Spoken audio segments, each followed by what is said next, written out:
Alright. Let's do this. We left off right in the middle of combat, so let's just jump straight the fuck back into it. I believe, yeah, that's right. So, like, Flick and Ace already took their turns because they weren't sure if they're going to be here in time. Yep. But we do have a Flick. But either way, that means next up are these guys. Where's my music? Where's my music? There's my music. You want to do some inspiration real quick, Vic? Yeah, that's probably a good idea, just in case you take another 150 damage this session.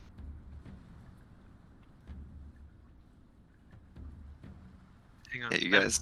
Myself on that real quick. Yeah, You guys correctly remembered that I was a bear totem barbarian, but I was not raging.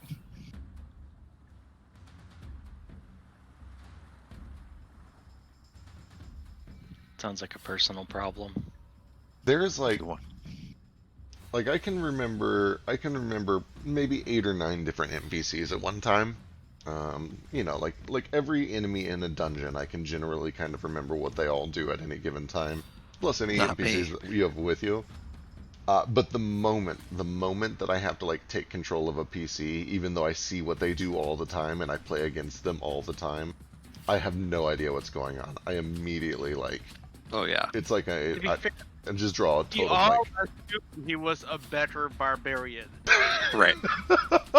The thing is that Noro has this aura of being like this major barbarian when he's like barbarian 3, fighter 4, monk 6. He's like barely a barbarian. Yep. So, As you were saying, Jesus. I just play his monk levels as barbarian levels by flavoring all of his monk skills as barbarian shit. Yep.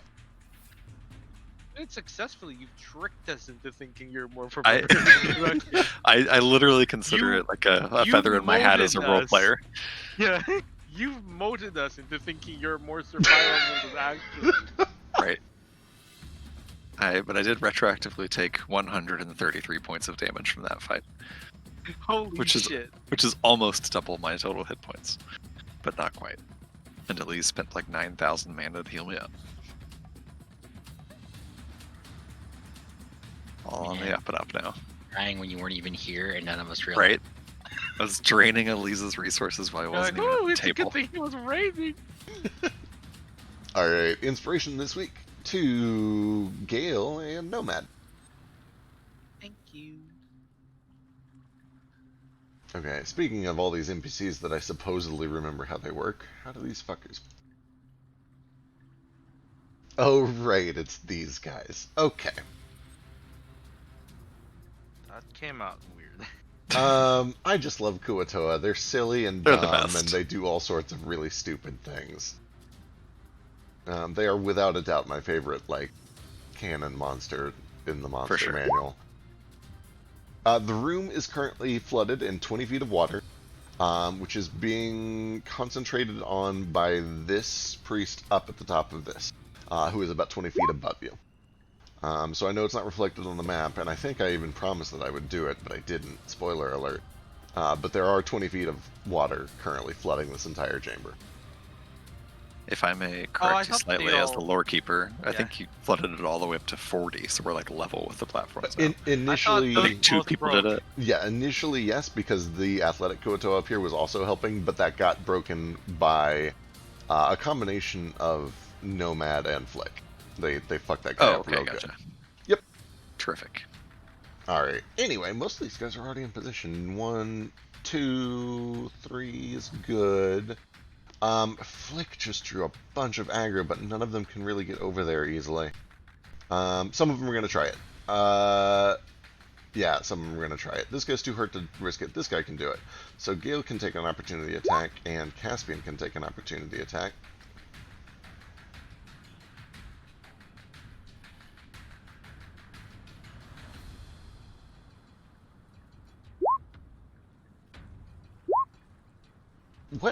Caspian is not having a good time this fight. Gale, though, is doing just fine.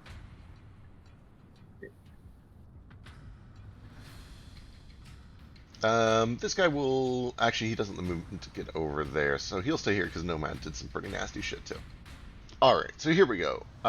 The first one is going to be on Flick. He starts by jabbing this fork towards you to try to grab you. Ooh! Woo! Woo!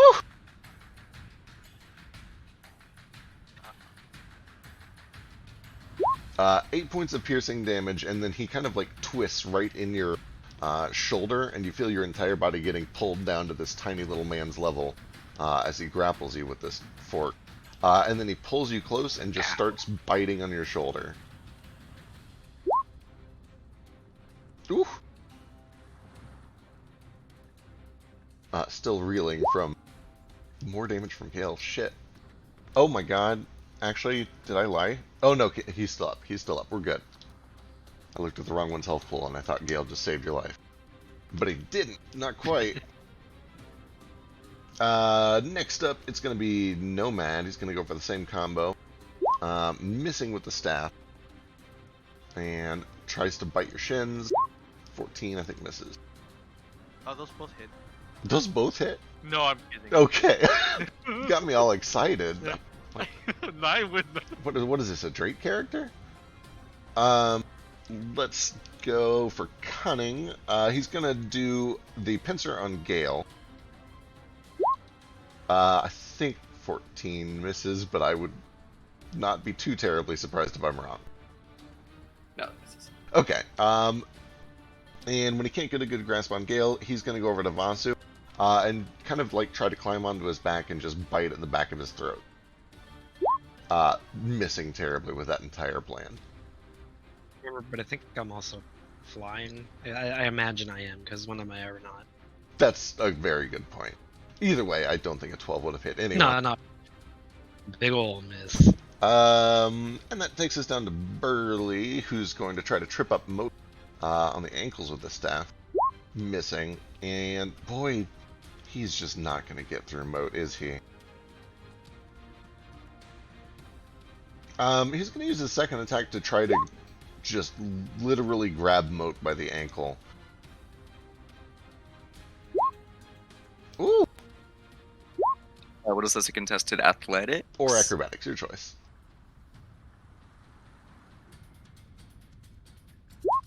Nope. God Oh, barely. damn it. Alright.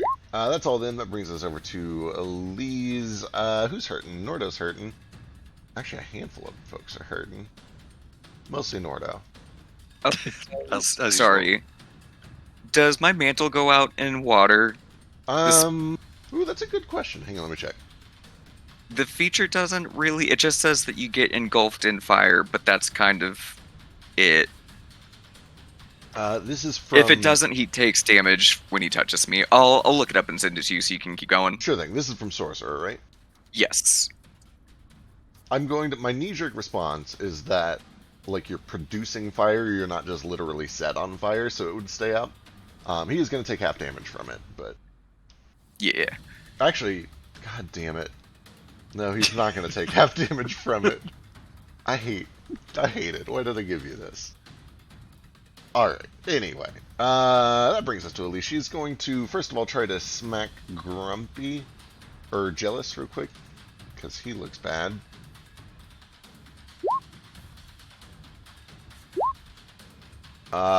Hits, but actually doesn't kill Grumpy. You can unleash the fire that plays within you, magically wreathe yourself in swirling fire. Yeah, that sounds like it would not be extinguished by mundane water. Tight. Alright, she will risk it, and try to come over here to heal Nordo.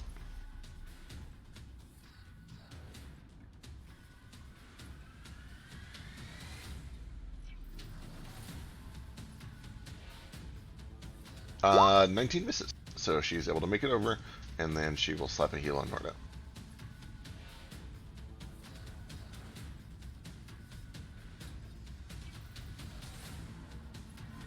For 20 points. And then that brings us over to Gary. Delightful. I can't remember about Gary and Larry on there separate. No, so this is Gary and Larry. Whoa. Flick, that fucking hurts. Stop it. What does he want to do? No. He already tried that and didn't work.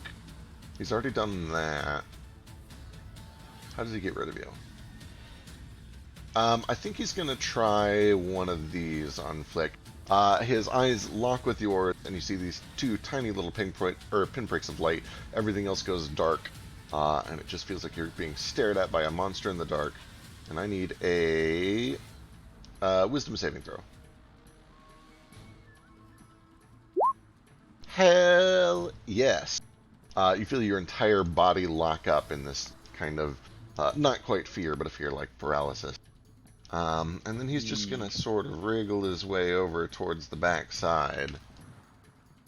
So that Larry, another set of these eyes, can start slithering its way over to take advantage of that. Ruh-roh. What is the nastiest shit he can do right now?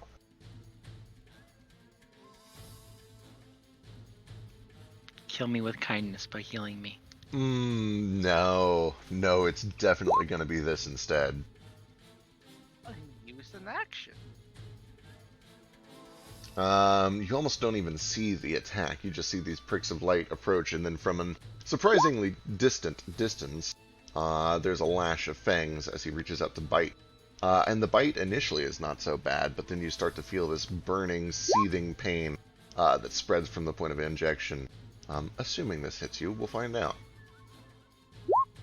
17? I think that misses, and I hate it. I forget, let me check.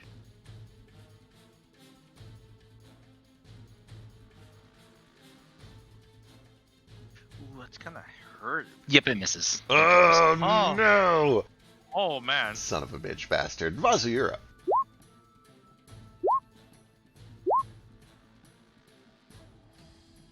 Glad that missed because I accidentally closed Roll20 and then I was like reloading it because I'm like, I need to block it if it hits because that's gonna be bad. Sure would. He was, Flick was about to get I Vasu. would have been able to. Anyway, that was targeted at. It was, yeah. Yeah, I don't. That's more than 30 feet away from me. I wouldn't have been able to block that. Oof. Ow, I'm really glad I got that armor.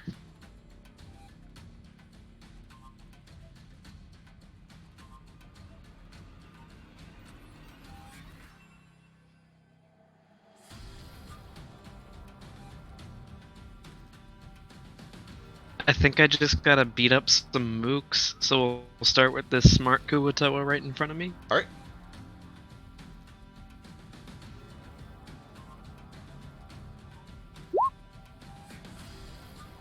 Woo boy. I don't think you have advantage, but 27 is still great for 17.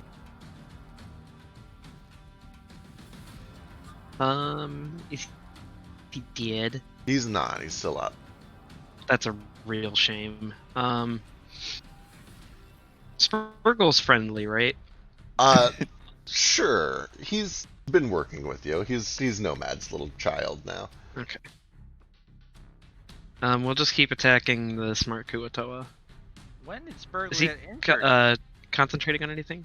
No. At this point, everyone's concentration has been broken except for Plane up here. Okay. Question: when did Spurgle get injured? You're seeing the guy above him. Oh wait, he's not injured. Yeah. That's at least his life. His is the fat chunky one underneath him. Yeah. Sorry, that's Elise's life, not his. It sure is. She needs help. She does need a little help, actually. She needs a bloodied icon. I can never tell when she's hurt. Yeah, I should do that at some Tiny point. heart. But if I give her like a full set of art, then I have to admit that I'm playing a DMPC and breaking my own rules.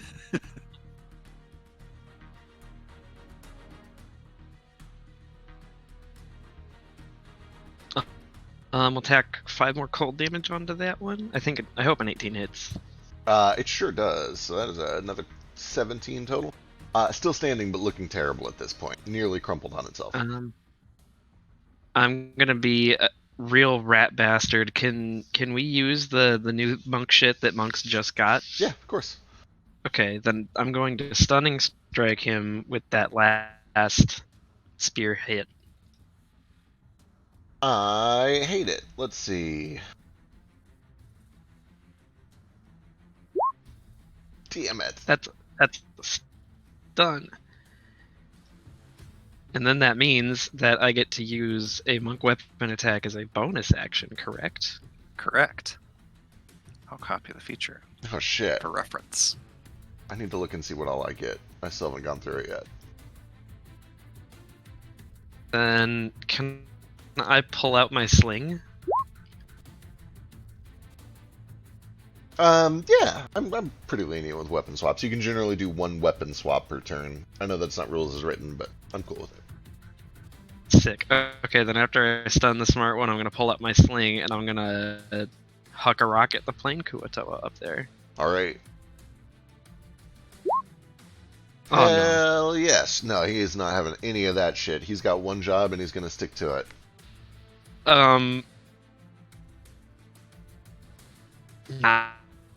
That's a critical miss. Okay, that's my turn. All right. That brings us to Nordo. Okay. So I'm like swimming, huh? You sure are. How's that affect attacks? Is that disadvantage and stuff? Disadvantage on a lot of attacks unless you have a swim speed.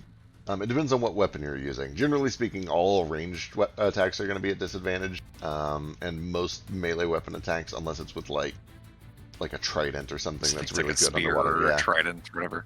Yeah. Okay. Certainly not a battle axe, so I have disadvantage. Right. I will. Well, fuck, I'm just gonna swing anyway. Are these three Kuto all like level with me, like swimming right next to me? Yep. They're all keeping up. Terrific. Can I tell which one of them looks like the squishiest bitch? The two to your south and immediate southeast look a little smaller and less armed than Twitchy. Twitchy looks to be the best fighter of them. Fantastic. I'm gonna pick off the weak ones first then. Nordo kind of catches himself in the water a little bit, pulls the axe out, and will swing recklessly to overcome the disadvantage. Cool. First one between me and Nomad, this guy right here. Good hit. Slams in for 11. Immediately starts kind of pooling blood in the water. Cool, and then he needs a strength saving throw.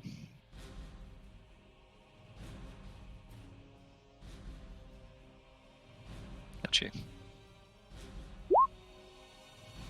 Good in the water. He's not restrained. Very, very Second slippery attack. bastard. 23, though, will finish the job. Outstanding, and some of that water that's clouding, or blood that's clouding out into the water soaks right into Nordo.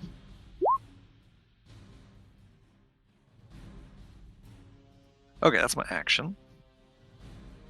From a bonus action, I will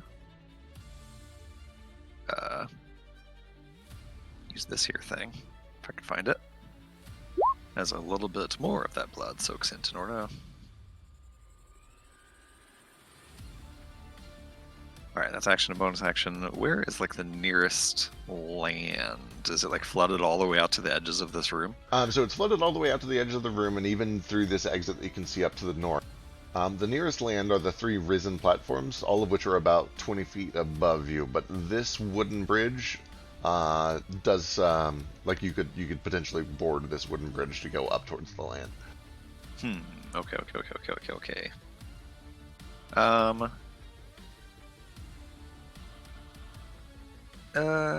You know what? Nordo's kind of fine being in the water. He's just going to stay right where he is. I'm going to swim around a little bit to try to get less grouped up, though.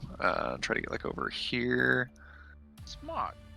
I'll stop right here, actually. Yeah, I'll go right there. All right, That's my turn.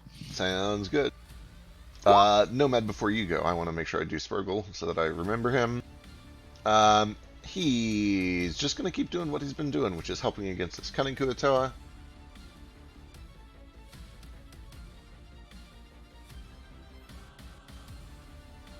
You can see with every one of his attacks, there's just this little spark of lightning that forms at his knuckles. It actually looks somewhat reminiscent of the way that Vasu fights, except lightning instead of fire.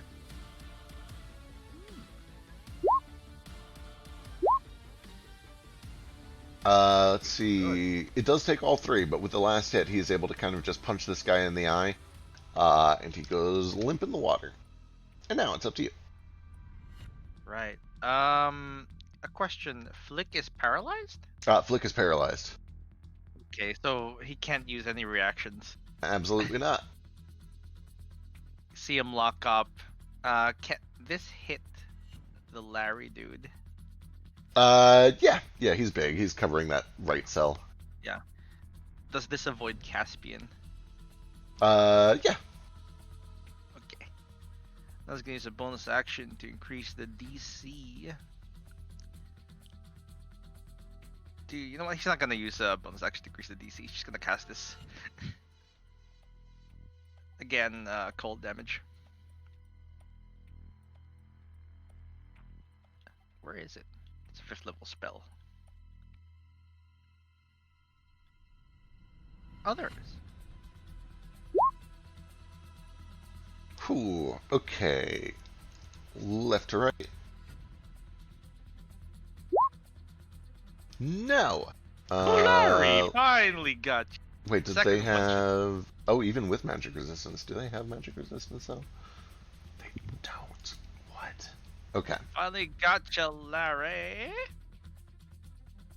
Oh, this frigid blast rocks both of them. Let's see, 19 to them. We need to concentrate on paralysis. Ooh, thank God. He's fine. Let's see, Mr. Whip. Not looking so hot. He's got 1 point.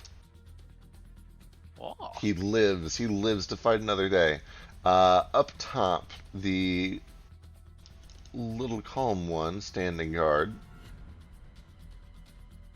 is just immediately frozen into a fish stick, and he begins to kind of topple over the edge that he's been guarding. Skates in water. Starts bobbing like an ice cube. And then the Archpriest. Mr. Plane. Oh, he makes it. Ooh, okay, that brings it down to 19. And he maintains the water. Thank you, Mr. Priest. Damn. That's my turn. Alright. That brings us to the priest. Okay, it's time to execute. Oh no, he's stunned. Shit. Oh wait, there's still 3 others. Okay, we can do this. We can do this. It's time to execute the plan. All 3 of them now begin chanting, and at first their chanting was kind of cacophonous, and they each had their own plans and ideas. But as the battle is carried on, they've sort of crystallized into a chorus, and they begin to sing this song together, holding their staves alight. You can see this glowing energy coming from the tip of each one. And as they sing, Tull begins to channel the water until it rises another 20 feet, bringing you all eye to eye to the land masses just a few inches above you. And Athletic begins to swirl his staff around in the air, and as he does, a massive whirlpool erupts in the middle of the room. And let me see if anything happens immediately or if this happens on your turn. I think it is on your turn. Da, da, da, da, da, da, da.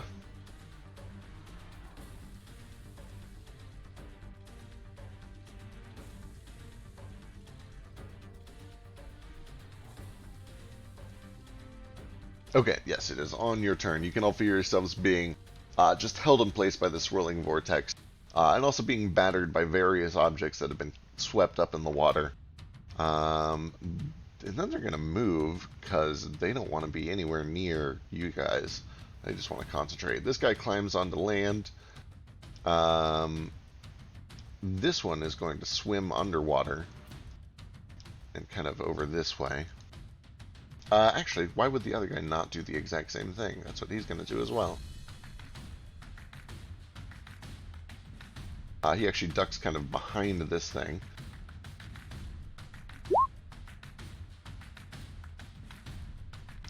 This one is going to back up a little bit, but he's going to stay visible so he can oversee things, and this guy is stunned.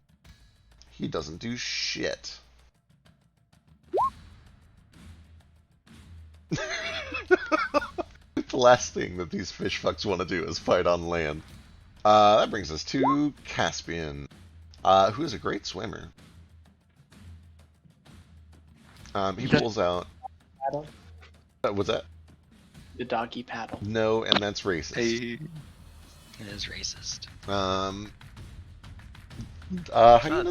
Hyenas like water.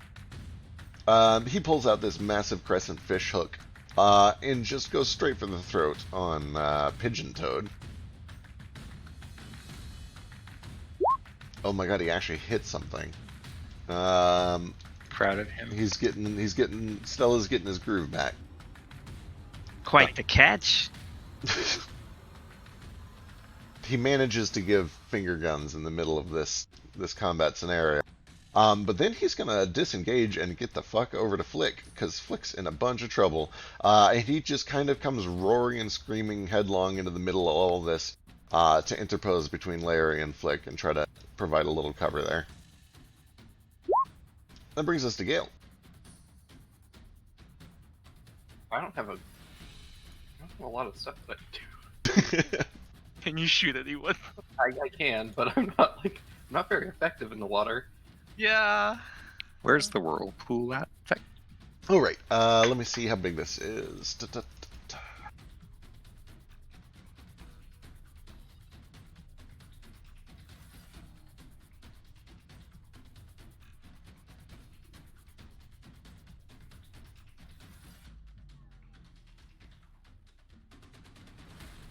Oh, I was wondering. I was like, doesn't Caspian need to He die? does. You're right. Caspian definitely needs to check on that. I'll run some saves for him real quick while Gale goes.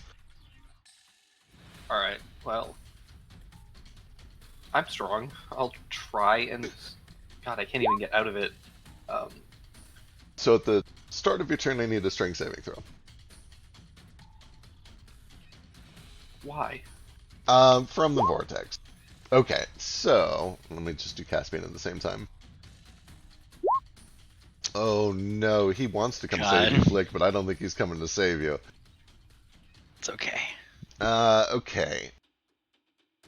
On a failed save, we got 2d8 bludgeoning damage. So you each take 8 points of damage from the swirling vortex. And then you are restrained. The creature caught? No, you're not. You can try to swim away as an action with a disadvantaged athletics check. Otherwise, I believe you're just restrained. So if I'm reading this correctly, I think all of us that were in there were supposed to get pulled 10 feet towards the center at the start, or like when it was cast. Any creature in the oven is sure are. Vasu's flying, so he's good. Yep. Everybody just gets kind of sucked into this thing. I was also flying though. I have an icon and everything. Oh, you're totally right. You have an icon and everything. You are not wrong. Who cast this whirlpool? The whirlpool was cast, it seemed, by the guy up top who dove under the water and kind of retreated towards the tunnel. Rude. Yeah. The athletic guy. Correct. I'm gonna fuck his day up.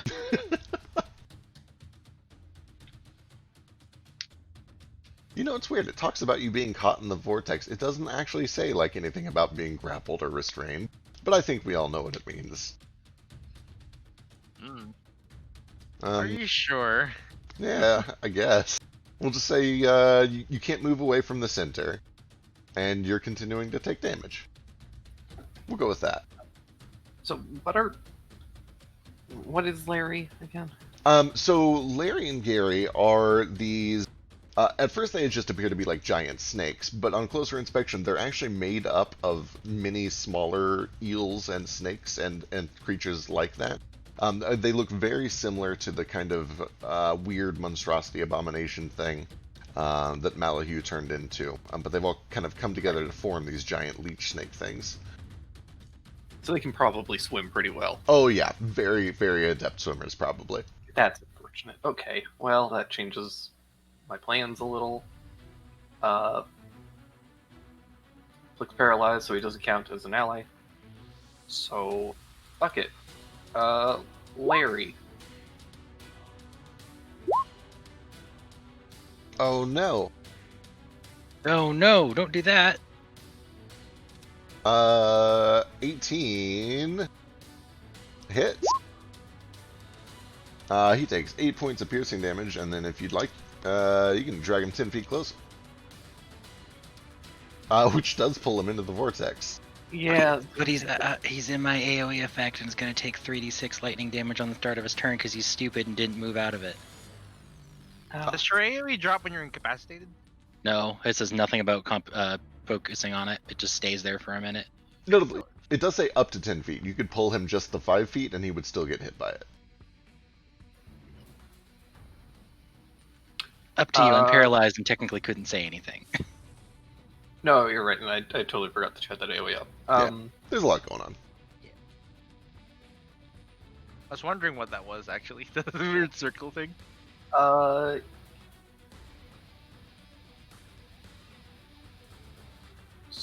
Creatures with a swim speed aren't affected by the whirlpool, right? That's a caveat with it. Let's see. Boop, boop, boop, boop. A creature with a swim speed can swim away by making an athletics check. Oh, they can. And actually, that means Caspian. God. Oh, He's well, he's rolled still fine. so many ones. He has, but 16 is still better than 14, which means Caspian. Does that say you avoid the... It's described so poorly. It so, is. Like, This is a terribly written spell. So it has all matched together. There's different effects for whether you're in the actual vortex, which is like a tornado that's 5 feet at the bottom and 50 feet at the top, and like cones down. And then there's separate effects for just being in the same water as the vortex, but not in the vortex. Okay, I'm going to rule that he fails the strength save, takes the damage, but then he's able to make his check and swim out of it to come protect Flick. We'll go with that for now, and then I'll never use the spell again. It's okay. The water monster's Coward. gonna use. Alright, in that case. Yeah, I'm gonna pull this guy 10 feet over here, because he can't get in his flick anyways. Pull him right up into the whirlpool. Alright, he immediately needs to make a strength save. And you do see that, like, right as you pull the lure in, one of these tents comes swirling around the edge of the vortex and just pierces straight through the main mast of it. Catches some of the eels making up this thing, and red begins to trickle through. 10 points.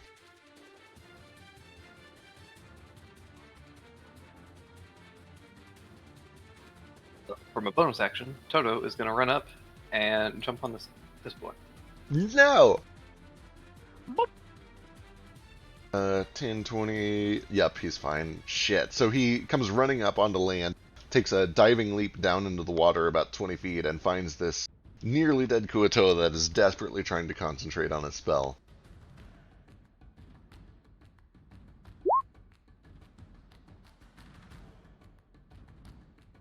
Shit. That's definitely a hit. Ooh, he's still up.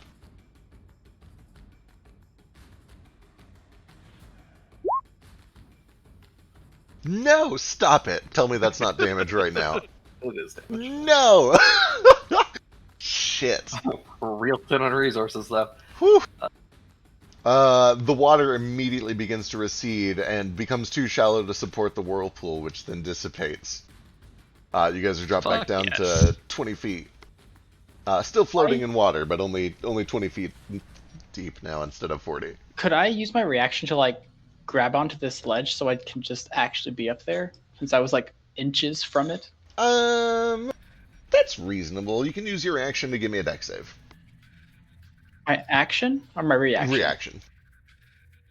Just a straight deck save? Just a dex save. Yeah, you're able to kind of, as the water comes back down, you're able to kind of propel yourself up and pull yourself up onto this ledge. Anything else, Gil? No, that's it. Sorry. No problem. No, that was good. Mo. Well, I am tapped on everything. Let's just do a flame blade on Grumpy, and I'll have it jump to Jealous if it lands. All right. Oh my god! Jesus shit! Oh, What a great day to be alive. holy Oh, shit! On a terrible I cantrip. do my thing. Only if he smites. Oh, that's right. You gotta smite. Yeah. Spoiler alert, they're Why would both you not dead as smite them? fuck. I Because don't wanna They have like ignite my 8 hit weapon. points. I'm like 5 mana from 0. That's fair. And we've got the boss after this. Go ahead and roll that. Oh, you've already got it built in. So this Yeah, sorry. this cleaving blade of fire just erupts out. It cuts Grumpy in half, and then continues to cleave through and cut Jealous in half. And as the fire kind of boils and lingers, you see that Elise's weapon also begins to glow. Oh, What? You This guys, is so fancy. you guys already knew about this. She's got the effects of the first level now too. Yeah, but Mo didn't smite. Oh, you're right. There wasn't a smite there. I'm sorry. That was just a crit. I lied. Nothing special happened. can you update it so it's just Damn also shame. if you just crit? Right? That'd be cool. Yeah, that Never would be crit. cool. You should That'd be so get cool that on if the I- second level at least. All right. Anything else, Mo? I will. No, I'm good. All right. Oops, I skipped straight past. So the regular little boys, do we have any of them left? We do. There's 1, 2 left. I was gonna say usually. The first one is going to. Healer. These guys they have healers. They know that you go for the healer first. They're small. He's gonna come in here and share a space, and he's gonna go for Elise. Meanwhile, Dirty wants some of Ace, but Ace got away. So he's gonna swim over this way. These two are just gonna go straight for Elise, straight for the throat.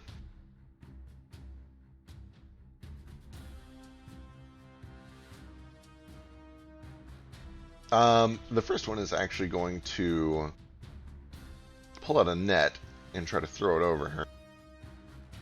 Nope. Second one goes for a spear. Negative. And that brings us to these guys. There's only that one? Nope, 2 of them left. This one is going to go. This one is actually going to try to do a.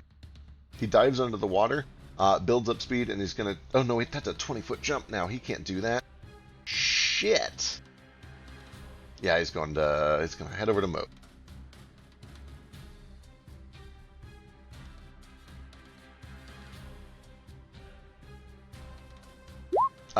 Big misses all over on Moat, and then Pigeon Toad on Nomad.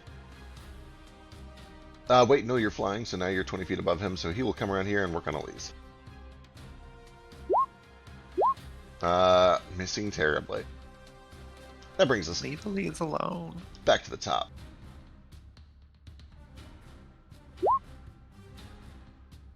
Ace, first act.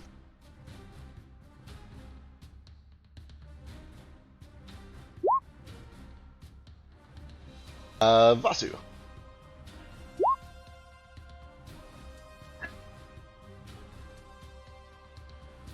Huh?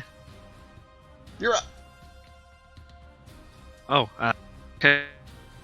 Okay. Ace said to come back to him. Oh, okay. This is a big old cluster of health bars down here. I know Smart is still stunned, and he's also real close to dead. He's at like full health, right? Is that what I'm seeing right there? Yeah, the guy directly below you looks to be in good health. This guy's Okay. a spellcaster. Athletic. Yeah, but his So close to spell death. dropped because there wasn't enough water in it, right? Yeah, none of them are concentrating on anything except for plane, which is keeping 20 feet of water up. Alright. Smart is also a spellcaster, and he's real close to dead. He's also right in front of me, and he's stunned, so I'm just gonna Kind of kick him It's a crit. right in the face. Oh boy, that is all it takes. You kind of take advantage of the fact that he's stunned, First. and you're able to kind of reach up and just twist the neck until it cracks.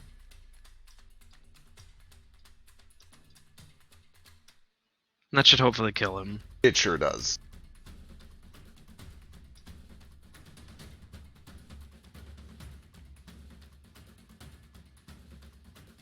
Yes, nearly down too. However you say that name. Yeah, right up here. 16. As you fly past, let me see what the range of these are. Actually, you've got the. Wait, hang on. What is the range? Nope, it's not quite long enough. 16 misses. Don't forget to use the thing. Yeah, I've got the key. I'll post it.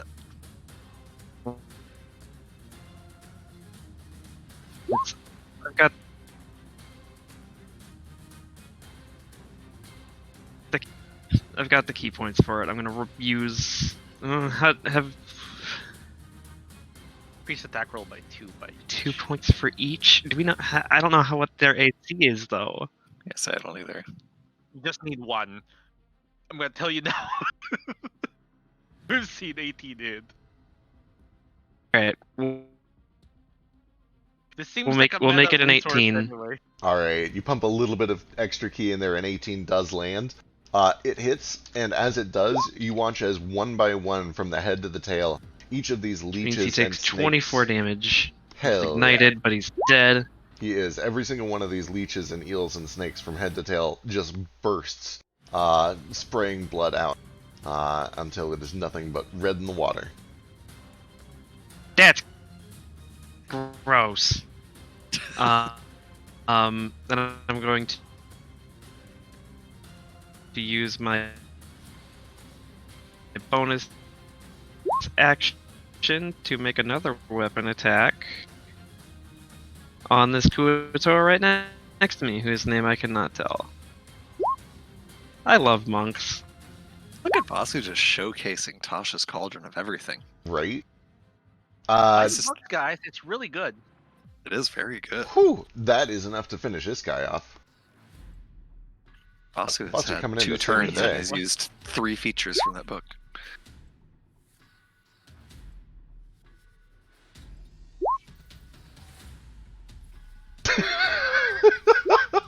It does look like there's still one alive, at least. They're gonna take 3d6 damage, and you guys have pulled them all out and beat them up, even though they're already basically dead.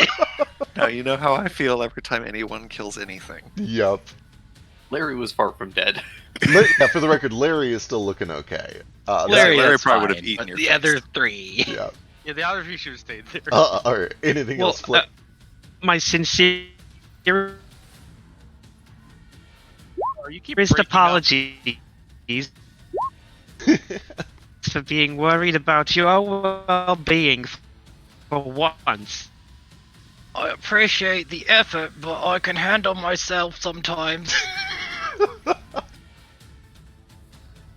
You can't blame a guy for trying. We don't actually know anything he can do, says Nomad to the audience. Never Rude. seen him fight. I've used this before. Never seen it successfully employed before. Alright, that does... Literally have, but people are gonna pick them off until they're all dead, so we'll never see it in action. It's fine. Alright, Flick, you're up. Does your AoE go off on their turn or your turn? Both. I Excellent. get 10 HP, considering there's one in here still, thankfully. 10 temp HP, and then they take damage on their turn, but I'm paralyzed and I don't know how to get out of that die. Yeah, Make a so save. at the end of your turn, you can make a repeated wisdom save. Okay, and I can't do anything when I'm paralyzed, right? Yep. But you do get 2 Yeah, the rebound rebound points, and you come out of it. Hey! Cool. Alright, thanks. Alright. Oh, yeah, You go can't get this is just for Flick, but you can't get temporary hit points like more than once anyway. So I think you only would have gotten like 3 creatures doesn't benefit you Yeah, more yeah. than 1 creature. I just wanted one of them alive at least, so I could get those temp Hey, you got HP. one. And I thought Vasu was just gonna keep punching them until they were all dead. Right. He's so good That's a at it, though. fear. That's a fear. Thing. It's playing a caster in trash pulls every time. Yup. Okay. There's 2 of these guys left. One of them is real terrified. Athletic, who kind of submerged under the water, to maintain concentration. It's still about, I guess he would only be about 10 feet under now that the water's height is halved. He's going to take the dash action, and you see this shadow slip around the corner and begin to swim away.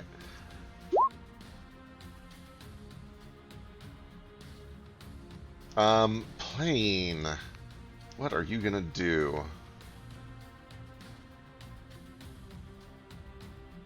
Yeah, I think it's your turn then. Oh wait, no, he can't do that either. Shit!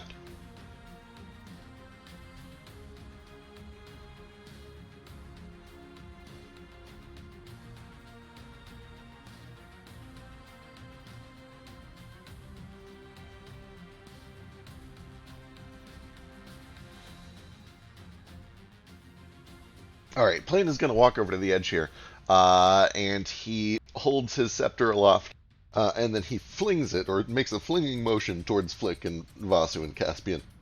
And as he does, a spectral image, a duplicate of the staff, fires out from it. And it is going to swing on Flick.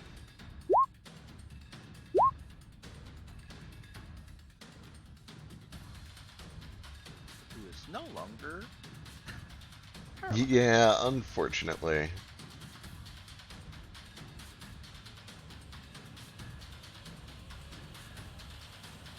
But a 23 still hits for 7 points of force damage. And that brings us to the regular guys. There are still a few of them up. 1, 2... 2 of them, both going to be on Elise. Both missing. Brings us to Nomad. But first, Splurr is going to work on Dirty.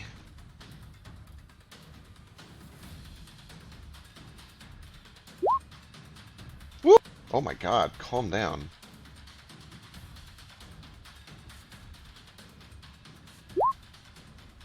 Uh, 12, 18, 21, 26 points. Actually, that is enough to finish Dirty with the last hit. Alright, that brings us to Nomad. I'm so proud of you.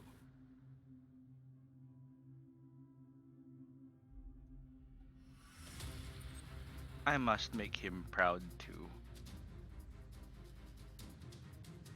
And he puts his hands together as if praying. And then he spreads them open. And from his back just erupts in a shower of blood. Just hundreds of these writhing tentacles. Why, though? God. And then they wrap around him kind of like a cocoon, and they spread and spread, and he grows and grows, and he grows feathers. And suddenly he's just this massive crow-like creature made of writhing tentacles. And that turns Good. into Gross. Perfect. Hate that. Alright. Larry. He's large. Increase his icon. Perfect.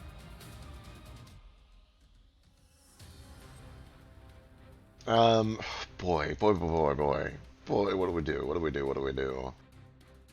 He's gonna move too, though, like maybe Sure. about here-ish, I think. Should be fine. Okay. Doing some He's not a fan of measuring. that.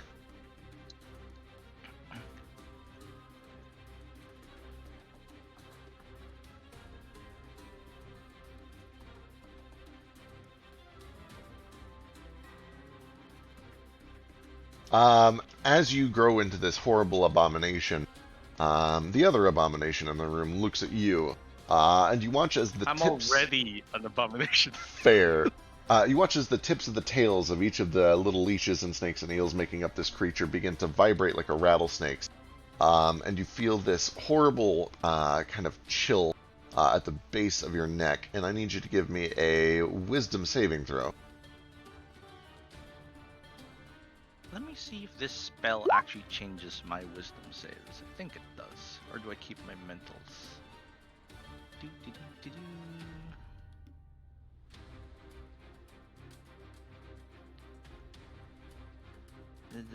I think only my intelligence is kept. If my intelligence is lower, it raises to a certain level. Okay, I'll make a wisdom save using this creature's stat block. It's not very good.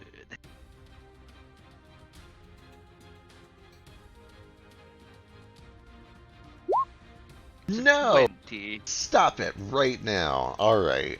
Well, that's a real shame. Also, that's a touch. How the fuck dare you? He'll come over. You're right. It is totally a touch. He'll come over here and kind of swarm around you and begin rattling. But then when it doesn't work, he is going to continue swimming and block this entrance as best as he can. Which means you do get an opportunity attack if you want it. Which I'm sure I'm about to regret. Sure, let's do it. Let me see what it can do. Okay. Weird. Speaking Let's of, do can I that. make reactions again? I think that's what this buff is. Or Yes. debuff. Yes, Okay. you can. Oh. That's a crit. God Let me damn just- it. I'm gonna roll this with damage with the crit included already.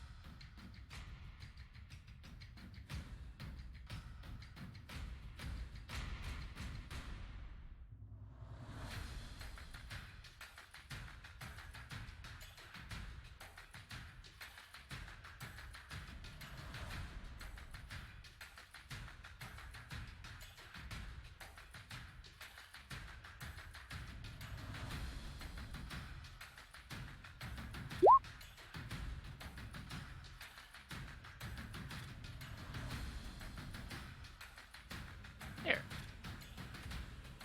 Oh my god, I think he's up.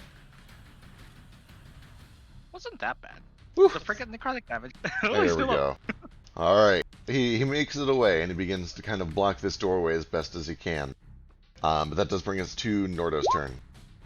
Okay. Let's see. I've got a few Kuotoa next to me. I think I'll just start swinging on them. Why get fancy? Mook fight. Mook fight, mook fight. I'll continue to attack recklessly to overcome being in water. First attack will be on whichever one of these guys looks squishiest. I think maybe this guy in the middle. Yeah, he looks pretty squish.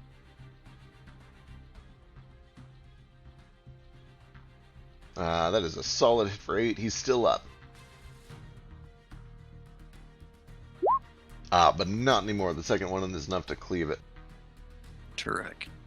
Let's see. That's the action.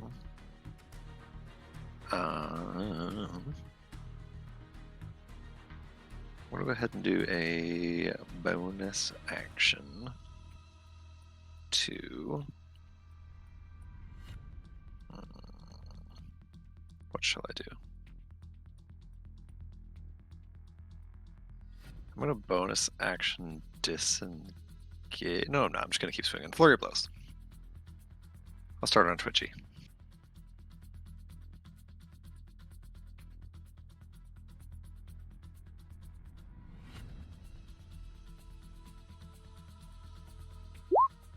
Gross. Second attack.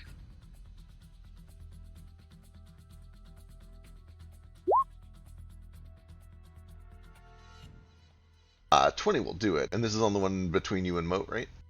That is on Twitchy. This On one Twitchy. right here. Gotcha. 8 points does land. And let me get a concept. Shit, I don't want to. They're okay. Nope, not okay. His body goes rigid in the water.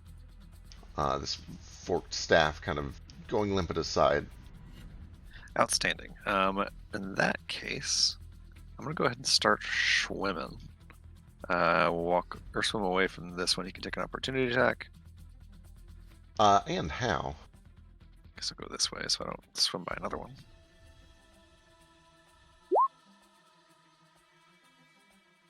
Was it reckless? 21 hits because I was attacking recklessly, so I will take 8 points and am grappled. You are, so Sorry, as I soon as you get to... So I meant to go this way Okay. to avoid that. Gotcha. Then yeah, right there you are grappled as he reaches out with this forked staff. Well, balls. Be an action to try to break out of that, wouldn't it? Sure would. Well, that's not fun. That ends my movement, and I've used my action and bonus action. That will be the end of my turn. Then that brings us to Gale and Toto. All right. Let's shoot the Pinatoad.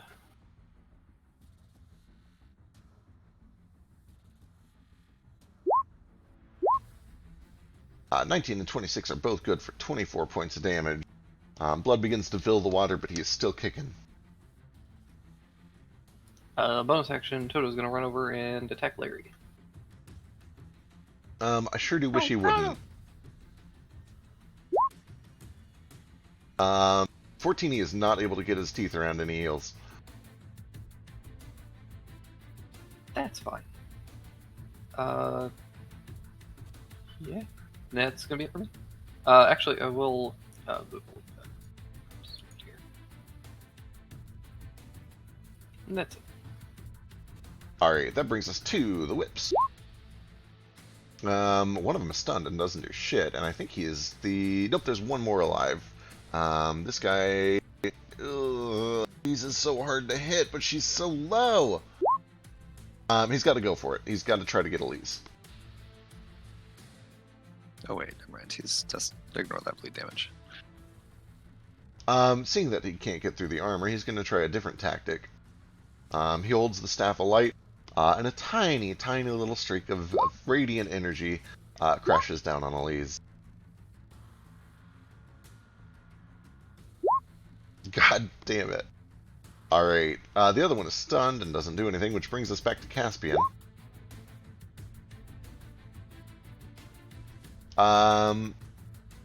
Here's that Flick wants this Kuotoa to remain in here, so he's going to go start making his way over to...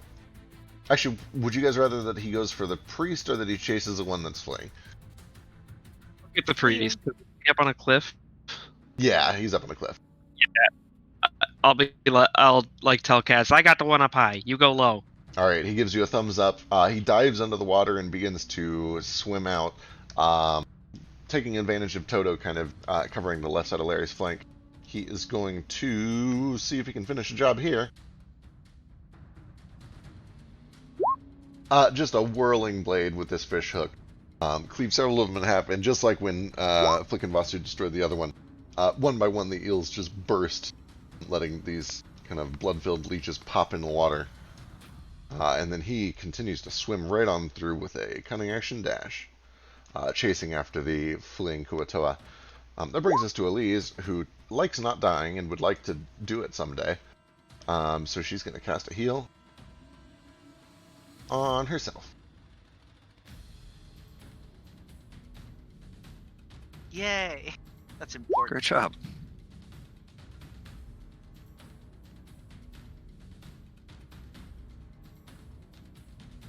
And then she's going to bring the sword over and swing it at Pierce.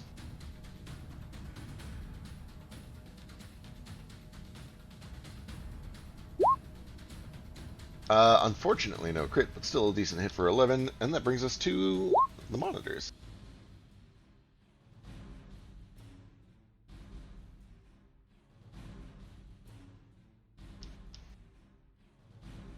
Oh, there's not a lot of good options here. Pigeon Toad is going to swing on Gale, because those bullets hurt.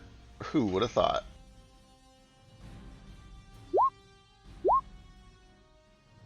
I think 25 and 17 might hit. Both hit. And then Pierced will go to Moat.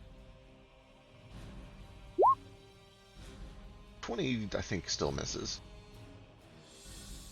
20 does miss. Alright, then that brings it to Moat. Alright, I will just attack right back against Pierced.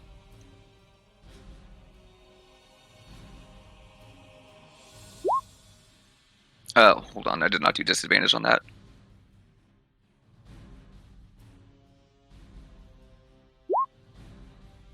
plus stuff. 19? 19 is still good. Okay. 17 points of fire. He's still going, but he's now got this massive burn mark running across his chest. Second attack. Woo! Woo! He does take an extra 5 for a mantle, though. Alright, he's still up. He's able to kind of dive under the water to dodge the second attack just in time. Perfect. And then I'm just going to hold my ground. Alright, Or hold my water. that brings us back to the top. That means something else. I know it, just don't worry. Alright, Ace, first to go.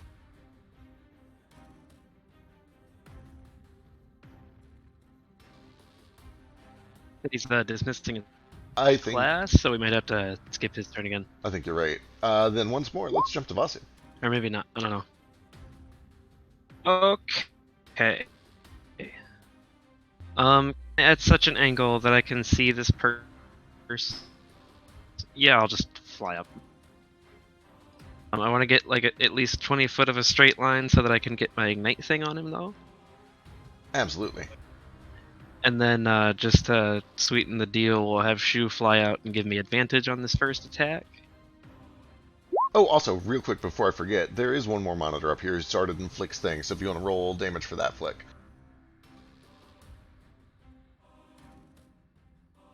Yep, that'll do it. He is just torn asunder by this rift that you've created. Neat.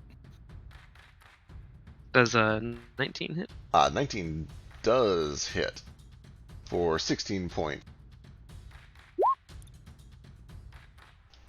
And he's gonna do his best to hold on to the water.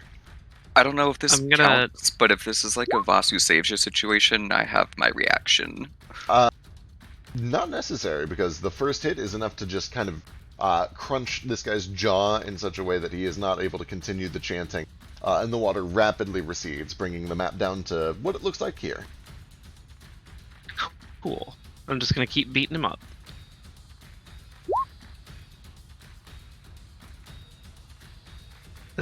Such sad damage. We'll tack on another 5 cold to that though with my genie thing. And then I'm just gonna... How's he looking after that? He's still in fighting shape, but he's looking injured. He's not quite blooded yet. Alright, I'm just gonna kick him. Aww. 13 does land for 9.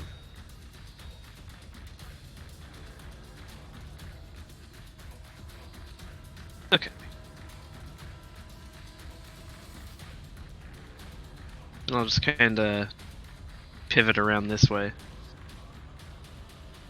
Alright, that brings us to the Archpriest. This guy's gonna continue to fucking swim for his goddamn life.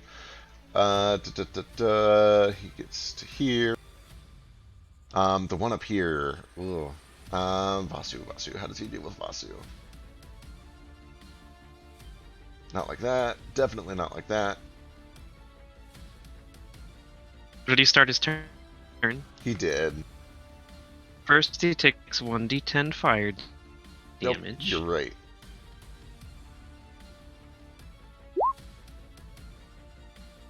He continues to burn. With his bonus action, he's going to swing again on Flick, because he's already got that out. 15, I think, misses, though. Yeah, it does. He is going to cast another spell, and all of these kind of ghostly spectral eels begin to swim around him in an aura. 15-foot radius.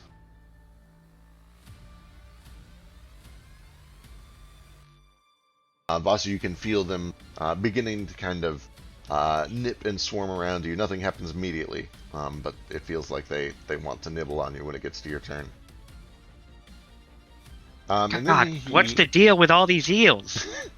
He's gonna come around to this side to get a little bit of line of sight. Actually, he'll go here to try to get a little cover from the people below him. Vasu looks directly into the camera as he says. Yep. Let's see, little guys. I think they are all gone. They sure are. Fine, little guys. That brings us to Moat. All right. Well, the water went down and I'm still in it somehow. Let's... Yeah, it's worth it. I'm going to try to step away, and I think Burley will get an attack of opportunity. Sure will. He will try it.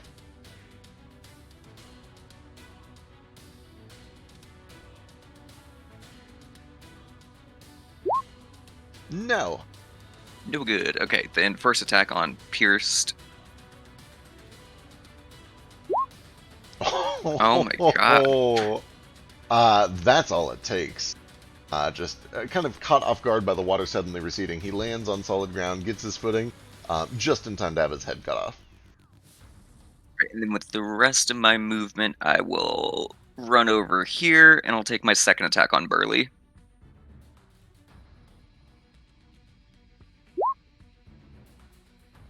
$13 does land for 17. And then an extra 5 for Mantle. All right. Anything else? That's gonna do it. All right, that brings us to. Let's see. Any of them still out? Nope, that's all of them too. That brings us to the whips.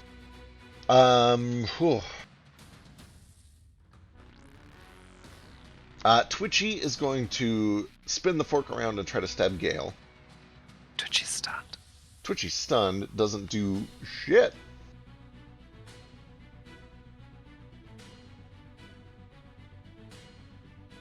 Burley is gonna... Oh, God.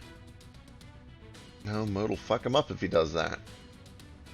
He's gonna try to bite Moat first. Oh, there we go. Finally manages to get through armor. One of his fangs just kind of digs in around the knee. Not terribly effective, but it's something. And while he's doing that, without even letting go of his grip on your knee, he just starts kind of wildly flailing his fork spear towards Nordo. The one that he's already gotten grappled with. Just cut my foot off. Yeah, he just 5 kinda... damage from touching me. Oh, damn it. No damage. Whew. That is all of them. Brings us back to Caspian. Actually, sorry. I'm also going to use my reaction to attack back in my aura. Excellent. Oh, can I do that too? If he hits you, if you took damage from him. Oh, no, he didn't hit me.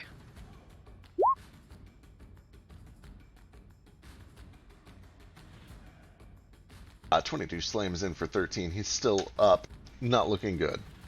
Especially the whole, burning thing.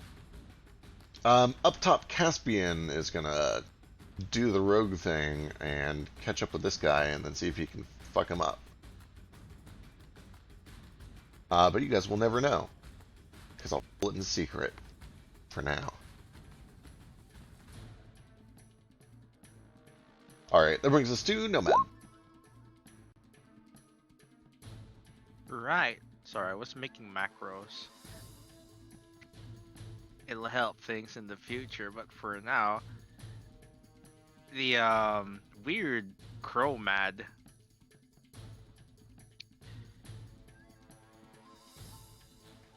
tosses its head up and opens this weird tentacly beak, but like as it splits open, it goes all the way to the neck and across the body, more mouths, and he lets out this shriek. Why though?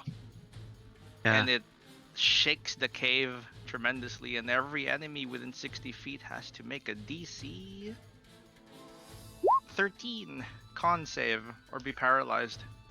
What? Oh my god. Okay. Well then.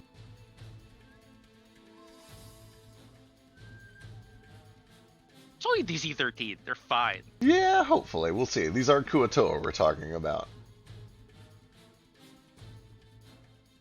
But that's basically every enemy in this cave. Oh, there we go. Alright, The one first of them. one's fine. So Stun Guy is now also paralyzed, which is very bad for him. He didn't need that, but okay. Let's see the monitor. He's good. And Mr. Priest.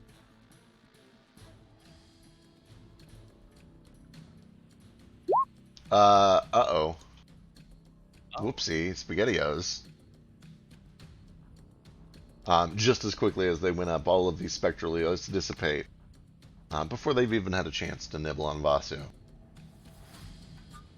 Don't nibble on Vasu.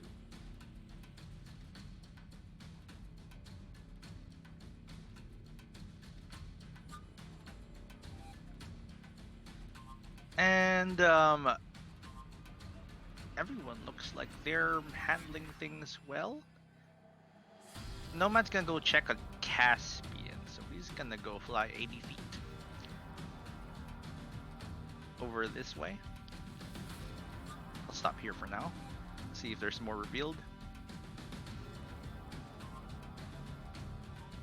Cool. He's got... Whoops. Calculating movement. He can get up to here. What does he see?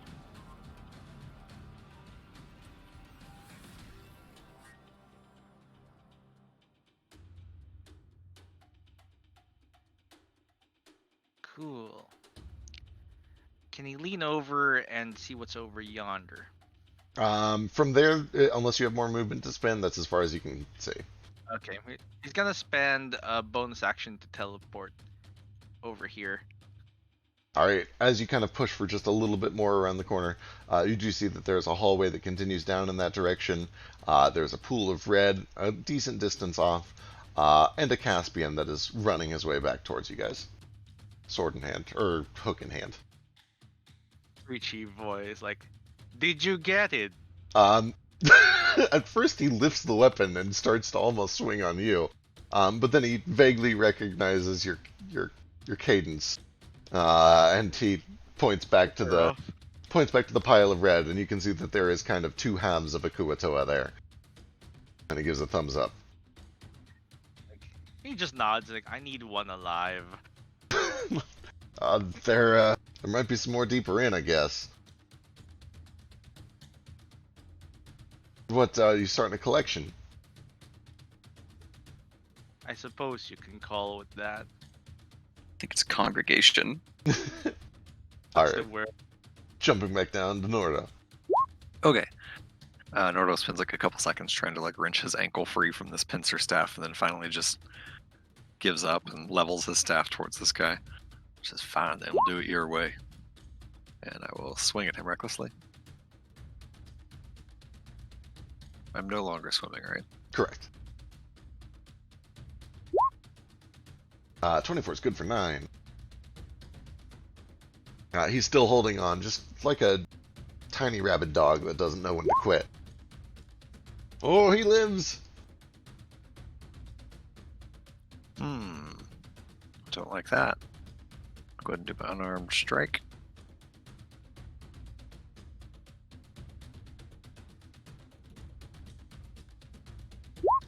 That will do it. Terrific. This Nordo sort of clamps his jaws down onto the Kuatoa's noggin and crushes it. Woo. Some blood splatters out. And Nordo gets sweet, sweet life. Okay, that is my action and my bonus action. We're just gonna kind of wheel around and get the rest of the way out of the water and go right here. Oh wait, that guy's still stunned until the end of my turn. How delicious. In that case, I'm gonna run the fuck away from him. Yeah, let's get his turn. Yeah, we'll jump back to Ace in a second. Noro will run to the base of this ladder and kind of start to climb his way up, although he only has 5 more feet of movement, so I don't know how far up that he gets. Yep, without a climb speed, that means you get 2.5 rounded down to 0. Cool, so Noro will start climbing up this ladder, and that's the end of my turn. Alright, jumping back to Ace now that you're back. Alright. So Ace spent like 2 rounds trying to do a pull-up just to actually make it up this ledge. Accurate. He's very, very weak.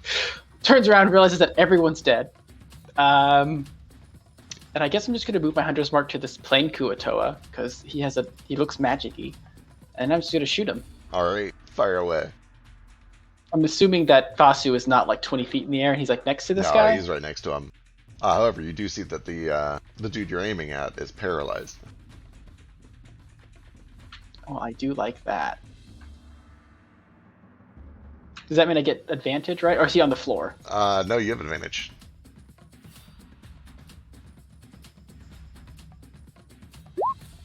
$29 points of damage. Not quite dead Hot yet. damn.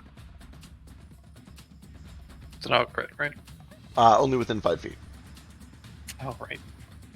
But the second shot is Oh, I'm sorry. Does your... Yeah, it's built into that. Okay, we're good. It does take both shots, but he drops.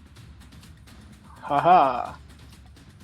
And then I guess I'm just gonna start making my way downtown. All right. That brings us back to Flip.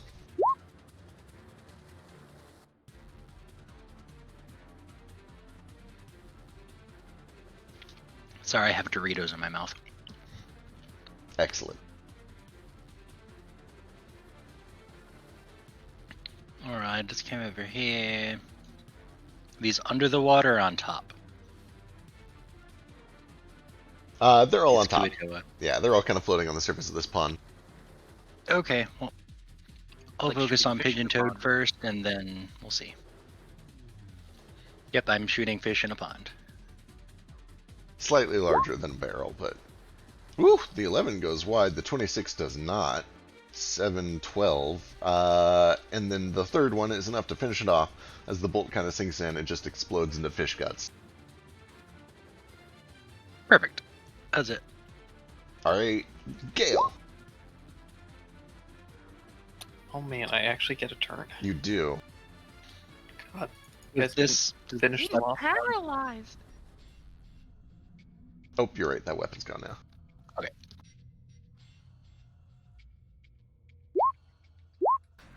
Woo, boy. Damn's crit. Good lord, 32 points of damage.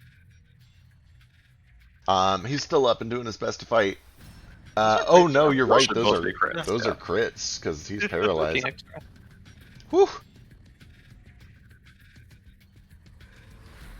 Still up, just barely holding on, trying to fight and bring himself back into the fight. Not looking good. It's gonna have rebound points. It's only lasts one turn.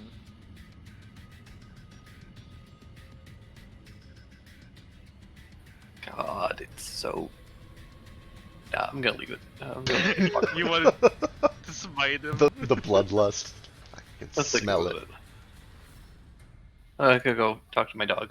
Alright, you guys kind of regroup for a bit, tiptoeing over the difficult terrain that is still left from Vasu's attack. Elise needs to heal Gale.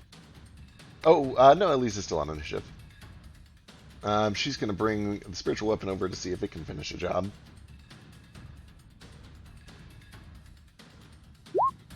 $26 for 9 does not quite... Oh, it's a crit. Right. So...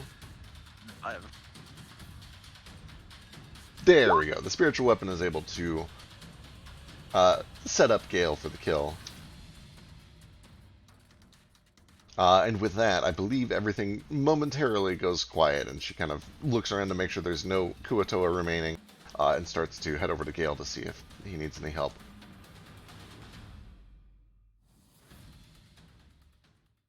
Gale's looking okay. It's like just at bloody, so.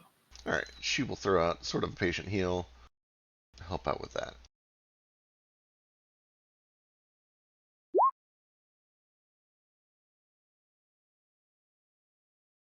Crow Mad is gonna go pick Ace up and fly him down.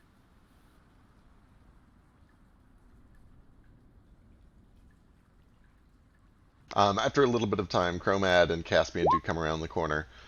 Caspian running back to see if there was anything that he missed. He sees that everyone looks okay, and he kind of starts to clean his weapon off a little bit and take an account of things. Did you find the prisoners back there, Cass? I didn't want to go too far without you guys. I just stopped the little bastard that was going to go tell the others. Smart. I don't know how deep this cave goes, but I assume he was going to get help. I happen to know somebody that does know. Spurgle, which way to the prisoners? We can find out how deep we can go together, Cass. Well, I admit I don't do a lot of spelunking myself, but sometimes when I'm in the mood for it. Splurgle is like, oh yeah, no, that's the right way. It's that little tunnel. Well, it's actually kind of a big tunnel, but it gets little parts. In fact, you guys might have some trouble getting through there. But no, that's the right way. After a little while, there's the pools of healing and rest, and then there's the clutch, and then there's the temple. Insight. Pools of healing and rest sounds very good. Yeah, they're great. It's like this bubbly worm thing. It's like a soup, except you don't eat it because it's got us in it. Am I being deceived? Yeah, I also am wanting to know the deception. You get a read on him. It doesn't seem to be lying to you. It seems at this point he's sort of just committed to being on your side, and actually he seems very impressed with all of you. He seems kind of convinced that maybe he should be on He your can kill a team. god? Yeah, maybe you might be able to kill a god. What's down that way? And I point down the other hall, way over here. Oh, I think that's just a dead end. Sometimes With Lenny likes to like treasure. hide things over there. Is there any treasure? I don't know. Hidden? We can find out. You can check if you wish. I'm going to try and stabilize a few of these folks, as many of them as I can, at least. Sure. I guess give me like 3 medicine checks to see how many you can get to before it's too late. Yeah, let me just check real quick with my wisdom. This thing is wiser than Nomad is, generally.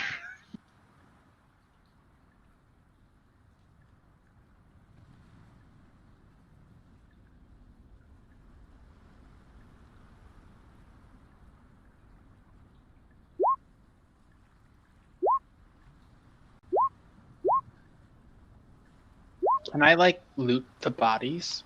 Sure. Go and give me an investigation check to kind of sort through all of the fish bodies This- and the tents and everything that's been strewn about with the whirlpool and see what you can find that's valuable. Is it just me doing this, or is anyone helping me? I can help, I guess, while I'm helping.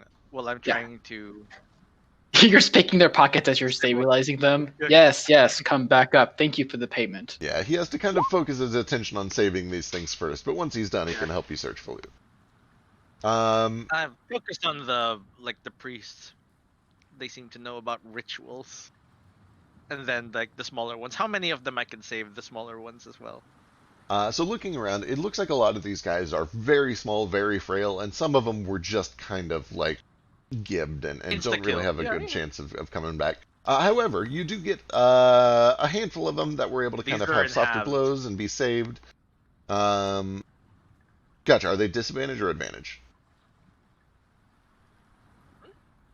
You said they're like in halves? Oh, I see what you're saying. I'm sorry. Yeah. I get it. I get it. Some of these are in halves. I don't think I Right. could save Um, either half. You do find 2 of them. They look to be the ones that were kind of like fighting with the lightning fist style. They're just a little bit hardier, a little more resilient. And you're able to kind of stabilize them and keep them breathing at least. You have to kind of bring them back to the pool and let their gills kind of begin to filter. They're not looking great, but they're at least alive still.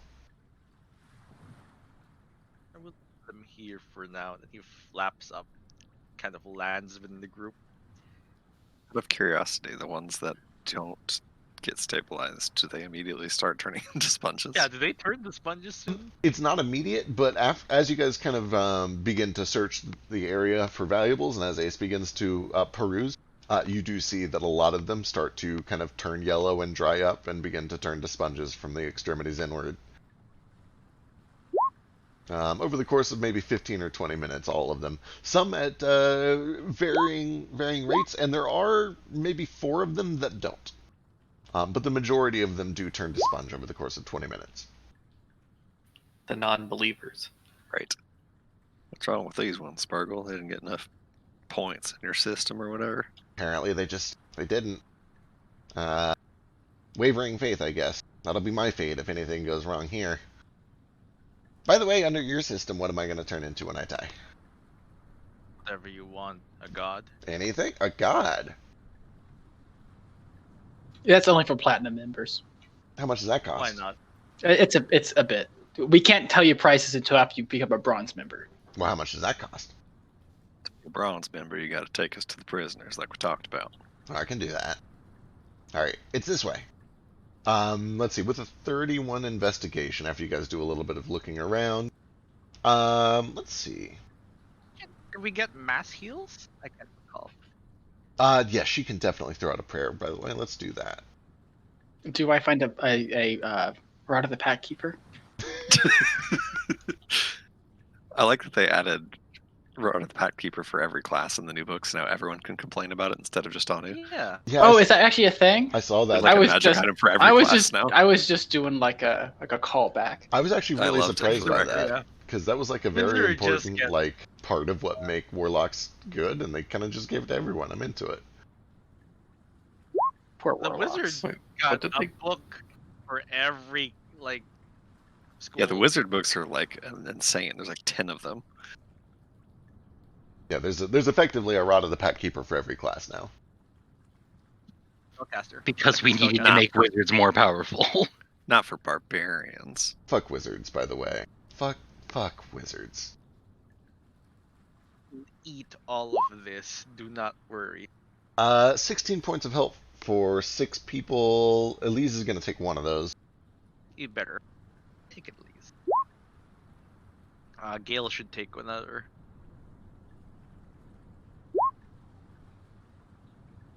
Six, 5, 8, 1. Sorry, so I have 65 out of 81, so it would exactly top me off Okay. if anyone else doesn't need it. I'll take I'm one. just over bloodied, so I am missing 9, but I think I'll be fine. that and it also How many put me do- at 69, so I needed it. So. Well, yeah, for sure. What do we? How many people get at 6 besides Elise? 5 apart from Elise. Okay, so you need to pick 3 people not to get it who doesn't need it. I don't really need it.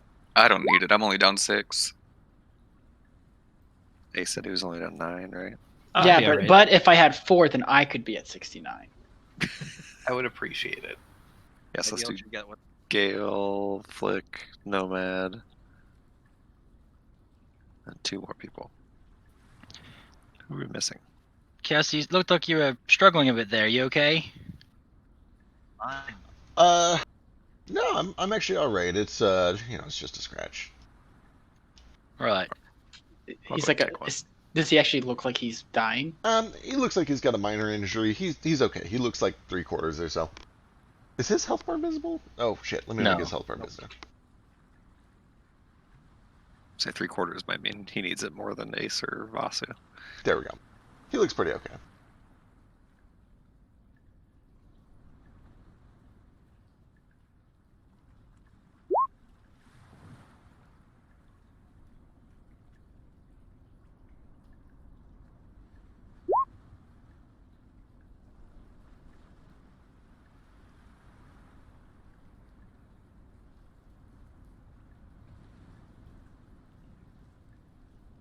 I'm good. I don't need any healing right now.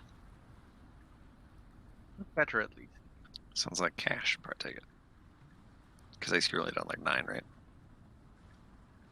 Yeah, I'm like at 65 out of 74. I'm like not hurting at all. All right, he'll take it then. You band-aid. Honestly, if I get hit, it's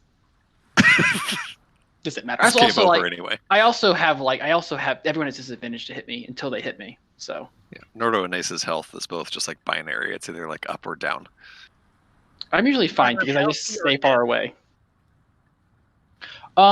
Hey, Squiggly Splooch. Yes. Are we gonna be needing to go underwater? Let me think. If you go into the soup of healing, it really feels nice to put your head underwater, and I like to do this thing where I hold my breath for a little bit, and then I let it out all at once while singing a hymn to our Lord and Savior. But you don't have to do that; it's optional. There are some tight corridors, and some of them have some water in it, but like you can always keep your head above water if you want, I guess. There's nowhere that's like forced to go underwater. Thank you. Are you gonna have to stop and sing your hymn on our way? I probably won't, because I don't know about you guys, but I didn't get hit that fight. Good. Okie dokie. You were struck a little bit.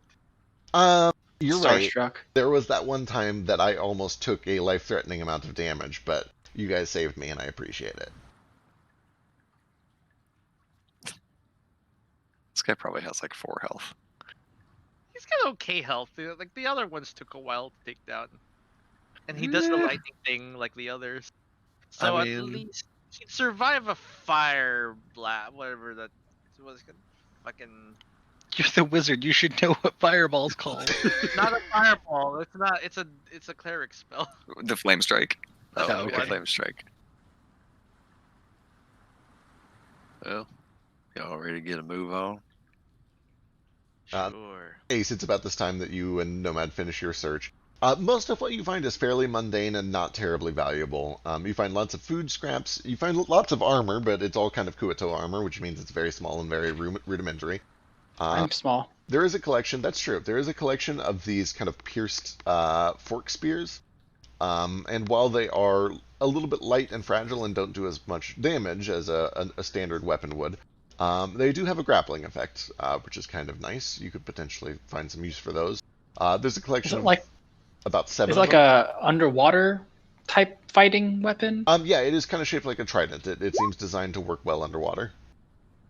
All right, I will take one. You could use them to eat very large spaghetti if you wanted. I Would- need one for this purpose. It would You need to Qualify be. as a monk weapon? It would be whatever a trident is. So I'm not sure. Oh, okay. Yeah. No, I don't think I tried it does. I thought monks got like armed martial weapons, didn't they? They do, but they don't all count as monk weapons. I think Alright, they just then changed it we in this book. Let me look. Forgot they just like let you have new ways to get monk I'll weapons. put one In in there. Tosh's Cauldron of everything. Yeah, I think the trident is basically a spear. No, Trident has like its I own think it's stat got book. its own type. Yeah. It's a martial weapon. You do also find Basically. that each of these little oracles had a little lightning staff. It appears to serve as a spell focus, just like any other staff would, and it appears to do lightning damage on a hit instead of bludgeoning. And you imagine that they are probably magical. They've probably got some stones in them. Well, we take all What of those. kind of magical? Lightning. Yeah, it appears to. You could identify them if you want. At first glance, it just kind of looks like they do lightning damage on a hit. Not in this form. I'll do it later. Can you really? Nice. Yeah, just it can be any weapon that isn't heavy or special, and you have to be proficient with it. If I'm there's proficient with everything as a barbarian. if there's one more thing I can't wait to give Nordo, it's a weapon that automatically grapples and restrains on Right? hit. I've got like 4 ways to grapple. Let's keep adding more. Oh, here, Nordo. You might as well hold on to one. Don't God. mind if I do. I'll kind of grab the string and pull on the pincer a couple times. God damn How it. many of these do we have? 7 of the tridents, 3 of the staves. Okay. I have one of the tridents. I don't know if we want to keep track of where they're all at. I want take one just one of in them. case Yeah. for the inevitable island of food that we get to eventually. I can eat giant food and you guys can't. Can I hold on to one just to tell D that we found a giant's house and we beat him up and I raided his cutlery drawer?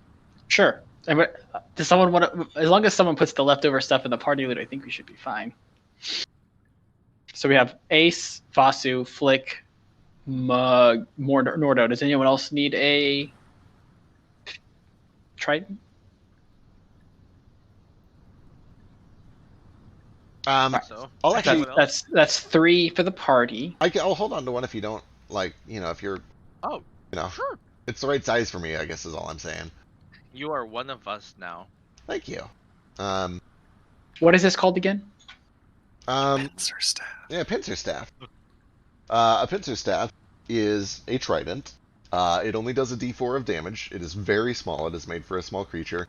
And to be frank, its construction quality is not great. You imagine that, a single battle, it's going to be fine. Over the course of 9 or 10 battles, there's a decent chance that this thing might need like some severe maintenance or it breaks. However, on a hit, it does grapple. Is it finesse? It is not finesse. It's not. It is Yeah, not. trident is. Is a trident finesse? I think so. Let me double check. No. What? Why What's would? the trident be There's It's underwater. No way. Maybe I'm Definitely thinking not. versatile. Oh, I'm sorry. I was thinking versatile. I've tried it as versatile. Yeah. What?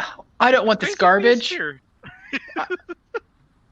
Well, I'm not gonna use this garbage then. If I can't use my dex, I don't want it. I will make you one that uses Dex. I'll take 2. Okay, I'll give mine to Nordo can have 2. Perfect. I hear that weird. But Yeah, if I we don't get want one of these but if we anymore. get to a food island, I want it back. It's okay. It counts as a monk weapon, Vasu. It is a And monk. how many of the magical staffs did we have? The 3 of rods or them. whatever. 3. They are just plain old quarterstaves, except they deal lightning damage instead of bludgeoning. And you imagine there's probably some stones in there that make that happen. Yeah, I'll collect the stones if ever. Get home. I think Gale would find them very useful. Did we find any money? No, oddly, you find no money. I do not think Poor they use people. currency. Spurgle, are you okay? Well, like on a existential level, I'm actually going through a lot right now. But physically, know. I'm fine. Physically, yes, but you were just facing your former friends and enemies.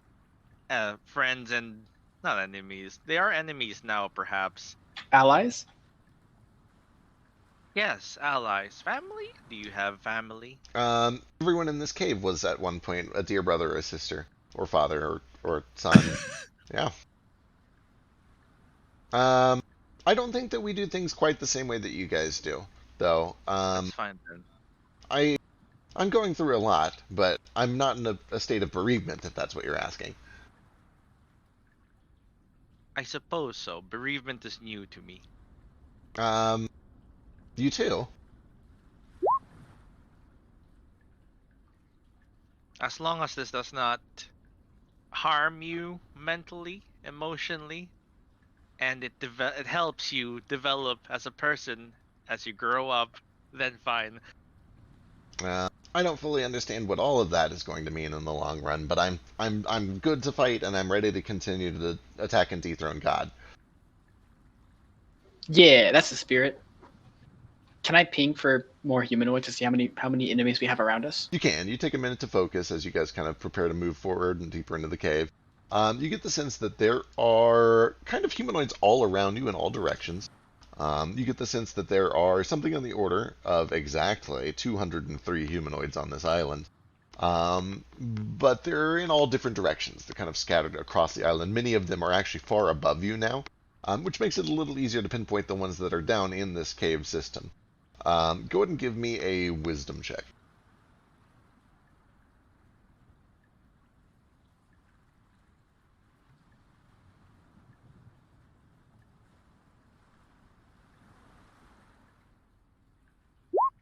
Woo! Can I have a 23? You can. With a natural 20, you can tell that there are about 27 humanoids that are on the level with you. You're presumably still down in this cave system with you. And the rest, something in the order of 170-ish, are above you elsewhere on the island. And also, with a natural 20, you would be able to determine that 8 of the signatures feel a little different, a little bigger, a little less Kuatoa to you. Do they feel spongy? No, they. You get the feeling that there are 8 non-Kuatoa deeper in this cave. Information you wouldn't normally get, but on a nat 20 you can have. Gotcha. Any aberrations? Far in the distance, yes. Not nearby, not in this cave system. Gotcha. All right, cool. How many? Well, okay, though I'm not gonna lie, I was taking a sip of whiskey when you said the original number, and I wasn't paying attention. How many are on this floor? 27 humanoids in this cave system with you, 8 of which are probably not Kuatoa. It has been probably 3.5 or 4 weeks since I've had even a sip of alcohol, and it has been months since I've actually drank for fun. This coronavirus thing can really piss off. Yeah, Yeah. I've like only drink for this, and like I work half the time now, so I don't drink before work. So Yep. apparently, it's frowned upon to be drunk when you do air traffic control. Huh. That just seems Huh. unnecessary. That just seems ridiculous. They should just let I've- you be as smashed as you want. Weird. I've tried to tell them that, but I've Didn't you been s- informed that drinking while I have strep throat's probably not a great idea, so I haven't been able to do that either. Yeah. God, Anyway, sobriety. It sounds Terrible. less streppy. in these days? Yeah, I feel way better, but that's good. Whatever it is, I hope I don't get it. So, what is the darkness yeah. like in this tunnel? Is it like super dark? So the water in the cavern that you were in kind of had this self-illumination about it. It cast this dim blue light on everything, giving it this very kind of otherworldly, fantastical feel. But as you leave that pond, things get darker again. There is no light source in the cavern, aside from occasional tiny little pinpricks of bioluminescence from these almost microscopic little starfish that kind of crawl across the surfaces of some of the wet cavern walls. Okay, just like I like it. I'm gonna, as I'm moving, search for traps because as a ranger, I can move at full speed while doing stuff. Excellent. Give me a perception check.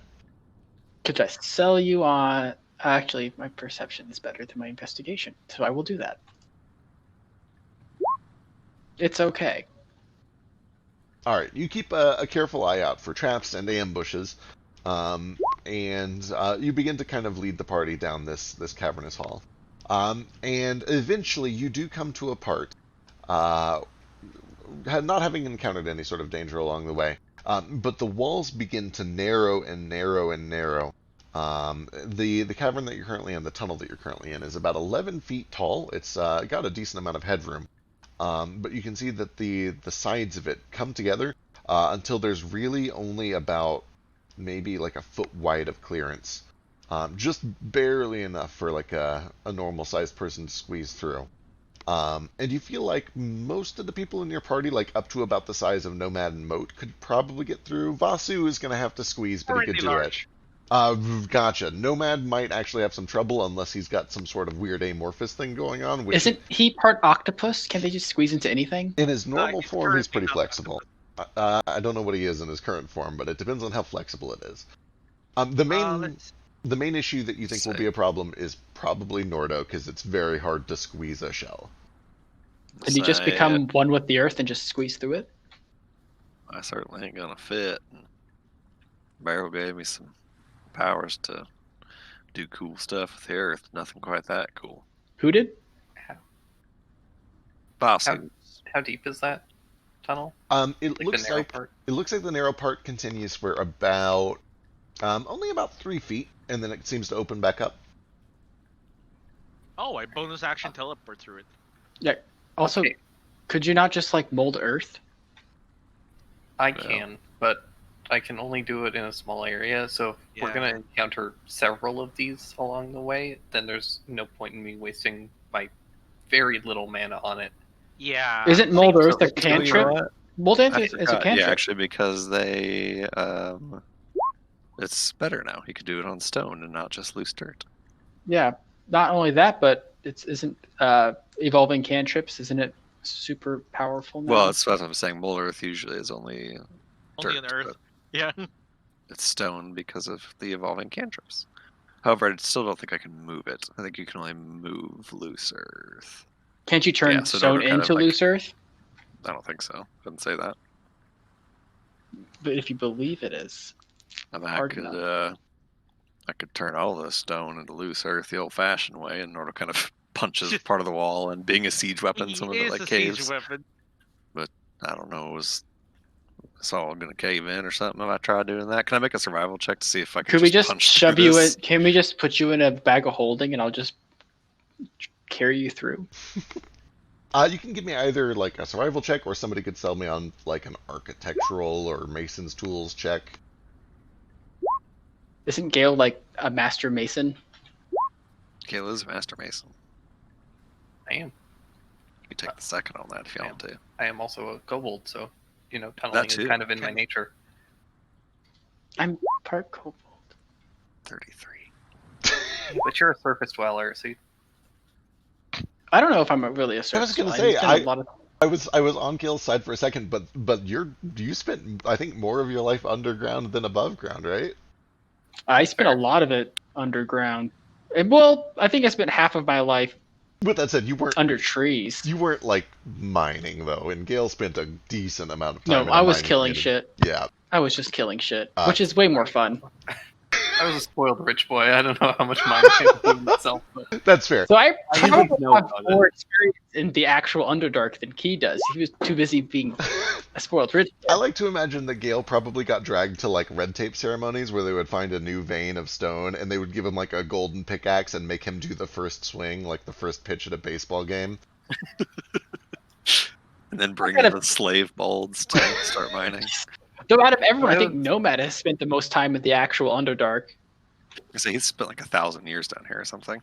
Kind of live there, but I was there. 37 blind though, so it was like it was never anything actually important. It was Yeah. like It was like they literally. found some shitty little vein somewhere. 3 people showed up to watch. Yeah, that one person who came to every single one of yours. They were like your biggest fan. If it's like the women's weightlifting in the Olympics. No one watched it. I would have watched it. somewhere in the distance, Leo's like, I thought you did a great job. He was one of the 3 people. Aww. Aw. Um, I'm gonna do the hole. Alright. Some of you are able to just snatch through this hole totally fine, and Gale kind of goes around to the other side to inspect it to see if there's any sort of structural instability or weakness. Nordo likewise kind of sizing this up to see if he thinks he could even get through it in the first place. And Gale, as you're looking it over with the 33, you're able to see that one of these surfaces kind of tapers off and doesn't seem to really be supporting anything above it. The other side of it, the left side of it as you're approaching, does seem to kind of go up into a pillar, and at the top of that pillar there are several kind of sharp stalactites that look like they could potentially be disturbed and maybe even fall or cause a minor cave-in if you were to hit that side instead. So it looks like the right side is probably the safer one to destroy if that's the plan you're going for. But the stalactites sound fun. Nordo, you do get the sense that because of your bizarre abilities, you could probably actually do some pretty decent work to this thing. 3 feet of stone is a lot to get through. It would take you some time, maybe something in the order of 30 minutes to an hour. But you could do I mean, I've got a stick of dynamite. Yeah, that's a bad idea. The old-fashioned way. Why don't we let Gale figure it out since he's the smart one? Well, I think Gale's just telling me if I'm going to punch a wall, I should punch this one rather than this one. Well, that's gonna make a lot of noise. Lube you up and just slide you through? I do have What's a lot the, of breathe. What's the Orcish word for lube? Unga Boonga Slicky Slicky? Boonga boonga slicky slicky. All right then. Boonga boonga, no need. Yeah, you can give me the old oonga boonga slippy slippy. I can go right through there. God, if any of these Oonga Boonga titles get in, it's gotta be Oonga Boonga Slicky Slicky. Okay. I'm gonna. If we did like oil him up, could he actually like slide through here? I don't think oiling is gonna help shrink his Make shell. my shell smaller physically. Oh, Well, can't you just take it off? And shrink him? God. No, all of you shut up for a second. I'm an idiot. I'm gonna take out my gun and I'm just gonna shoot Nordo. Excellent. What happens? Shrunk now. Yeah, you shrink down to half your size. Hey! Oh, well, yes, it'll work. Wait, how tall is he? I forgot. I have like 8 more uses of this for free, so yeah. Yeah. Did you Yeah. enlarge reduce into your gun? I did. No! Yeah. That's why he doesn't have heal anymore. Gale! Yeah, that's why I don't have my cure wounds. Oh Who needs no. Wait, Okay. how big is Nordo? I need to know. Are we the same height? Well, Have. he's normally exactly 6 feet tall, so now he's exactly 3 feet tall, and he normally weighs 500 pounds, I think. My god. You weigh an 1/8 of your normal weight. Yeah, so I weigh like 95 pounds, and I'm 3 feet tall. And Nordo's voice sounds like this now. Ha! We're the same height. At least We're the as soon same as height. you're through. At least Aha, tries to Nordo. remain professional, but cannot. Boy, it's ordinarily I get shot with that thing, gets me real big, but You're being so small tiny. like this is Your voice is so tiny too.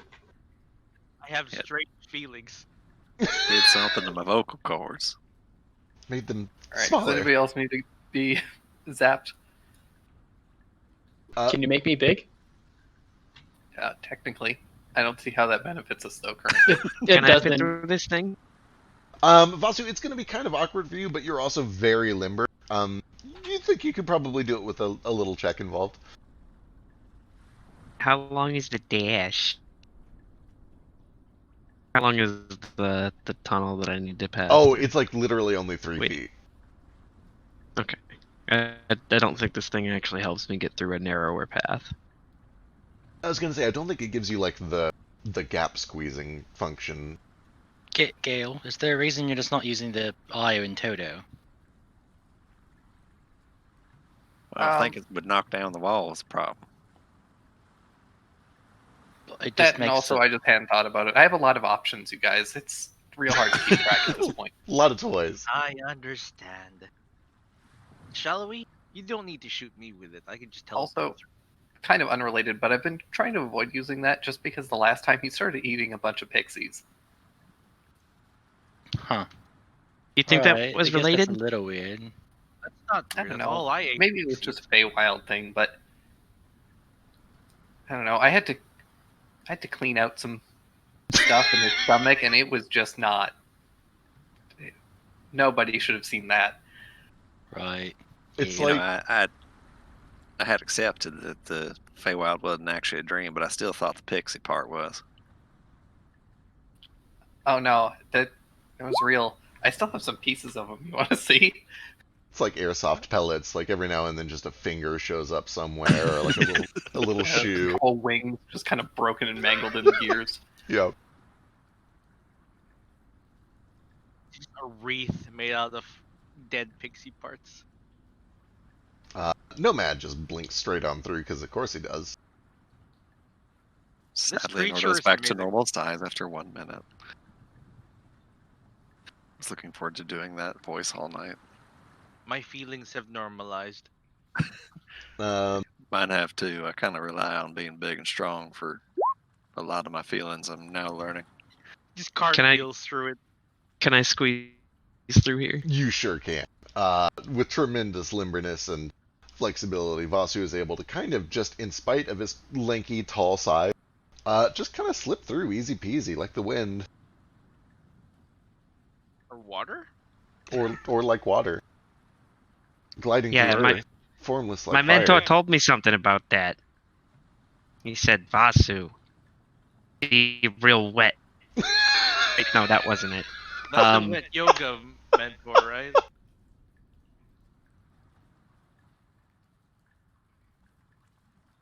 There was a lesson in there somewhere. Come Wise back to word. me. I can't remember exactly how he worded it. Ah, well. Oh you no, have God, fuck! I cannot. I No, absolutely please. cannot. Oh, It's Vasu. He's squeezing through with his acrobatics. oh, God. Oh, Oh, Caspian, help me. I'm stuck. Can Caspian fit through here, by the way? that's a really good point, actually. He Think a big probably- fucking knoll. let's find out. How big is Caspian? He's pretty big. He's null size. With that said, he is also surprisingly limber. Let's see what he can do. He'll try it.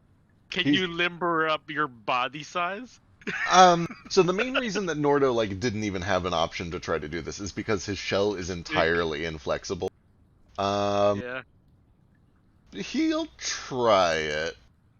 Yeah, he does okay. He's able to kind of you can almost hear like some grunting pain on his chest, and you're worried that you're going to hear a crack at some point from his rib cage. But with a little bit of pressure and honestly probably a little bit of oil, he is able to pull himself through and then kind of like, okay, I'm going to have to do that again on the way out, aren't I? That was very unpleasant. That pick, by Maybe the way. there's another way out, therefore another way in, and all of this was pointless. Yeah. Probably. that you used, by the way, was like from this creepypasta I used to listen to called Ted the Caver. It is the most claustrophobic I've ever been. I'm not even Nope. claustrophobic. Nope. I hate it. Hate it. I can't do it. That shit is too much for me. Anyway, you guys have all managed to clear through here without causing a disturbance or a scene or any terrific amount of noise. And you continue through. There's a couple other parts where it gets narrow again, but that seems to be the most narrow part so far, anyway. And eventually, after maybe 3 or 4 minutes of walking, you start to hear the sound of just kind of steam and mist rising and rolling across the floor towards you, and the temperature seems to pick up a bit. And you also notice that there is light that begins to emanate from around kind of a bend in the tunnels. I would like to. Well, Yeah, that depends. Do I hear anything? Give me a perception check. Yeah, I'll listen out as well for voices or movement. Sure.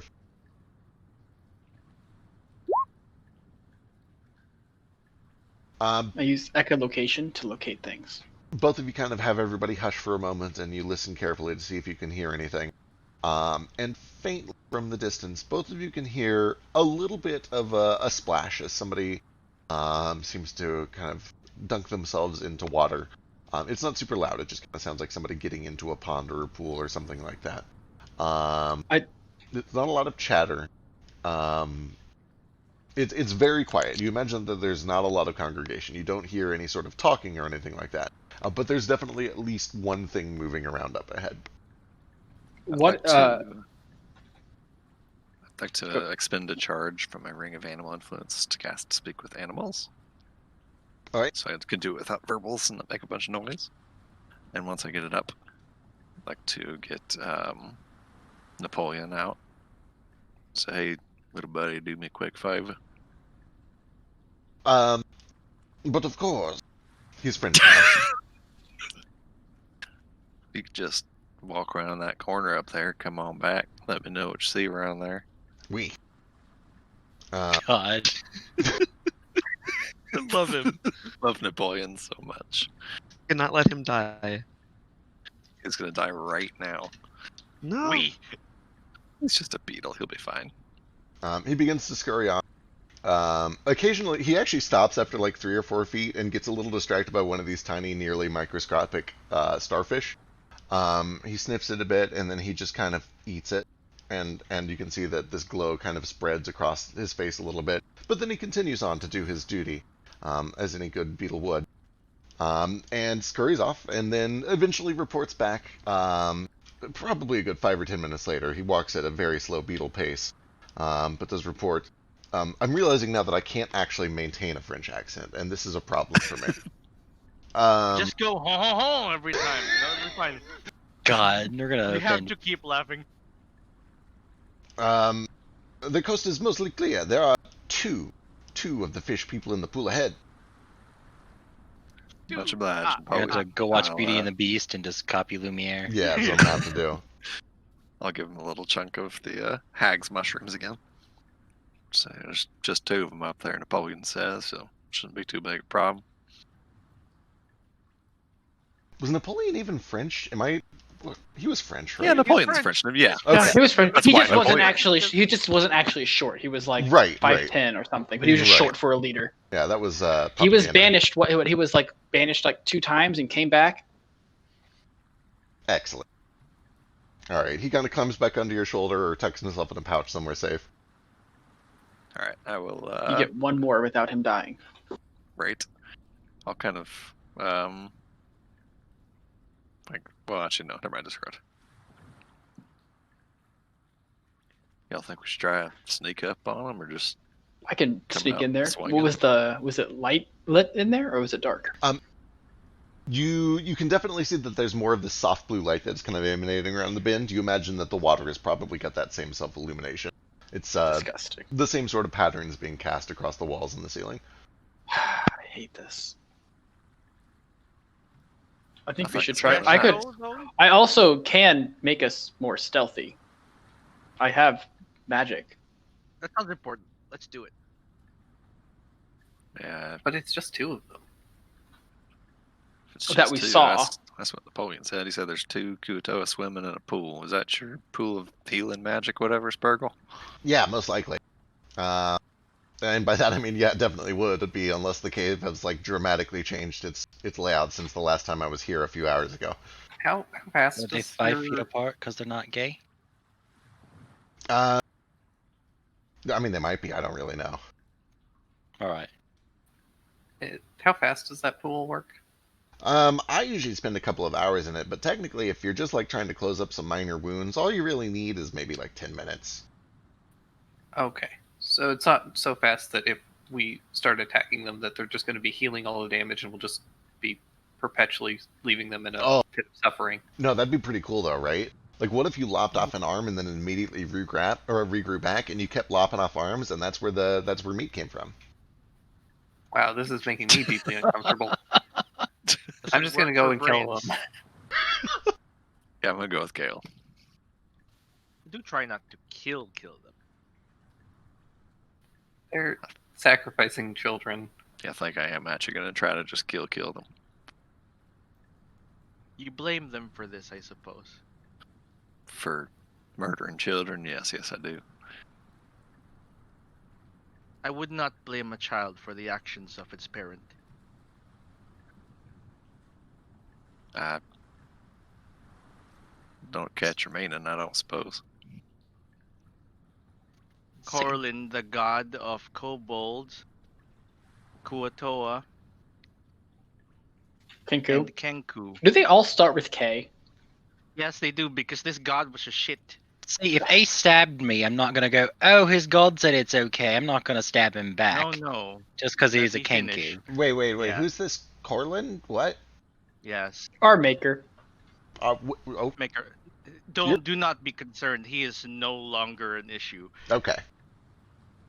But the thing is that when he tried to erase all 3, he took away something vital from all 3. Alright.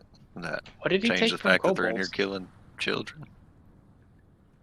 They only do so because they need a leader. A god. A feral dog only eats people because it's angry and feral. It doesn't mean you don't put it down. I do not know what feral dogs are. He is the sickness wild We do animals not really sometimes have get. those. Just wild animals. Well, just any wild animals. Sometimes they get sick with this fever that makes them crazy and violent, and ain't nothing to be done about it but put them down. Yes, but they are not crazy. They are not sick. They need guidance. They need a real god. Yeah, but they're murdering their children their way to their like leader. I don't think Look, we We kill many people ourselves. never killed any innocent children. No, man, that's very different. And that's why we have to guide them to not kill the innocent. Well, how are we gonna make gods then? How were you guys planning on like making a god without killing people? We're going to kill many, many people, all of them deserving of it. Understand this. We will guide which people you will kill, where power will come from. You will not kill the innocent again. That I understand where you're coming from, Nomad, but that doesn't seem like a decision we have the right to make. I mean, you can't really decide who gets to be sacrificed to make a god. I mean, honestly, making a god, it seems like a business that we have no right in. If we are going to be killing people anyway, and they are going to go to waste, we might as well use them. All right, All of and them. so my question is, do the souls of these dead creatures go to making this god? Do you know the process? Do these people suffer because of it? Or are you just We assuming that they don't, and you're just going to go along with it? But This is why I kept them alive. At what point are you becoming the selfish one that's killing people just so you can become a god, Nomad? Just Who said? I am already a I'm. You I are not know, Nomad. but I don't You're think not you are. Nomad. And I'm not saying you're mentally unstable, but I feel like if these guys decide, oh, we can make Nomad our god, Nomad, you might take them up on it. I will become a stronger god. That is their belief. Friend, no, man, I think we should talk about this later. I don't know if it's the time or place, but When they are all dead. No, I'm not Can we talking at about least kill that. these two and think about it in the pool? Can we at least not kill them? It's okay to knock them out. It's all I ask. No, Matt, I don't think it's a wise decision for us to decide who gets to be killed to make a god. I mean, morality, there is no right, and there is not really a We are morality. not Is making morality. decisions yet. I know, but you're saying that you want to, and I don't like that. I am saying that we must perform more experiments for a conclusion. Do we need a conclusion? Yes, Why? to know. And then what? And then what will happen with this knowledge that you know?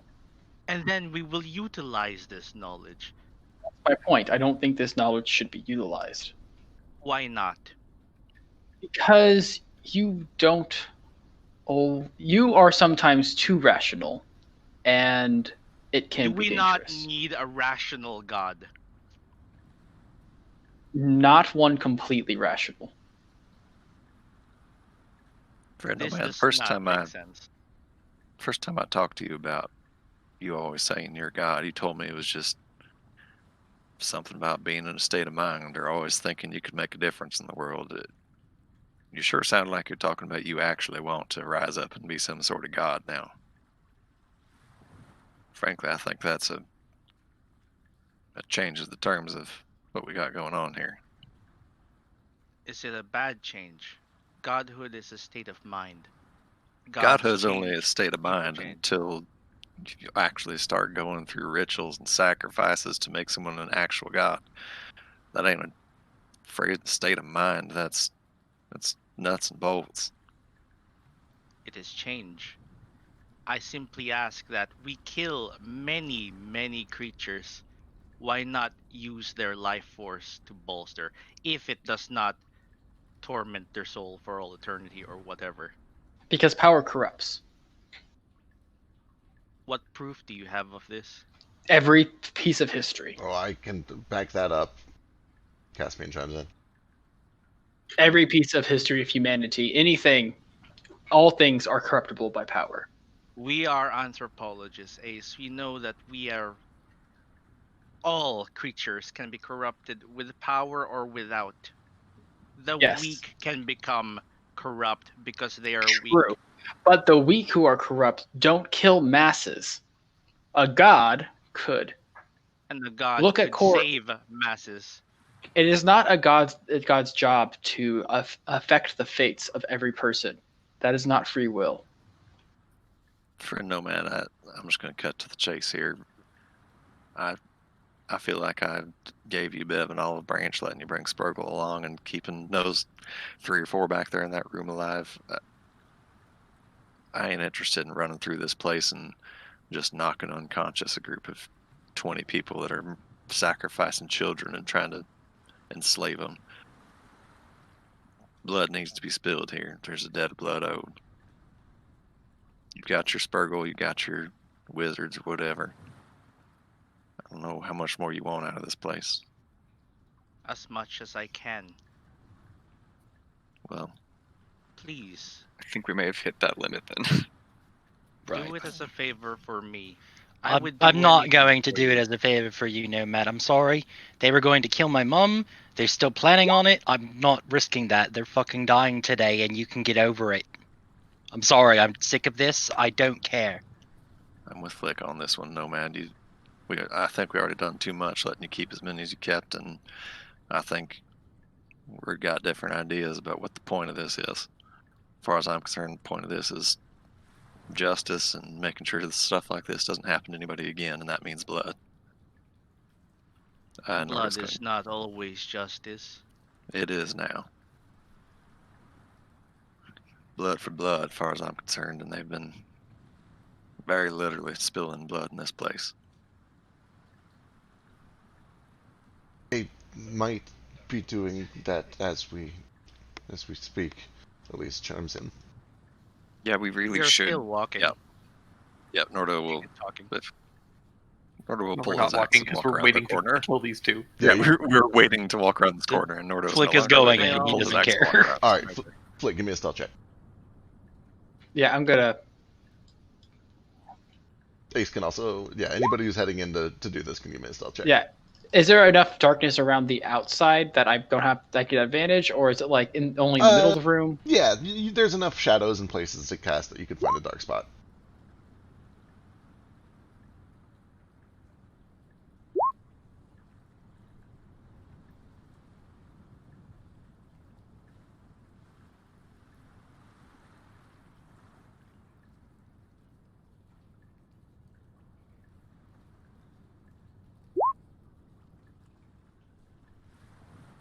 Woo!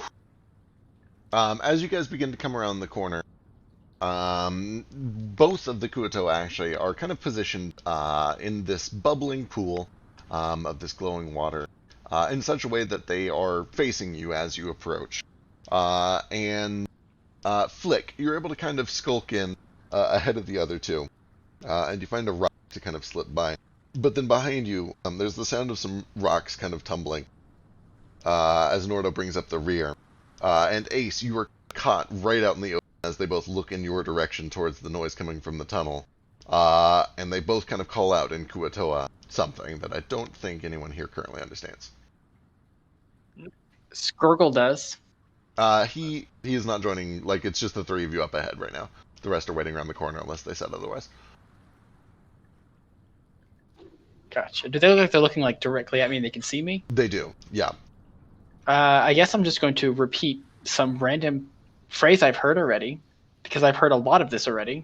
Whatever seems to have happened in a calm moment with people just casually having conversation. Give me an insight check, I guess, or a performance check. Probably also a luck check.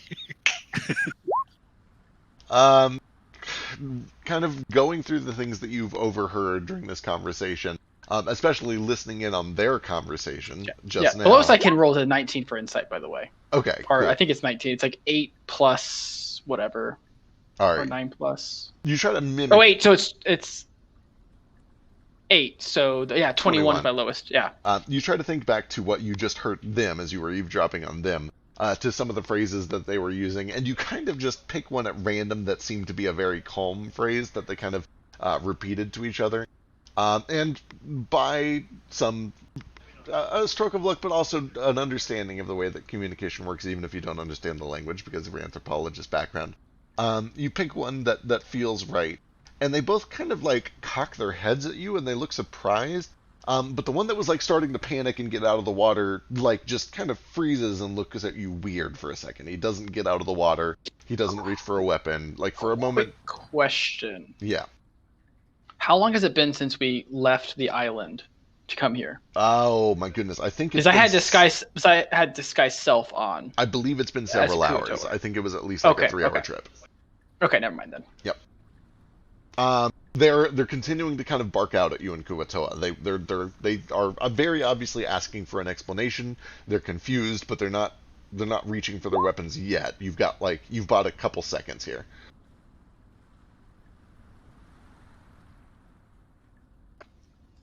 Crap. Okay. I'm assuming this isn't gonna work again. I just start crying. like really loudly crying. Okay. They both. I step out and I'm just like, Ace, that's my bit. All right. They start to like scramble and flail and splash around in the pool like they're trying to get out of it and get to their gear. Guess I'm just gonna fucking shoot them then. Spear. Let's see. Can I move my hunter's mark to some of them and just? You can. It's just a bonus action. Let's see here. What do they got?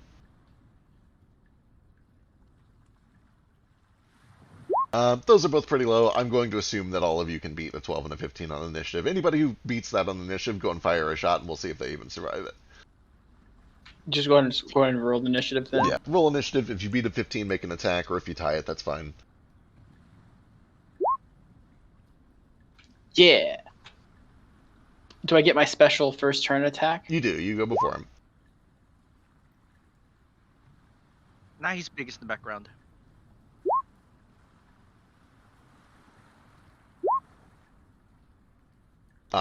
Shit, crit! Good lord. Yeah, as soon as shit starts to go down, everybody kind of springs from their position. Flick is hidden. The rest of you spot it. And it takes a fraction of all of these attacks to just kind of wipe the two of them out. They drop very easily. They both go down and everything goes quiet. On that note, I've got to go to work. Have fun. Good luck. Yeah, Are you back to normal next week? yeah next week we're back to normal, and then the week after that I work, and then who knows after that. Hell yeah. Also, are we playing next week? We'll decide that later. I guess. We should. was gonna say- I have the option. I'm pretty sure that I don't have work next Wednesday, so that would be awesome. Yeah, I I don't either. was going to say, I think we threw the pull up early, and everybody looked like they were down to play. Nobody looked like they had plans, which I appreciate. That's good. Terrific. Because you shouldn't have plans. Exactly. So we'll probably play, but I'll make it official sometime over the course of the week. Do we get to have a feast? Possibly. Depends on what happens here. We'll just eat all the Kuatoa. It's fine. You're humanoid. We're humanoid. You guys eat dragon. How does that work? Hey, hold on. They're definitely sapient. I don't care about that. I meant more like part kobold, but I guess kobolds aren't part dragon because Corlin didn't make dragons. Right? Give me a religion check. Could base them off dragons.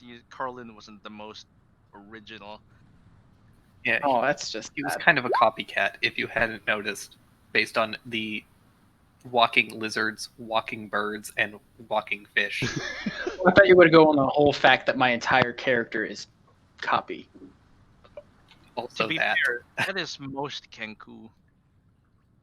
You don't believe Corlin was responsible for the creation of dragons? Otherwise, she probably would have tried to nerf them. Or he. They. Corlin made the three races that belonged to him as a prank. Amusement, if you will. Got him. Alright. Can I search their stuff real quick?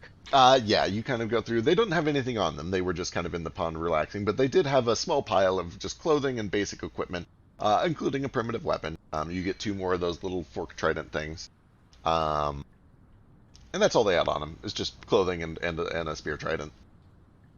Let's keep going. Should we start stealthing for like the big pit? Wait a second. How? Hey, Spurgle. Yeah. How long do you have to do the singing underwater to heal? Honestly, like a 10-minute dip, and I usually feel a lot better. Sometimes 10 I sing minutes for is too several long hours, for but me. I I don't have water breathing. kind of think 10 minutes might be worth our time. I mean, if we want to, Yeah, someone who knows how to make it so we can all breathe water.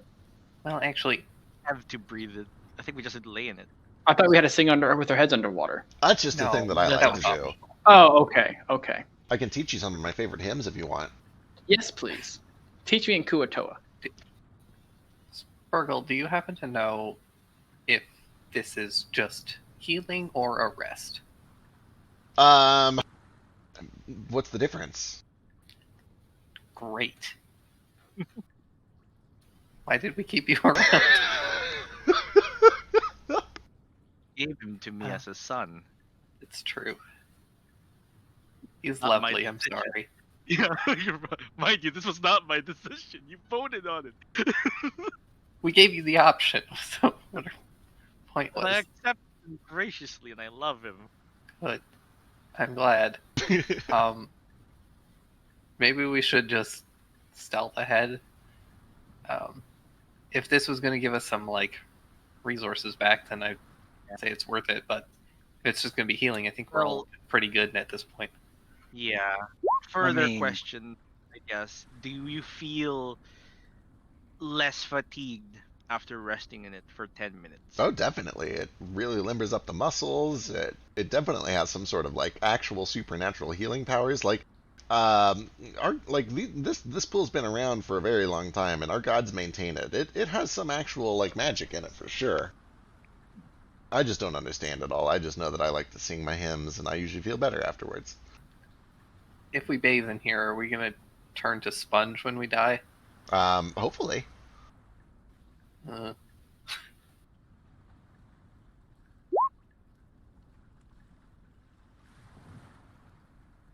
Yeah, Caspian kind of looks down at his handful of wounds and is like, I mean, if we haven't set off any alarms, 10 minutes might not be a bad idea, but I can go either way. I'm feeling good.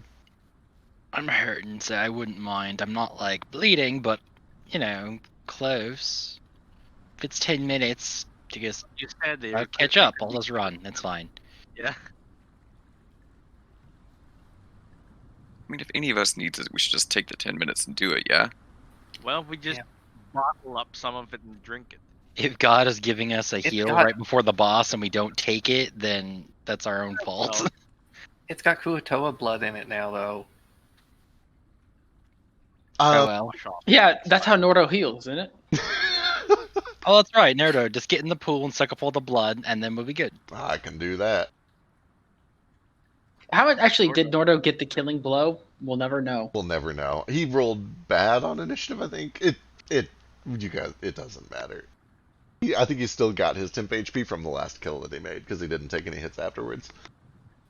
Alright. Well, if we're gonna do this, I'm gonna take a bit of a risk. And I'm gonna throw out my Arcane Eye while we rest. Okay. And have that go ahead. Keeping it close to the ceiling and out of sight, ideally. All right. Excellent. Notably and importantly, the moment that you cast it, Spurgle's like, "Ooh, what's that?" Yeah, I know. Look, just pretend it's not there. It's only a 1-inch ball. Surely, if I keep it, surely it can stealth. Oh, yeah, no. Try to put it. Yeah, no, you got it under control. Maybe up top. Yeah. It's like you guys just sense that it's there by proximity. Is it? You can actually see it. It's called otherworldly sense. It's a little bit tricky, but yeah, it's this weird feeling that we get. Hang on, let me go read exactly how this works before I answer this. Well, there goes 6 mana for nothing. Hang on, let me go read it before I spoil all your fun. Oh, it's not called. Okay, hang on. Oh, Oh no. oh no. It's there. You know that feeling when like a bug is crawling on the back of your neck? Like as soon as you pull that thing out, I can like feel it almost immediately. If you move it far away, yeah, like you do a little testing with them, and it's like, okay, that from there I don't feel it at all. So if you keep it that far away, it should be good. And at that point, it's 35 feet away. Okay. Just as long as you keep it flying in the ceiling or something, should be fine. Yeah, it should be okay.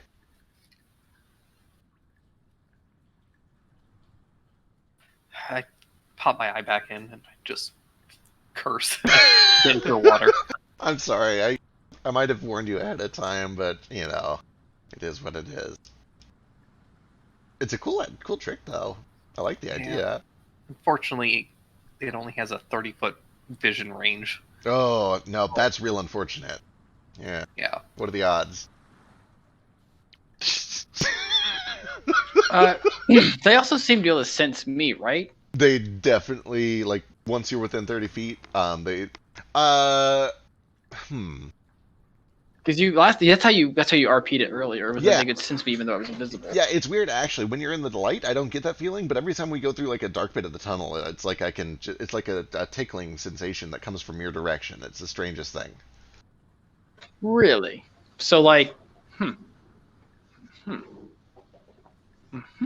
They can just sense invisible things. They do. They straight up, and it's not even like a blind sight. It says they like sense the presence of invisible creatures and know where they are. So I just have to not use my best ability against them. Fascinating. More experiments will reveal more about this ability. I can try to like, you know, I guess I can. I was gonna say that I could like try to teach you how to do it, but then I remembered my life and the fact that I've been able to do it since as long as I can remember, and I didn't do any sort of training or study for it. So maybe I can't. Unless you want to get turned into a That's fine. Kuatoa. which I think we're working on like that's kind of part of what we're doing. I think we found this guy that wants to be one of us. Yeah, well, there might be some sort of sensory thing in your brains or in your brain stems, but also we did meet a priest I've that heard. turned into. Oh, yeah, I've heard that we have a third eyeball under our tongue, and that's what does it. Stick your tongue. Yeah, show us.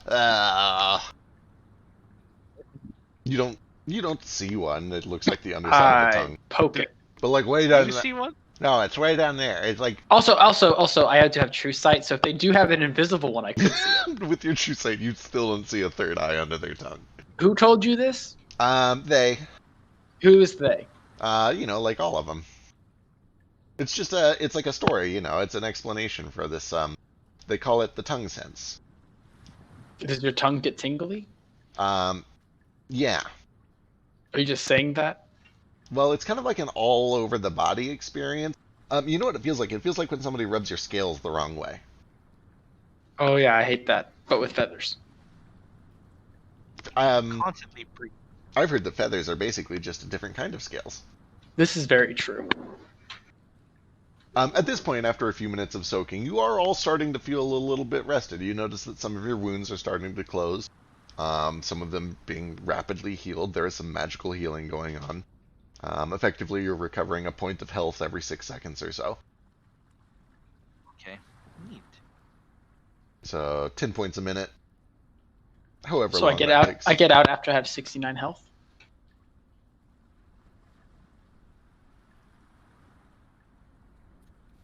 Oh wow, it's only going to take me like 3 minutes. Okay.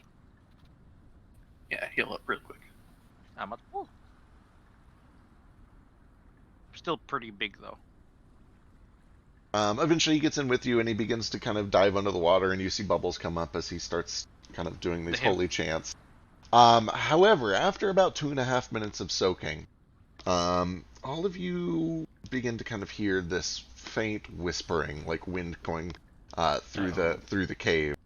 And at first, it just kind of sounds like a whistle, and then a whisper, and then all of you simultaneously begin to hear it as a voice in your heads.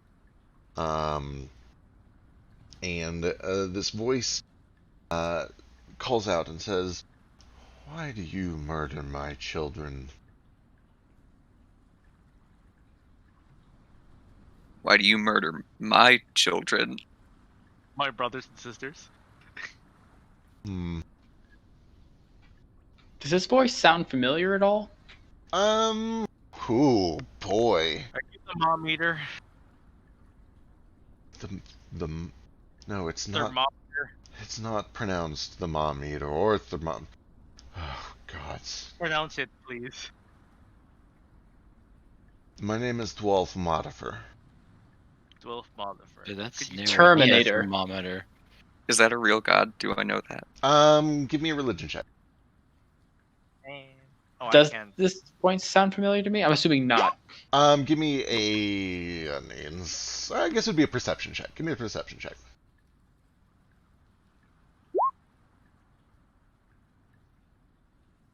What's the name? Yeah, I will. Hang on a second. For Nordo, our lore keeper. That's later. a very good point.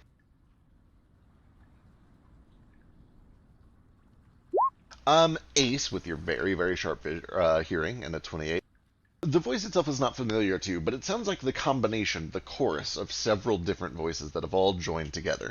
And obviously I can't do that with my real voice, but it definitely has an otherworldly, almost ethereal, godlike effect to it. With the 28, you do catch that some of the deepest registered tones coming through, one of the voices of the 20 or 30 that all come together to make this conglomerate voice, one of those voices does sound kind of like Malahu's voice. Who is Malahu again? He was the priest at the church. Oh, the one who turned into a slug? Yep. That thing did not have a soul anymore, so I guess this is where his soul went. Does it sound like the voices of... Do I hear the voices of the two I killed inside this fountain? Or we? Some of the voices that you hear kind of sound Kuatoa. They've got this kind of shrill, bubbly, throaty, scratchy tone to them. Most of the voices, probably 2/3 of the voices, sound More human. Human, elf. A couple of them kind of have the grizzle of a tabaxi or a knoll or something like that. None of them seem specifically to be the ones that you just killed in this pool.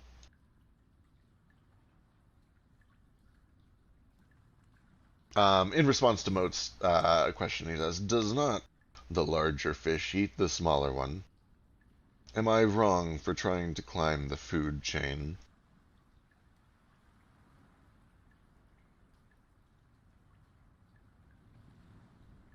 Which food chain are you climbing right now? Like the god one? God, life, the ocean, all of it. It's not rare that the meal delivers itself to me, but it has come at some price. I only have so many daughters and sons. Have you met the Deep Mother? I don't know of the Deep Mother, but if they are small enough, I will eat them too. Yeah, gotta put it to this. This is Nomad, does this sound crazy to you? No. Okay. This is real crazy. It sounds really crazy to all of us, which may be where a lot of our conflict is coming from. It simply makes sense. But all the same, we do not wish for it to happen. So, I'm here to eat you. That's good. I'm glad you're on our side. Yeah, you hear that, tough guy? We brought a bigger fish. Well, that was a good one, Vasu. That was a good one. Thank you.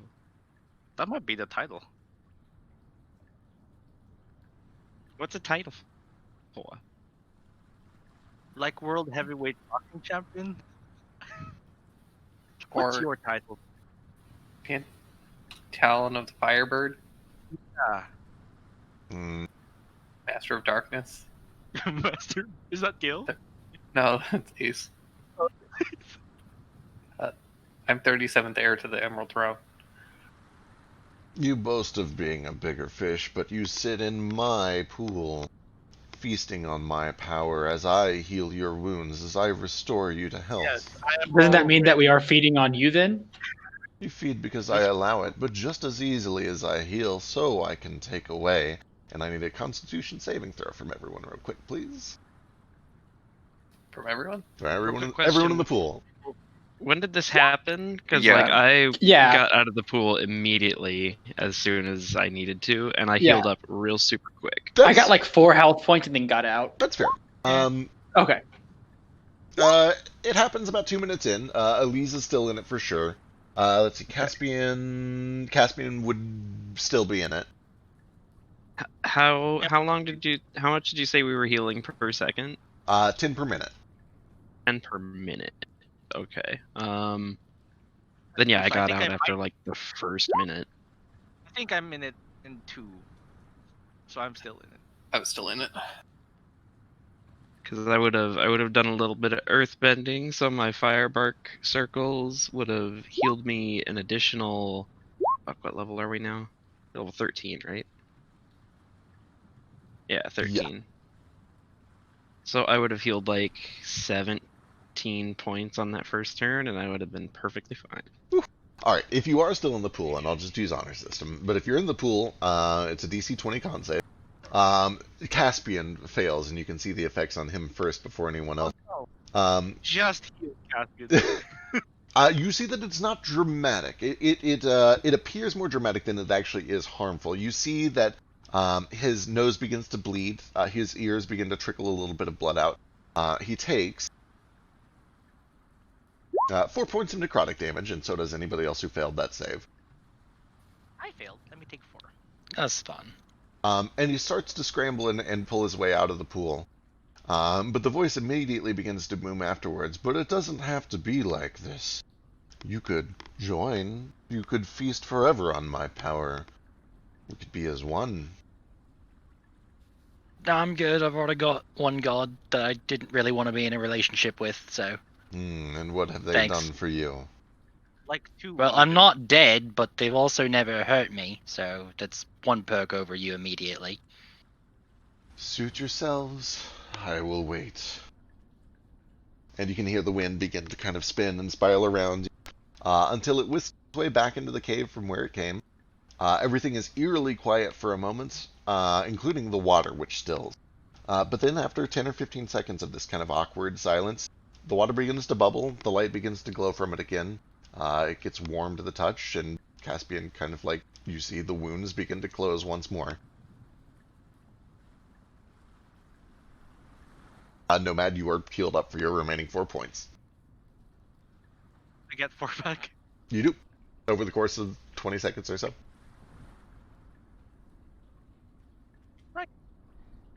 He kind of shakes a big old talon tentacle leg. It's like, well, let's go eat the rest of that god. I've gotten a taste for him.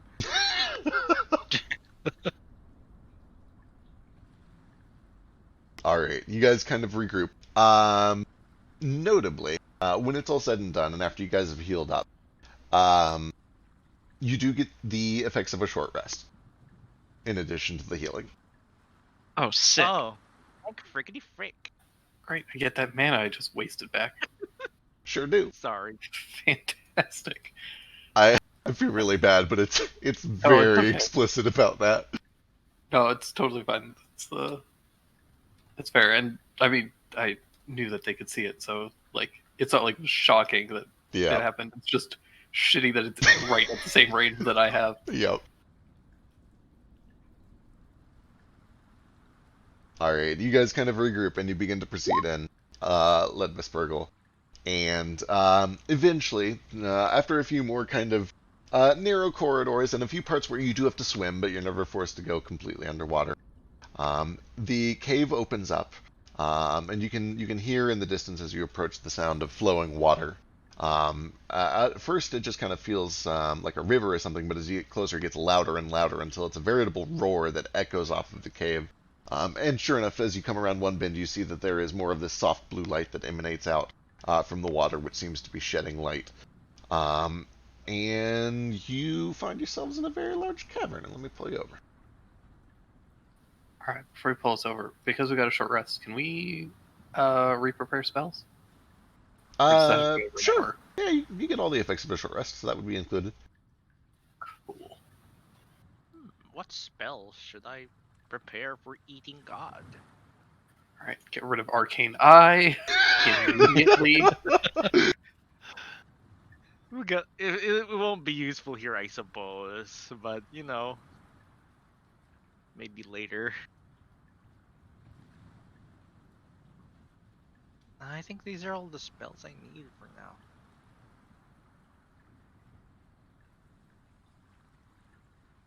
How long has it been since I transformed? The spell lasts an hour. You guys walked for about 20 minutes, rested for about 10 minutes, and then had to walk another 10 minutes, so you got like 20 minutes left on the spell. Okay.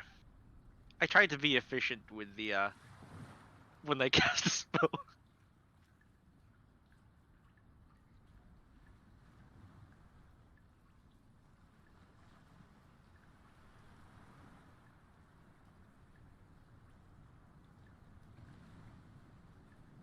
Do you think this will be much like Beryl?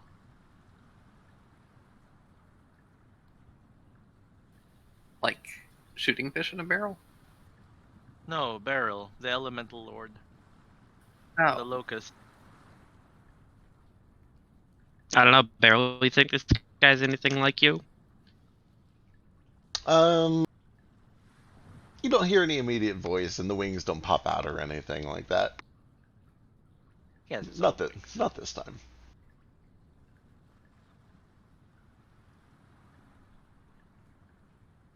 Yeah, Beryl gave us the power willingly. Perhaps this time we must take it. You guys can kind of put yourselves wherever you want as you enter this cavern. There's no immediate signs of life, but you can see that there's this kind of winding edge that goes around this cavern, getting taller and taller as you go around it. Right where you first emerge, it's about a 10-foot drop down into a pool of water. But way over here, it is about an 80-foot drop, and then it's kind of just a smooth gradient as you wind around clockwise to get to there. Can that be large? You sure can. Yeah. There you go. Let me give myself a flying icon, because I'm flying. You do see that at some points the path kind of dips behind either columns that run floor to ceiling or all the way in to little tunnels that eventually re-emerge. There are several points where little openings seem to branch off into side caverns, but it's not really easy to tell where they lead from your current perspective. However, from the very center of this place, looking up, you can see that there is an opening probably about 120 to 150 feet up, nearly circular, although it's not perfect, and pouring down from that circular pattern. There is just a wall of water, this column of waterfall that floats straight down through the center of the cavern until it splashes into the lake below. And all of this is giving out this pale light. But you can see that inside of this waterfall, swimming around, is just this horde of maybe 50 or so enormous creatures, somewhere between a leech and an eel each one. And you can just kind of faintly make out their shadows inside of it as they swim and swirl in place. Anything else in the room that we can see? Give me a perception check. Taking a glance around to get a quick look at your bearings. One of the only other things that catches your eye, kind of as you're looking over the waterfall and trying to get a better sense for what's going on, you see at first one prick of purple light, and then a second, and then a third. And at first it looks like it's coming from inside the waterfall, but then as you kind of look a little closer with the 23, you can tell that it's actually coming from behind it, up on the shelf. There are 3 pricks of purple light that kind of form a triangle, and then you watch as they all kind of blink out and disappear. That is the only real movement that you see, is just the pricks of light that seem to be bright enough to shine through the waterfall. It obscures your vision well enough that you can't see what they were coming from or what happened exactly over there. You just saw 3 pricks of light, and then they all disappeared. Hostages. Where are they? It was similar to the 3 eyes in the shape of a triangle or whatever. Not 3 eyes, the eye with 3 pupils in the shape of a triangle. I mean, in the kind of, it makes a triangle. It definitely doesn't have the same kind of like goat eye look to it. Okay. But it doesn't have enough like volume to have done that, so it's kind of hard to tell. Did I see anything weird with my true sight? Cool. With your true sight,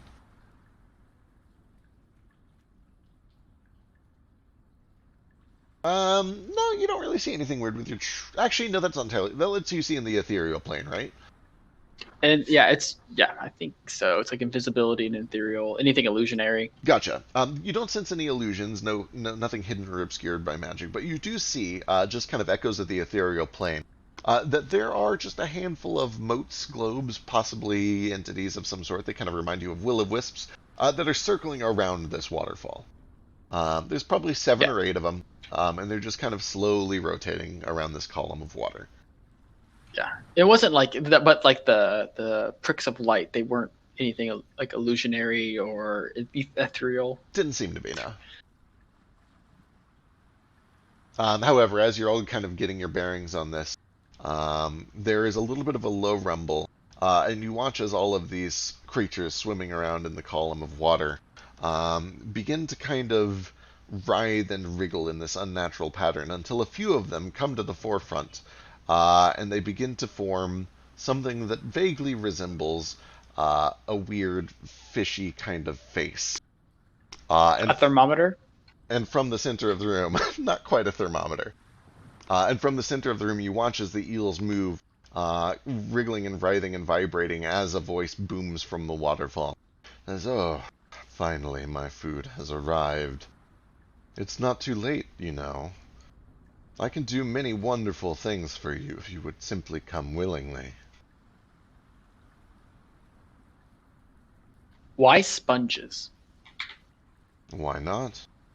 They're one of the most perfect and pure life forms in my ocean. Your ocean? Of course, it will all be my ocean someday. So it's not your ocean yet? It is. It simply doesn't realize it yet. Huh. I understand your ambition. Do you not have ailments? Services I could render to you? You, and he kind of looks down towards Gale. I could make you whole again. The blink of an eye, it would take nothing. Nothing but a little cooperation. Don't you wish to be whole? And my eternal service. Doesn't have to be yours.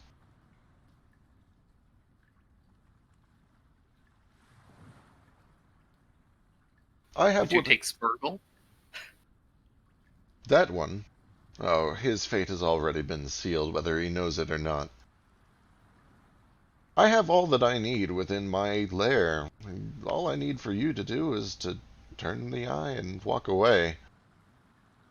I don't wish to fight. I don't wish to have any more conflict. I have taken the lives that I need and will consume them as soon as I can. Walk away. I'll make you whole again. You, your mother. And he looks over towards Flick. Is she not sick? Isn't that what you're all looking for? To cure the sick? To stave off the throes of death? To make people whole and happy again? I mean, you were also going to just kill her, so no, I'm good. A small price to pay. Not really a small price when you think about it. Not for me. For you. It is a shame, I admit. Moat with a divine sense. You can tell that this is a celestial. Tight, thank you.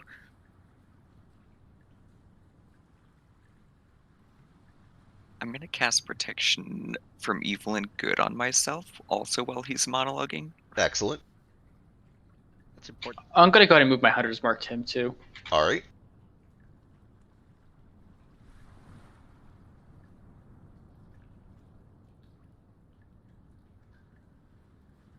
Oh, it matters not.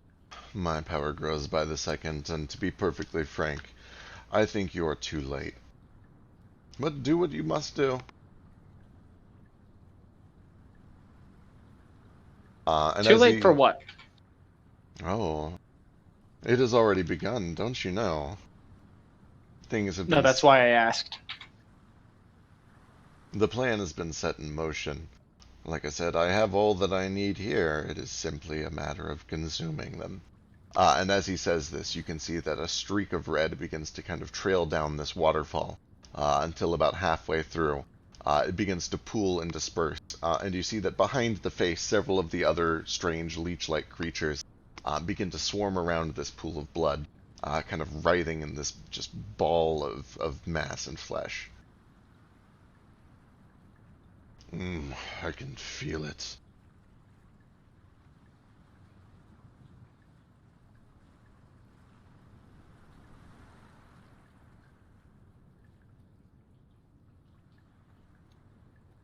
It's pretty gross.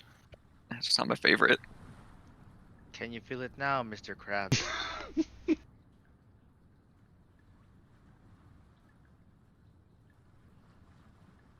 Without any other words, he kind of the face begins to the eels making up the face rejoin the rest of the group, and they kind of just turn back into this swirling ball of these creatures, these shadows in the waterfall. And they continue to spin around at this pool of blood until eventually it dissipates and it runs clear once more.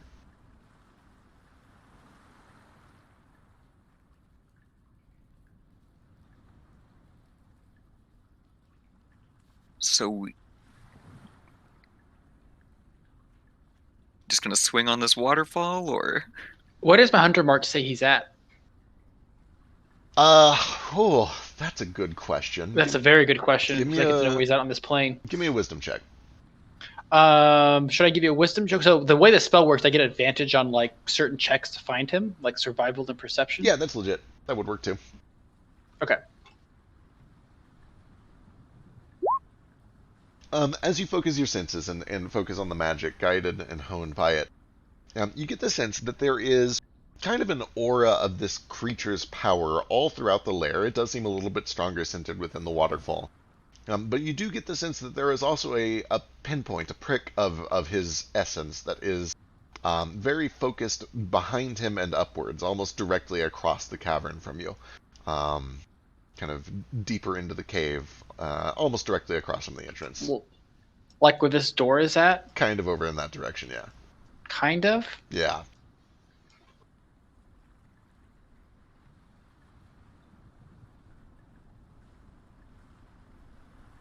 I say that in deep speech to my bromad, Right over so there. that he could like convey it telepathically, so he doesn't know that we know. I don't have telepathic powers currently in this form. Oh, well, never mind then. Don't worry, I heard it though. That's going to change soon. You mentioned that the top of this waterfall there were bright lights. From kind of over by this door that Ace has spotted, through the waterfall, he saw 3 purple lights appear one at a time, kind of wave around momentarily and then disappear. It's not at the top of the waterfall. It is on the ledge, kind of over on the other side of the cavern. Okay. So Nomad's gonna fly over there, kind of vanish halfway and teleport behind it. When you get over there, you're able to see more clearly, and I'll move this aside for a second. It is not a door like you were hoping to find. It appears to be just a portion of the cave that has been chiseled and carved smooth, and it has some just very basic inscriptions on it. They don't really look like arcane runes to you. It appears to be more maybe a religious symbol or something like that. It's a very simple symbol. It's definitely not arcane runes or scrawlings or anything like that. Cool. So what he's going to do now is he's going to revert back to regular Nomad. Because he doesn't want to face a god in that form specifically. Bad news. Bad news bears vulnerable to radiant damage. So he's back to regular Nomad. And he's going to inspect this. Is it a religion check? Sure. While he's doing this, he's conveying Ace's message to everyone else. Telepathically.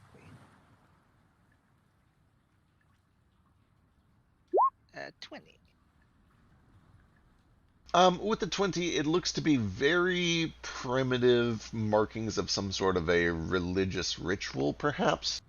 You can see that near the base, there are 3 figures that kind of resemble Kuatoa.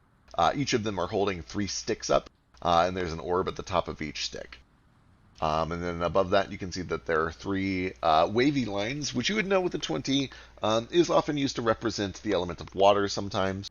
And then at the top there is a just kind of a triangle or an arrow pointing upwards or forwards, and that doesn't really ring any bells to you. 3 sticks. We found 3 staves with lightning. Perhaps those are related.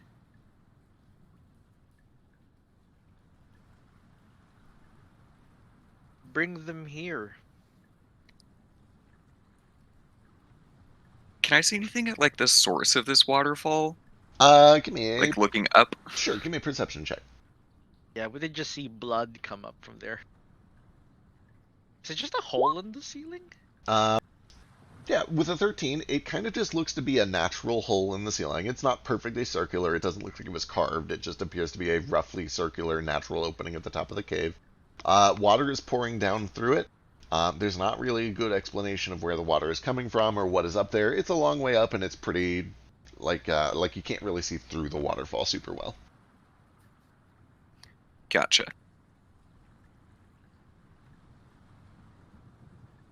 As you guys are kind of looking around and having this discussion, though, there is suddenly a rumble, kind of just a low one. It's not like a full-on earthquake, but there's definitely a rumble that kind of tremors through the cavern. Very brief, but very sharp, like a quick jolt. And as it does, there is a ring of red that comes down the waterfall. And for a moment, all of the creatures inside kind of swirl and go into this frenzy. But then the ring of red stops, and everything goes back to normal. And at this point, we'll keep doing what you're doing. Spurgle, where do the sacrifices take place? The priests usually go through stone there, and they take the sacrifices through there. I don't really know what happens beyond that because I'm not supposed to go in there because I'm not a priest. But I Right. don't see anybody come out of it. Votes for Nordo knocking this door down. Yeah. And the Sounds good to stabs, me. don't we have those? Yeah, do we have- want to see if we can the just stab- open it? We have 3 stabs. Let's try. Also, Raise what the is all stab. this colorful stuff just all around? Sponge. As you look around, it appears to be a mix of sponge and coral. Does it look like this room is floods? The entire surface of all of this rock is very slick and wet. Hmm. We might want to be careful about this room flooding later. We'll need to move quickly. All right, I will, I guess, quickly move over while looking for traps. Sure, give me a perception check looking for traps as you guys kind of run over towards that surface. I'll just wait for the stabs to get here. You don't spot any traps, but as you are listening cautiously, you do notice that coming down this corridor are definitely some Kuatoa voices, as well as some kind of whimpers and cries from people that don't sound Kuatoa. And coming from this corridor, you hear the sound of another rushing waterfall. And I will also reveal a little bit as you guys walk past. Can I like peek in here? You sure can. As you look in, you're able to see a little bit. Hey, I hear some stuff and going on, and I can see a shield. Definitely some Kuatoa voices coming from that way. They're an ambush, I suppose. Yeah, we probably should. It sounds like we have some innocent people over there. As I'm kind of sweeping around the room too, do I see anything with detect magic? With detect magic, there is definitely a little bit of an aura of literally every school of magic coming from the waterfall itself. There is a tiny bit of necromancy going on all of these sponges and corals, and some transmutation and abjuration from the stone surface that Nomad is in front of. Okay. And to relay that information to him. Excellent. You do notice that Abjuration. as you all kind of approach the stone surface here, that the 3 stabs that you have brought up, and as you pull them out and kind of hold them up to it, do begin to glow purple at the tips. Here we 3 orbs, however. Maybe we touch the stabs to the orbs. See what happens. These are just engravings of orbs, right? They're not actually like someone stuck orbs on the Yeah, stone. they're etched like a relief, but they don't look deep enough to actually like put an orb into. They're not big enough for that.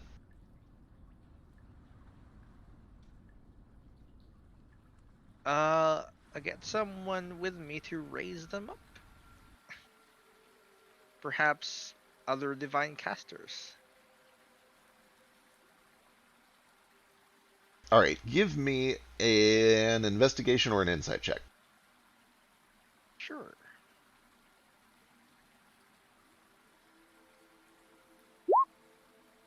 As you hold them up, they each kind of like flicker on and off. They seem to get brighter and then they go back to their normal color. And at first, it's kind of hard to determine what is causing some of them to occasionally grow brighter or weaker than the others. But then you realize that anytime you hold the middle one higher than the other 2, it glows very bright. There's a sequence here. So using the etching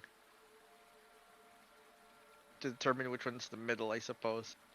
Yeah, you get the sense that they probably need to be held in a specific like pattern or shape or something like that. Okay.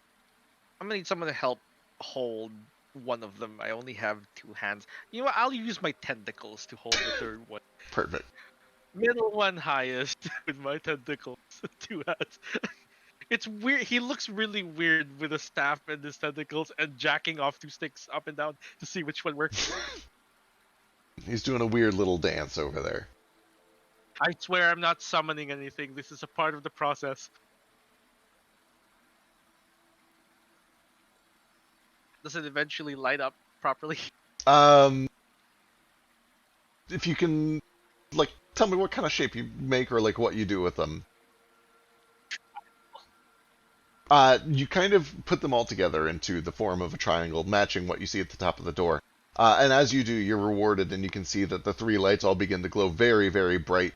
And then almost like a raindrop ripple spreading from the middle of the stone surface outwards. You can see that the entire surface of the stone wall begins to shimmer and ripple like it's made of liquid. I fucked up. Let's go. I think the way, so I'm gonna like, does it stop rippling when I move the staves away? When you pull the stabs away, or if you like change the shape that they're held in, it snaps back. It becomes rigid again. Gotcha. I think I found a way inside. Should we Hurry. head down this hall and help these people who are being sacrificed? Yeah, we should probably help the people being sacrificed first, Nomad. I know. Then we must hurry. Alright. The blood is coming from upstairs, though. That's weird.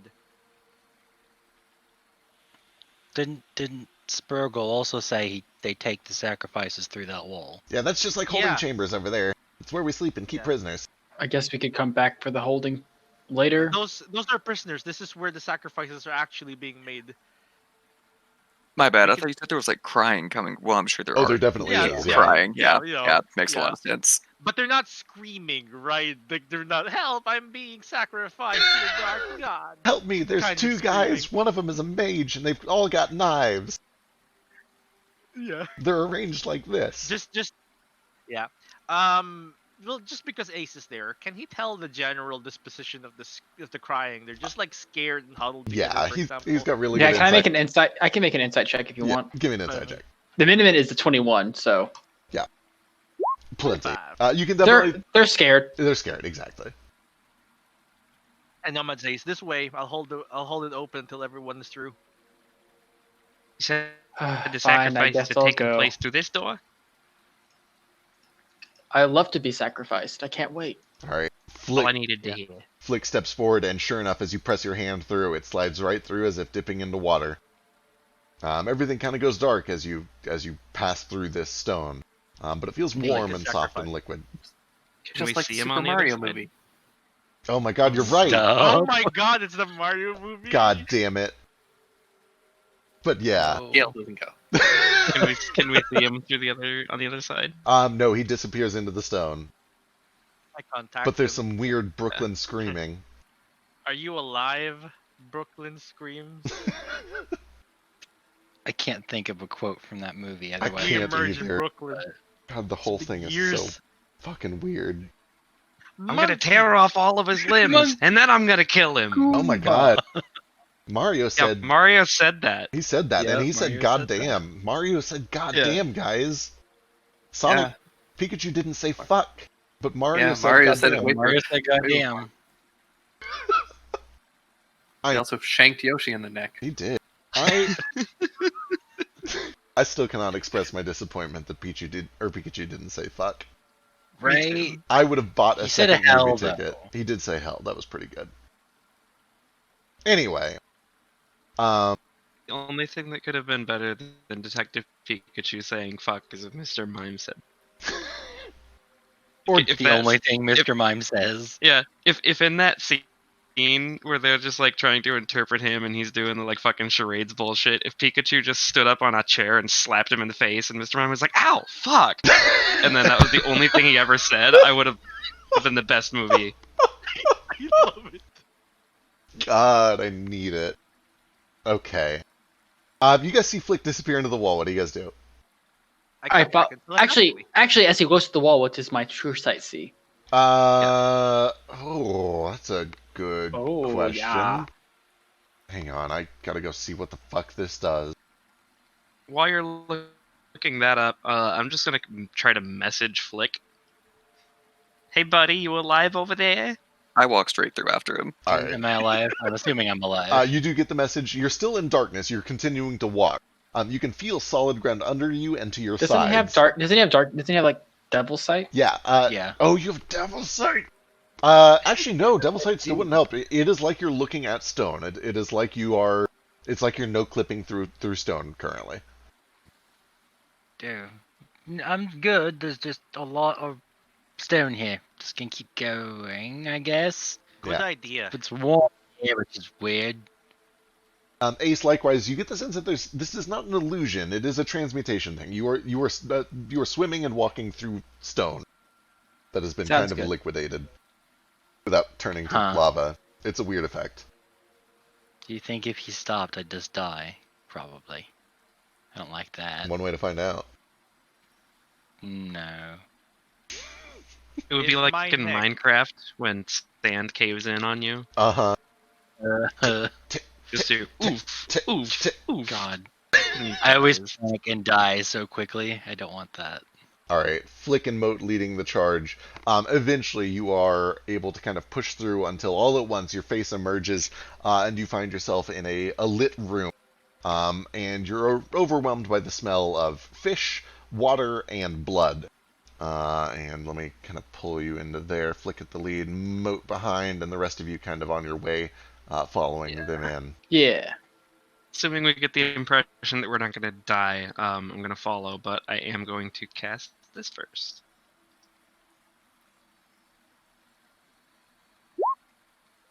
Excellent. 6 flaming, spiraling little lotus petals start dancing around me. Or I guess they're full flowers because that looks way cooler.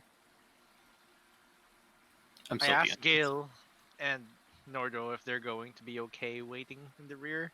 Norda decides to watch the back for reinforcements.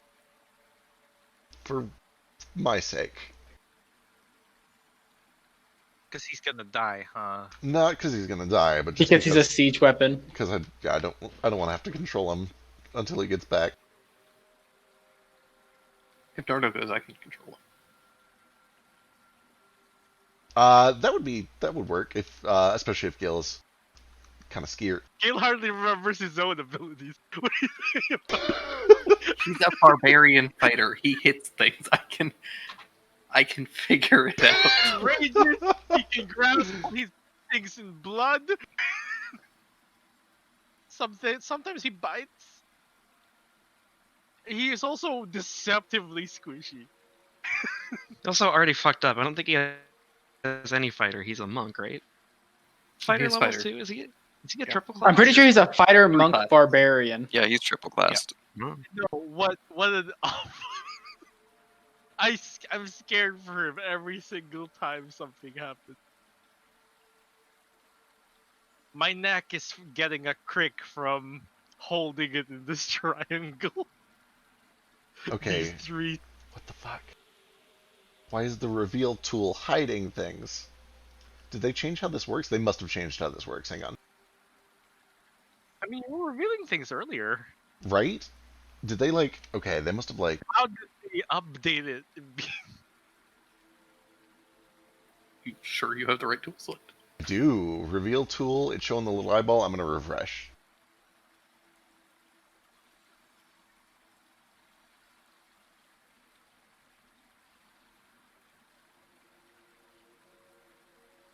No, they still have like a separate hide tool. What in the hell, Roll20? I guess I could just use the polygon reveal tool, which is what I normally use anyway. Do you have like a shift key stuck down or something? That's what I thought too. Like I thought I might have a modifier pressed or something, but it's not that. We'll see if a reload fixes it, and if it doesn't, I'll use the polygon tool. And if that doesn't work, I'm going to yell at Roll20. There we go. A refresh fixed it. As you guys emerge one by one, you're greeted by the sight of 3 priests, all of which are kind of absorbed in this chanting chorus. They don't even seem to respond to you. And neither does the very large, vaguely humanoid form, once again composed of just several different eels, snakes, leeches, and things like that, that all come together to form this bipedal shape that is grasping at a crooked knife. And with one arm, it has got a small commoner, kind of an older man, probably in his late 60s, early 70s, frail and already bleeding from a wound in his chest. It kind of got him just like wrapped in a big one-armed bear hug with the dagger to his throat. And he draws the blade, or finishes the draw. The commoner kind of squirming, still alive, fighting to stay. alive as best as he can. And the shape looks up without any actual eyes or mouth, just kind of from this formless face, writhing skin. It speaks in a voice that you hear vaguely telepathically, kind of emanating throughout the entire cave. You are not to disturb my meal. Come, let us feast. And that'll be initiative. Yes. You can be medium again. Can I get an order sheet if it doesn't have secrets? You can. I don't think it has any secrets. Can I be large? Do you have a way to be large? If You you took- shoot him. I'm If you took inflating it- myself with my own ego. You can be large, but Ace sees with his true sight that you're still the same size. I don't Oh, say that- anything because I'm not a snitch. Thank you, Ace. Christ. Wow, Yeah, Vastu, you're so large, bigger than anything I've ever seen before. In reality, I'm just like my crest feathers are kind of poofed out, and I'm kind of holding my chest out a little more than usual. Might work.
Alright, as you emerge and as he kind of tosses the commoner aside, still alive but bleeding out on the floor, Flick, you're the first to react. What would you like to do? Okay. I'm gonna mark my compass because I forgot to do that. Then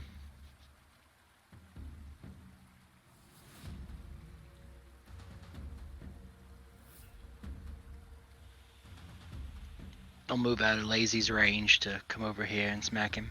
Alright, he does not take any opportunity attacks. That's good to know. Okay. Oh, I don't have any sneak. Unless the commoner counts. Boy. Give me an intimidation check. If this commoner thinks you are a scary enough and you're here to save them, then he might, like, try to do something. Aren't you a swashbuckler? Yes. Thank you. Yeah, there you go. This is why I'm playing Swashbuckler next campaign. It's the only rogue that can actually one-on-one, which is what a rogue is supposed to be able to do. Real quick, we changed Flick's name to Flick parentheses Swashbuckler. Yeah. That's what the middle name is. Flick S of the Emerald Sunset. That's actually pretty cool. Swashbuckler of the Emerald Sunset. It actually is kind of cool. Fuck It is. me. 18. Does that hit? Why did I not put his AC 19. on the bubble? 19. You go for a stab straight to the center of this thing's chest. And as you do, all of these writhing eels and leeches and snakes and worms part around your fist, basically causing the blade to go straight through, missing. And then they threaten to engulf and wrap around your hand, but you pull it back just in time. Well, that's gross. Then I walk back. Alright. As you step back, He is going to take an attack of opportunity. No, he won't because I attacked him. Damn it! Right, I forgot. Swashbuckler. All right. Anything else? Nope. All I'm right. good. Vasu. Basu dashes like a screaming bat out of hell. Big watery guy. Walks.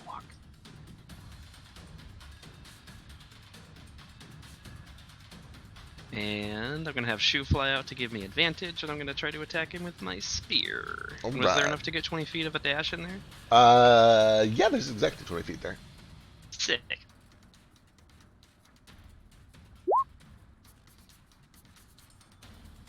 Um, 30 is enough to catch him unaware. You sink in for 15 points of piercing and fire, plus another 7 on top of that, as he immediately is conflagrated.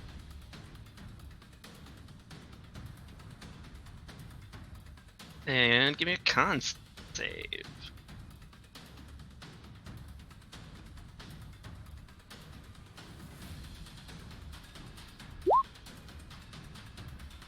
No. There we go. Now we might remember. I'm gonna attack again. All right, fire away. This time he is Probably able to makes- read your moves and duck out of the way. Shame. Since I did use a key point, I'm going to make my bonus attack with my weapon. 23 does land for another 16 points. Okay, with a very quick like read of the elements, I imagine he's resistant to cold damage, but it wouldn't like heal him or anything, would it? You could give me an Arcana check or an Insight check, either one.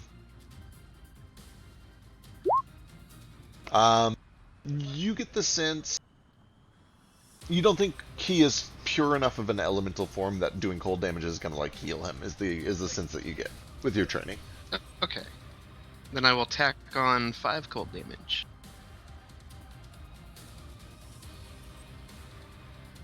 You do see that he is definitely resistant to it, but he takes some of it. Yeah, I kind of figured. But I get it for free, so Yeah, it's worth just something. might as well use it as it's not helping him, and then I'll just fly over here. Yep. Let's see. Do you have a way to disengage, or is he get an opportunity attack?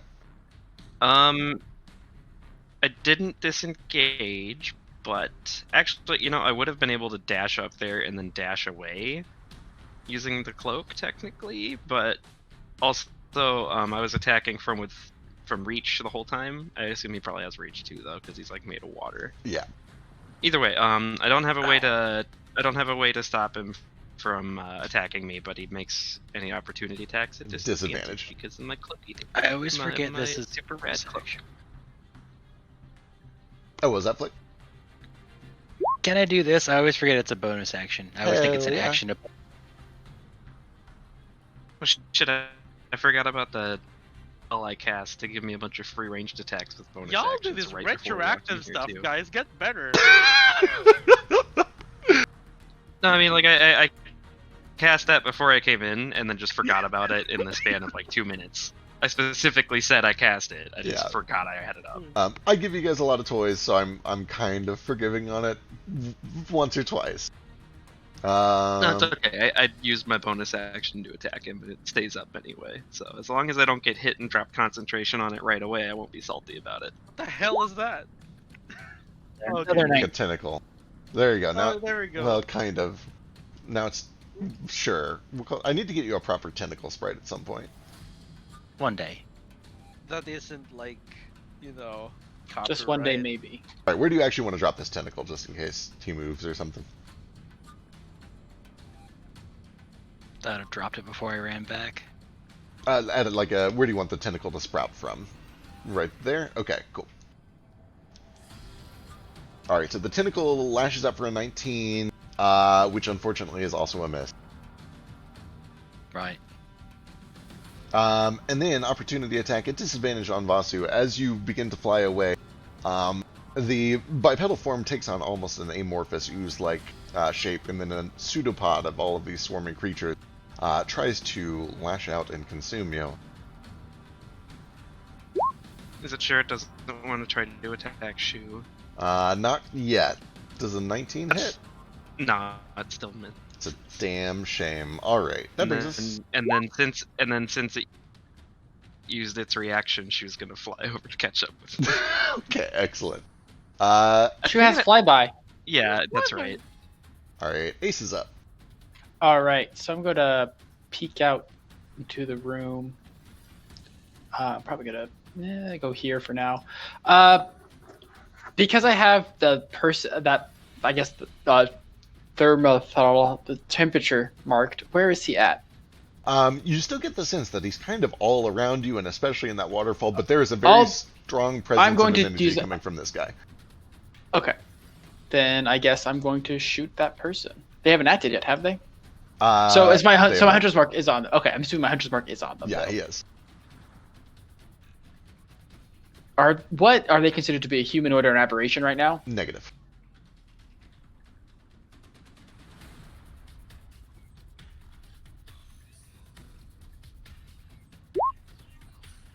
Pew.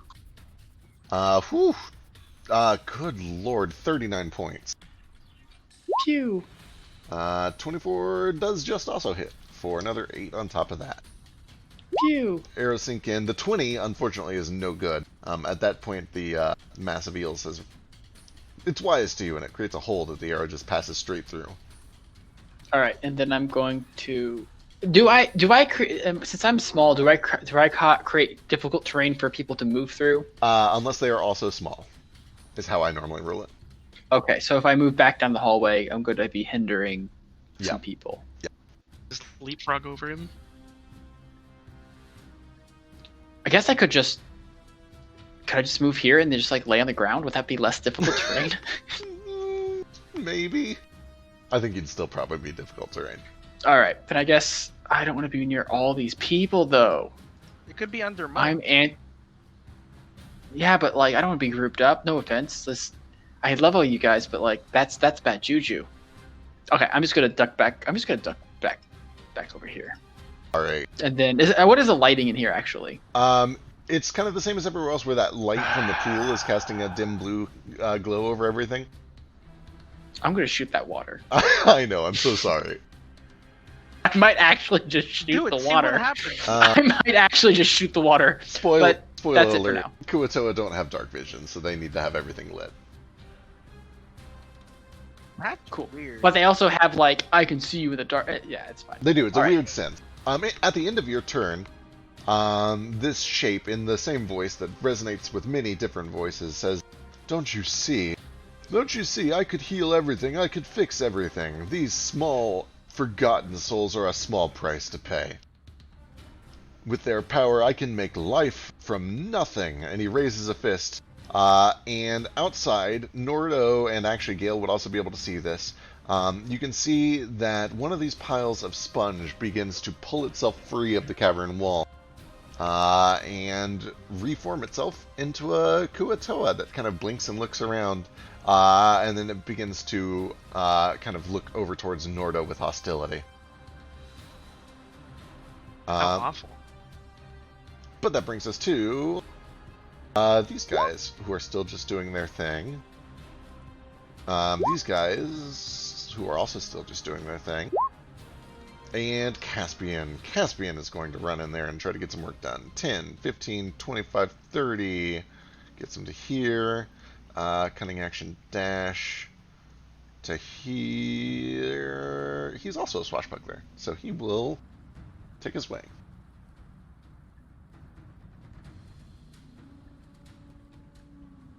Wonder what he's gonna roll today. Moment of truth. Nope. No good. There. Oh, this guy's hard to hit. Just hold still, damn you. And he'll pull back a bit. Brings us to Nomad. I don't think he's the problem, Cass.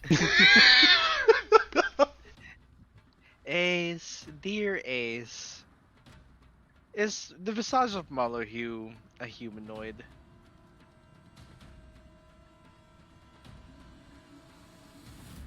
Is Ace here? It's not. He's not. Excellent. He's just gonna go over yonder. He's gonna target dark-eyed, lazy, and selfish, and he's going to 4th level hold persondom. He's gonna use a bonus action to make the DC 20. Oh, I really wish you wouldn't. Don't like them. Well, do your saves. That is a bunch of fails. You watch them all lock up in choral chanting these prayers that they're singing. All become slurred as they are struggling to be able to move any part of their face or body.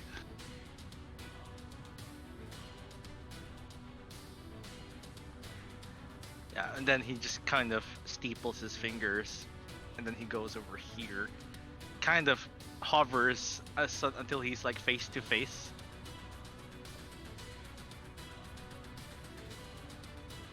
How do I not take the same space? Darn it. Hold on.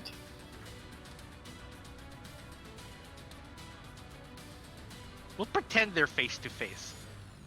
It's close enough. Yeah.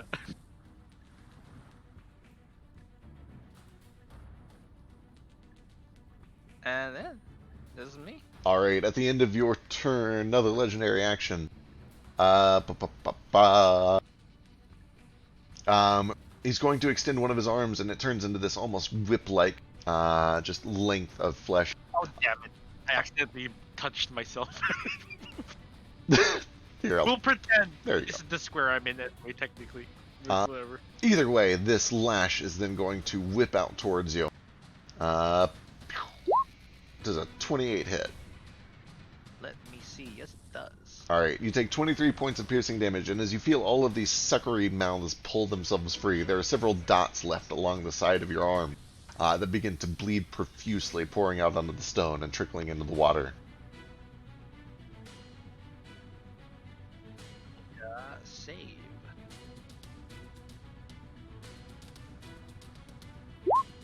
He's fine. You're This good. girl's done. Alright, that brings us over to Elise. She is going to make her way in, see what's going on, and she's gonna start casting some spells. Bleeding Louise. So's the commoner. Sure is.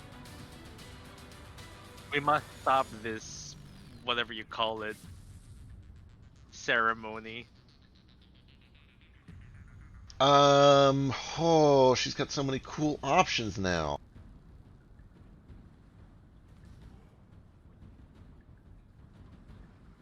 Okay, she sees what's going on. She's got an idea.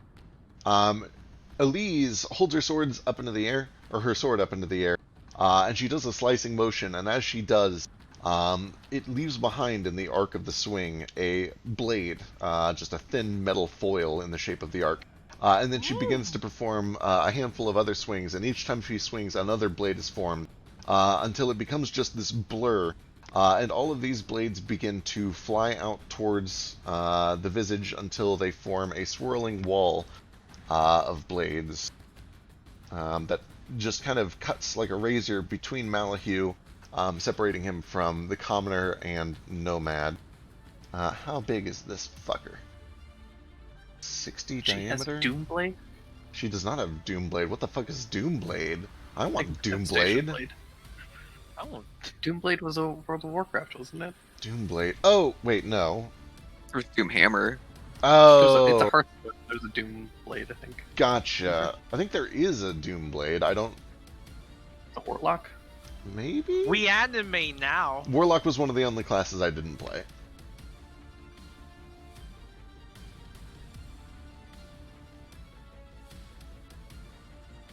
Okay, it's an up to, so she gets to choose. In that case, what size works best?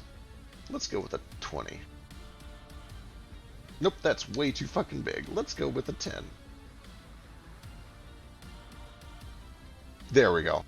A wall of blades, a barrier of blades, one might say, forms itself, trapping Malahue in with Flick's tentacle, and separating her from the commoner, and from Nomad, and from the remaining Kuatoa. She doesn't have a good bonus action, but she's going to run over towards this commoner, and she kind of leans down like she's going to try to get the commoner free. At the end of her turn, The commoner however... tied down. No, he he kind of cast the commoner aside as soon as combat began. Got. When's the commoner's turn? We'll do it on the lair action, I suppose. Okay. At the end of the turn, Frumpy. he's going to do another legendary Leech Lash, this time towards Moat. You see that some of the arm does indeed kind of get cut a little bit by this barrier of blades. It imposes, I think it's 3/4 cover. So you have +5 to your AC, which means that's effectively an 18, which I think misses. Miss, yes. All right.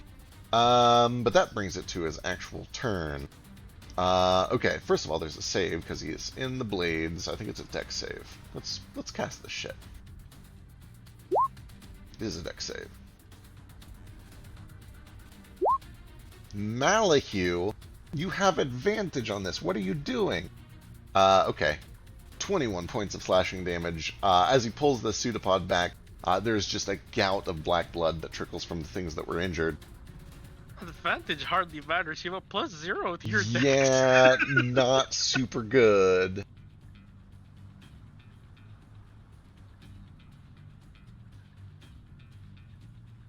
Okay. The first thing that's going to happen is he has to get out of this barrier. He has to get out of this barrier. This is a bad spot to be in. Yeah, he's going to walk straight through, so he will probably take a whole bunch more damage. There we go. Saves for the second one. Let me reroll the damage. Oh, no! That's a lot more than the first one was. Thankfully, only half of that for 20 points. As this swarm kind of turns into this slithering, oozy mass, and it begins to slither through the blades, leaving lots of dead eels behind. And also triggering an opportunity attack from Nomad if you'd like. Don't got nothing.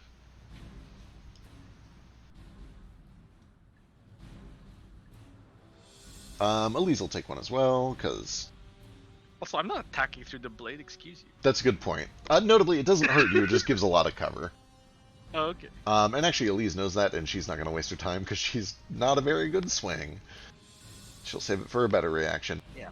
Keep the blade up, though. I wonder if I can get her back in there. Oh, also, Vasu, roll me a d10 for the fire damage. Oh, yeah. Once the visage is free, it's going to do one of these on Caspian. 23 does hit for 29. Caspian, no. Do you have a reaction? Yeah, he'll uncanny that. Why not? Yeah. Rogues. It's been so long since I played a rogue. I'm so excited. Right. I can't wait. Then gonna follow up with I'm gonna try a fighter bout. Fighters look interesting. I could see fighters, like, I could make a fighter fun. But then I'm playing a fighter for the first time. It's gonna be weird. I'm excited to see you play something that isn't like super magical. Leash Lash to Ace. Does a 34 hit Ace? I think it does. I think it does too. I'm gonna go and put a bleed stack on him and wait until he gets back to apply damage. Why is he gone again? I don't know. Ace. I don't know where Ace went this time. Or maybe he's here. We just can't hear him. Does he uncanny it? Caspian Uncanny Ace. Yeah. I mean Ace. That's up to I'm here. Sorry, I was in the kitchen. There Give me he a is. second. Sure thing. I can't see him. What am I doing? You got hit by Your a attack. Leech Lash. 34 to hit. I think hits. 34. Is it an attack? It is an attack Because roll. is it? Oh, it's at disadvantage. Oh, you're because right. of my cloak. Then it's a 23? Still hits it. I mean, that still hits. Okay, excellent. Can- So how can they? Uncanny Can dodge? can they see me? they seem to, yeah. That's just rude. So you take, Uncanny dodge. so that'll I bring mean, the I damage can down do to it, but- 9. I mean, I think I can do uncanny dodge. Is that like a that's Yeah. before evasion, isn't it? Yep. I always forget that's a thing. Yeah, then I'll uncanny it. Alright, so you take 9 points of piercing damage, and again, as this mass pulls away, you are left with several just almost perfect circles where the skin has been removed and you begin to bleed profusely. But I keep my concentration on my spell. Sure do. I'm going to eat all those suckers. How much more move? Oh, sick. Hell yes. She's going to trigger a bunch more opportunity attacks and just keep on going. And you do notice that as she continues to make her way out towards the hall, or him, I keep calling it her because she looks like a Medusa, even though that's not what it actually is. It. As it continues out towards the hall, you do see that it lifts entirely off of the ground, and it just begins to kind of flow through the air almost like water. Just this ooze-like swarm. That will trigger from Caspian, and he will definitely take it, although this time he does not get... Oh, no, he used his reaction. Just kidding. Does she look like what she appears to be? Or no. he appears to be? So no, the primary form that this thing takes is a vaguely humanoid ball But mass. what is my... It sees what it sees. There's no illusions going on here. Okay. Yep. Or it's not transformed. Gotcha. Right. It just is a mass of eels that likes to take on the shape of a bipedal humanoid, but sometimes turns into like an ooze to move around. Hello. Don't be near me, please. Moat and Flick can both take opportunity attacks as it passes by if you want. Yep. 25 lands for 10. 24 also land. 25 actually for 26 points of damage. Some of that is cold, right? How much of that is cold? 2d6 is 7 of that's cold. Okay, so a little bit less just because of cold resistance. Oops, sorry, that should be add 3, not minus 3. Once it makes it here, it turns around and you watch as it forms this kind of arm that begins to gleam and glow at the tip. And as it does, all of the moisture from the walls within this room begins to condense. It's rapidly pulled free, and it begins to form this bead of gleaming energy, this ball of water that begins to boil and bubble and steam. And then it just kind of falls to the ground where it continues to hiss and wail like a tea kettle, this piercing scream as it grows and grows. Right there, that bright blue spot right on the ground there.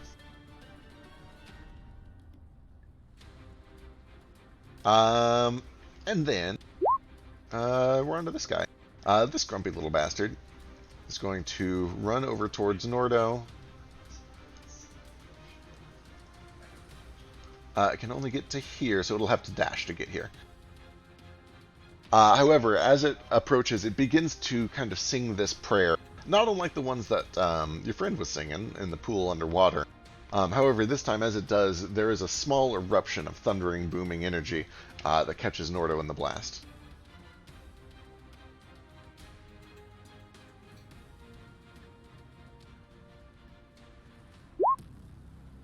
I need a Constitution saving throw from Nordo, who is secretly Drake. He's good, so he takes 5 points of thunder damage. And then that brings us to Gale's turn.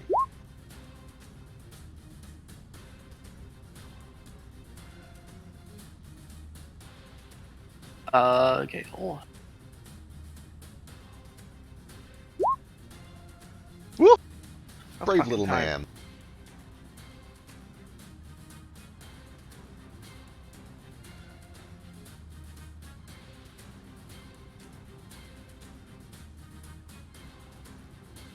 Toad's gonna dash, and then Gale's gonna shoot Grumpy.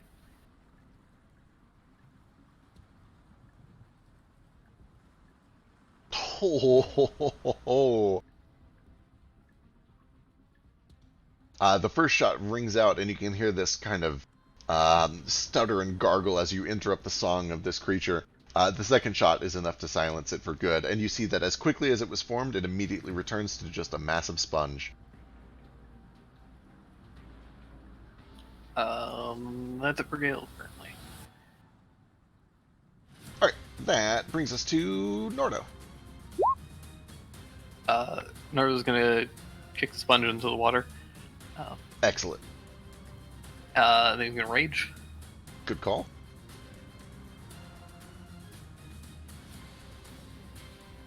You can't see in this stone currently, right? Right. Yeah, anywhere that is inside of the wall, you're blind. Alright, I'm coming. Thumb to Ace. Yeah, he gets out and is immediately greeted by Ace and also this creature that seems to be trying to go out the way that he's coming in. Oh, is he through? I thought this whole tunnel was blind. So it's basically until you get to the white part, and then there's a little hallway before you get into the room. So Ace is currently able to see. Nordo is not in his Okay. current position. Okay, can he like? So if I can't move any further because Ace is there. Yeah, you can squeeze with him. Okay. He's raging. That's fine. Let's first and foremost go for a shove to knock this fucker backwards. Excellent.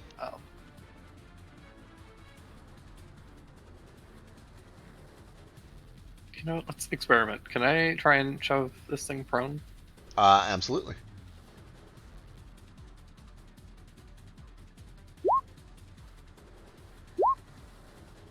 Oh, he's so close. Yeah, he kind of just rams full speed and does his best to kind of shove this thing back. And as he does, it's it's like trying to shove a bag full of like a ball pit ball bag. Like his arms just kind of go in straight through, and it's I don't know, it's like punching a bean bag. Oh, that's not gonna work.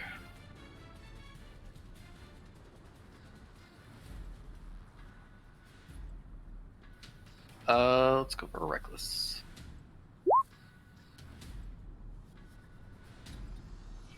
Uh, 29 That. hits for 11 points of slashing damage. Bleed. And it does begin to bleed. That count as its own sacrifice. Good question. It also needs a strength saving throw.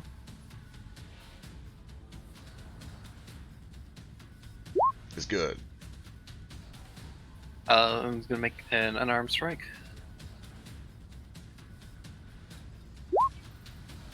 22 just lands. He reaches in and grabs a handful of these eels and just kind of clinches down. 10 points of bludgeoning. Alright, let's burn a key point and get a con save. I don't like it. Ooh, it's good. Yeah, okay.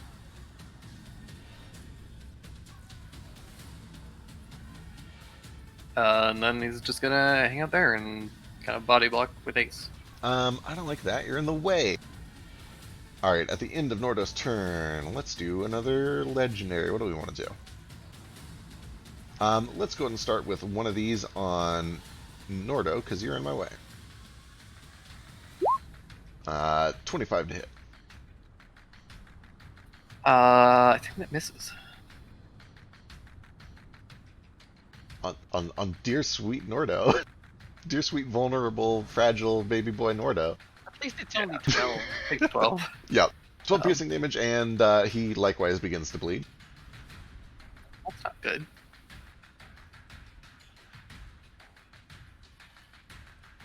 There's just blood everywhere here.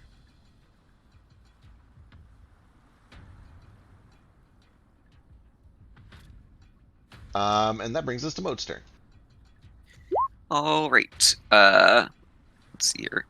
I will take a step up, and then I know this is going to be shocking, but I'm going to try to hit it. Good luck. Fingers crossed. Oh no. 17, unfortunately, is no good. Yeah. Okay, second attack. Oh, much better. There we go. 30 slams in for 16 points. And I'll go ahead and smite.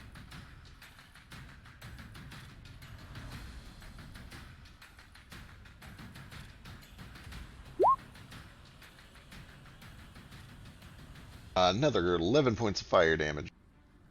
Not a fiend or undead, right? Several of these things begin... No, unfortunately not. Begin to hiss and squeal. You can see that there's a trail from all of your collective attacks of some of these creatures that have been left behind, as the mass is slowly reduced. And then... No, actually, I think that's it. I'm gonna save some stuff if shit gets bad. Alright. That brings us down to the lair. The commoner. First of all, I guess. Oh, right, the commoner. The commoner's going to. He's like panicking, getting away from this wall of blades that has suddenly appeared. Elise kind of catches him and starts to guide him towards safety. He is going to take a dodge action, and he is going to get to. Oh boy, where feels safe? I think over here feels safest. I think he wants to be over here. Yeah. By Vasu. All right.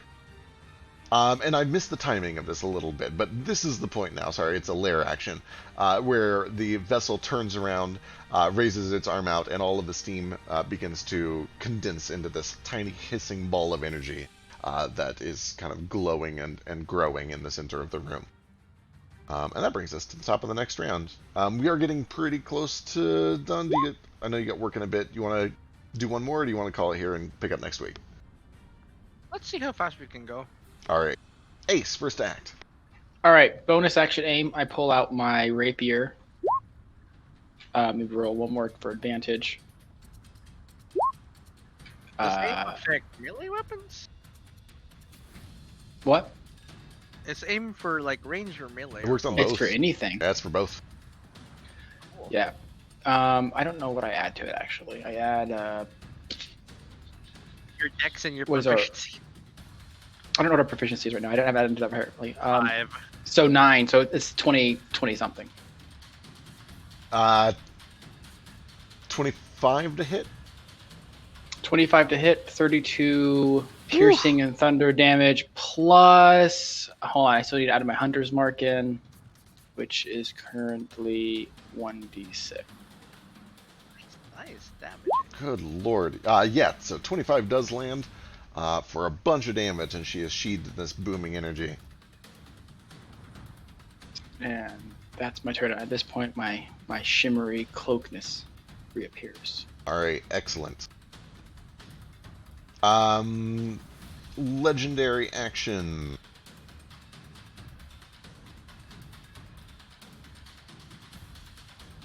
All of the creatures making up this form begin to rattle and twist and shake. And again, there's this sensation almost like a million rattlesnakes. And you begin to feel the lair tremble all around you. And I need a Constitution saving throw from everyone who is currently bleeding. You're looking for a 20. Or I had to refresh. No.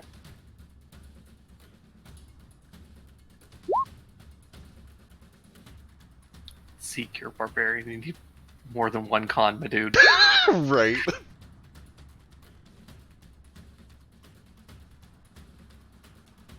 Like he said, he was gonna rely on the rage. Dude, I'm gonna have to use one of my infusions to give him a periaptive health. 'Cause Right. This is not acceptable. Sorry, things are loading. Totally fine. On a failed save, so you see that Caspian and Nordo, their wounds seem to grow wider, and they begin to bleed even more profusely, as the number of stacks of bleed on them are doubled.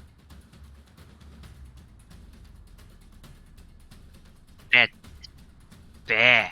I need a con save from Ace, and then it sounds like Nomad is still loading in. I'm here.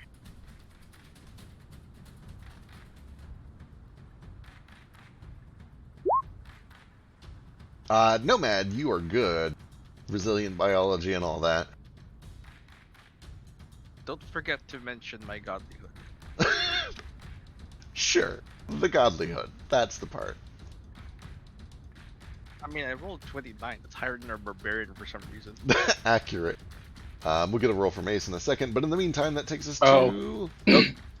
It's very unlikely I'm going to make. I have like a 1 in 20 chance of making this. Good luck. Yeah, then nailed no. it. So you your stacks are doubled up to 2, and that brings us to Nordo. Nordo takes 2 damage at the start of his turn from the bleed. Even with my rage? Does that have necrotic? It has all damage. Then yeah. So except he psychic. only takes 1 point of bleed damage in. Hell yeah. Just grits his teeth and his wounds start to close up. Flexes his wounds closed. Ain't All got right, time yep. to bleed. I gotta get this machete here, so I'm gonna just push her again. All right. Oh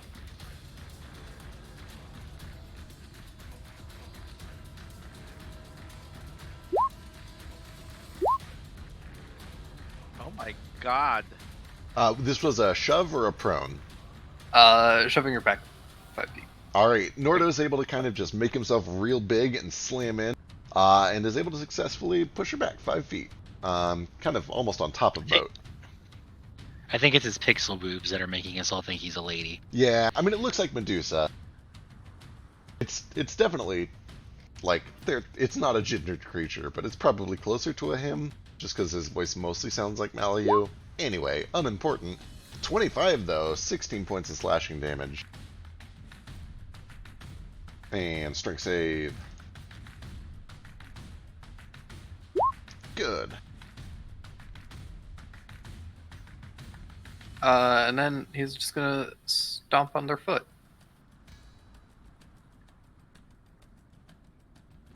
Uh, 26 is good for another 10. And let's get another con save from them. I don't want 18? I'm pretty sure that makes it. Thank God.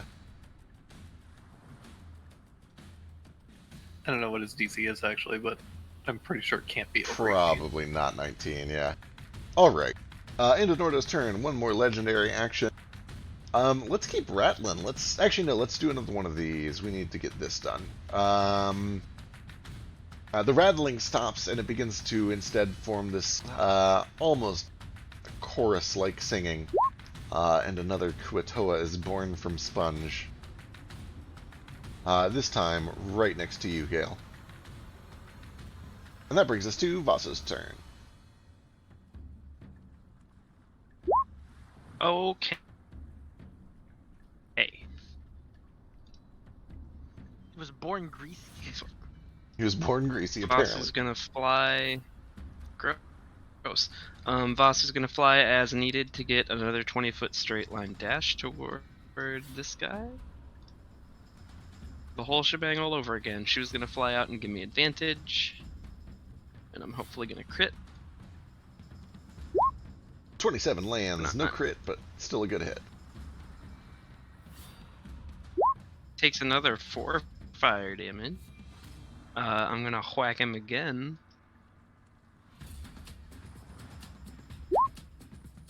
That probably misses. 14 no good. Can I tack on the 5 cold damage to the one that hit then? Sure can. Cool. Then I'm going to use my bonus action. First, I am going to fly. Actually, I'll do my bonus action attacks from here first, just in case I do get hit and I lose concentration.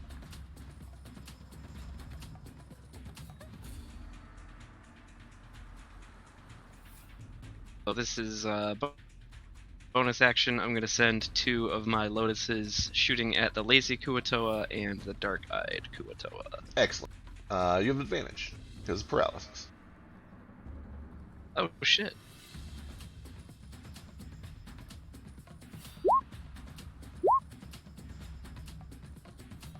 They both auto-fail those for 2 and 5 respectively.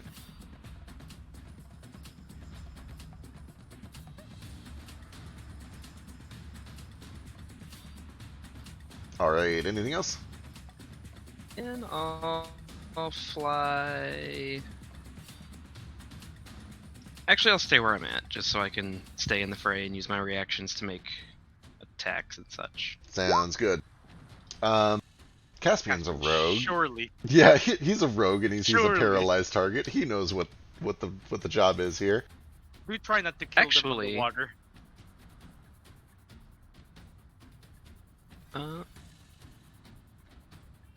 Nah, never mind. Sorry, I was just rereading through MILFs.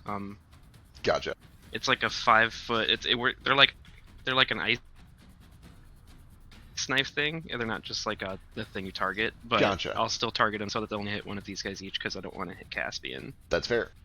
Alright, Caspian sees paralyzed targets. He's just going to go for the execute. He takes this giant fish hook up to the neck of the dark-eyed Kuatoa and just pulls back. Does hit, thankfully, for 67 points of damage, which is plenty more than enough. And then, seeing that there's explosions afoot, he's going to come over this way so that he's not in the middle of everything. I stepped away for a second. Did what's her face move? She was What shoved. the heck? Oh, okay. So the booming blade doesn't affect. Yeah, not yet. It wasn't willing movement. Okay. Forgive me. That goes to Flick. I'm a rogue. I see a paralyzed target. I know what to do. Accurate. You'll need to move up once. You can't say I no to don't- that.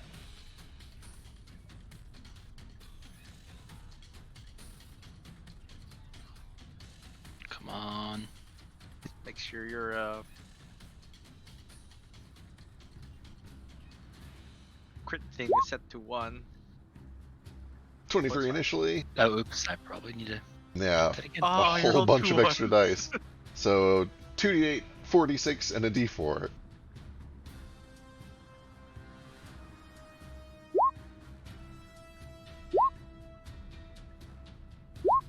Ooh, D8. 44, 47, 55, 58 points of damage is plenty more than enough to execute this guy as well. And the We two only of them have 30. slump. Neat. That's a present for both our rogues. Oh, and then bonus action, move my friend here and smack the other paralyzed target. Oh no!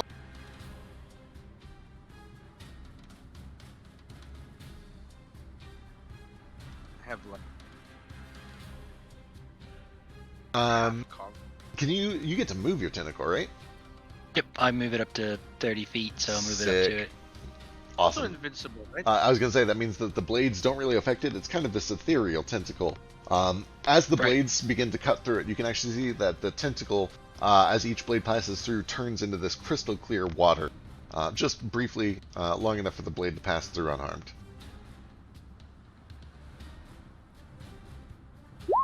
And then it emerges with a 25 and a 23, both of which get turned into crits. It only attacks once, I just roll it twice for the damage. Oh, gotcha. Just kidding. Then go ahead and give me another 3d8. Or sorry, 48.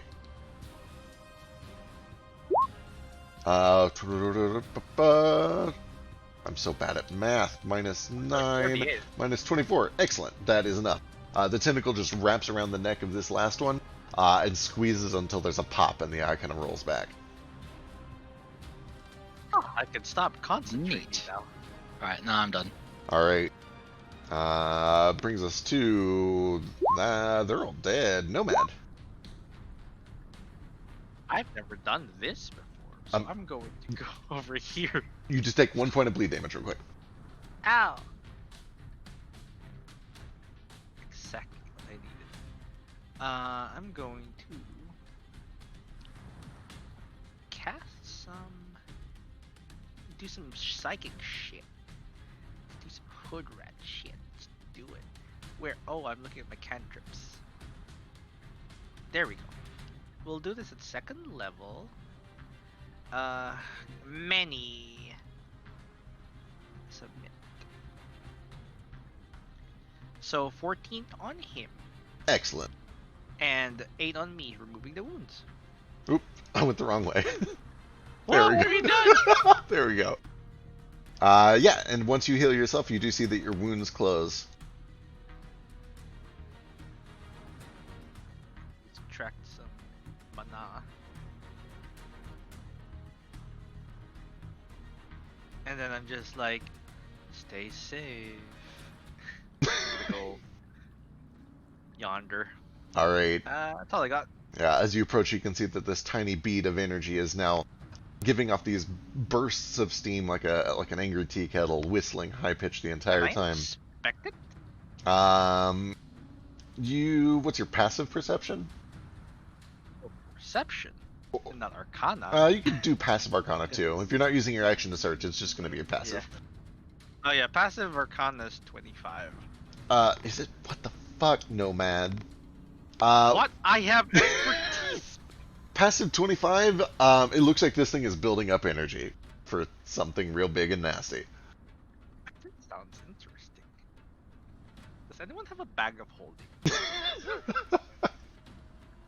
All right, that brings it to these guys who are still just doing their thing. There we go. It's time. I made it to another turn. I live another day. The very first thing that happens now is this steaming, angry bead suddenly erupts in a flash of steam, scalding and burning. I need everyone except for Ace and Nordo. Ace and Nordo are safe. To give me a Constitution saving throw. Oh, and Gale is safe. Gale's safe as well. Is this for bleeding? Because I haven't been bleeding either. This is not for bleeding. The steam ball just erupted inside of this room. Oh, right. Did the commoner take it? He sure will. Okay, I'm gonna use my reaction to give him some HP. Some temp HP. Good call, because he just took 36 points of fire damage and he has 4 health. Oh god. Well, How the Tentacle fuck? would block the damage, but there's no Oh. point. No, it might help him because I am going to give him some temp HP. How much temp HP? No, we're gonna roll right now. Okay. Here we go. Let's see if he survives. 22 temp HP. 30 temp HP. Oh! He takes 6 points of fire damage, which is enough to knock him unconscious, but not Not instantly kill kill him. Oh. Okay, and my tentacle's gone now. It jumped in front of him and got Excellent. incinerated. Yep, you see just this beet red burnt flesh on all of his exposed skin. And also on a lot of you guys as well. Let's see, Elise and Caspian.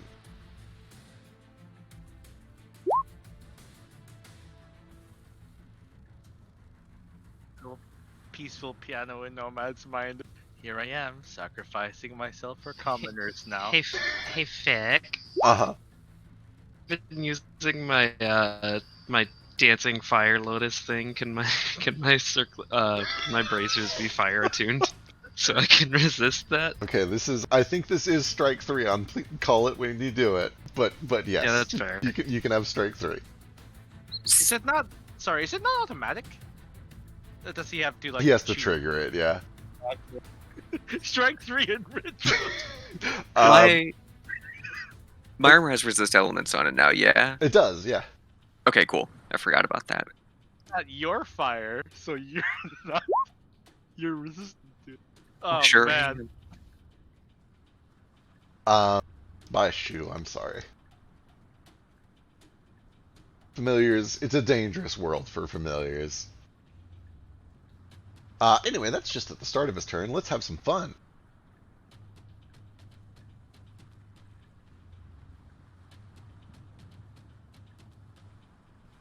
Let's go ahead and first start with one of these on Moat. You're actually no, it's got to be Nordo. I got to get out there.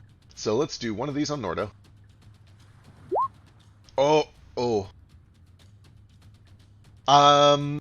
Elise, as she sees Nordo just get engulfed by the swarm of leeches, is going to hold her shield aloft. There's a glow of light, and she will use her reaction to cancel that crit.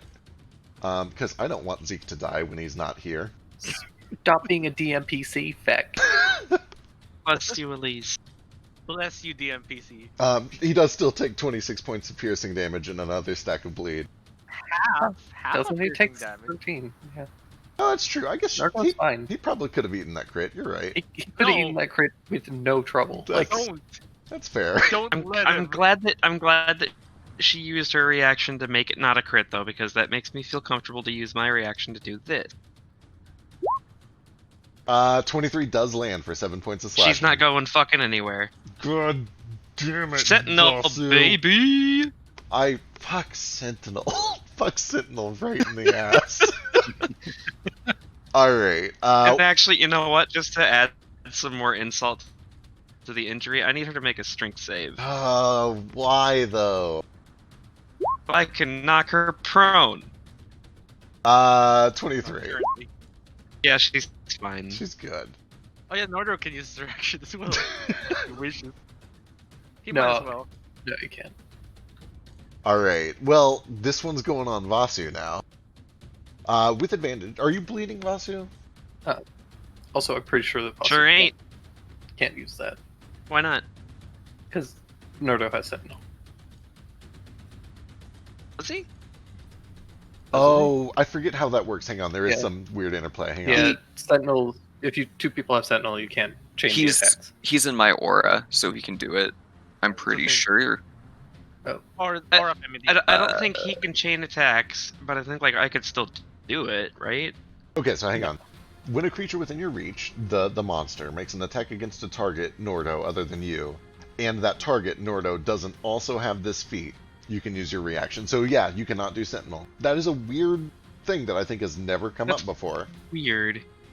Yeah, I could, it's to I could, prevent- I could understand why, like, if the enemy attacking has Sentinel, you couldn't do it. But Right, exactly. That's kind of what I I thought know, it would it's be. just- Is I thought it would be if Well- the monster had Sentinel, you couldn't do it. But there it is. The idea is to prevent this situation where two people with Sentinel are surrounding the creature, and so it literally can't attack anyone without getting attacked back. That makes sense. So, Huh. Yeah. Well, now we know. But Moat has a weird thing, so I think we can both attack anyway. So I it's was gonna say, irrelevant. so now Nordo can do it to try to get the Sentinel attack.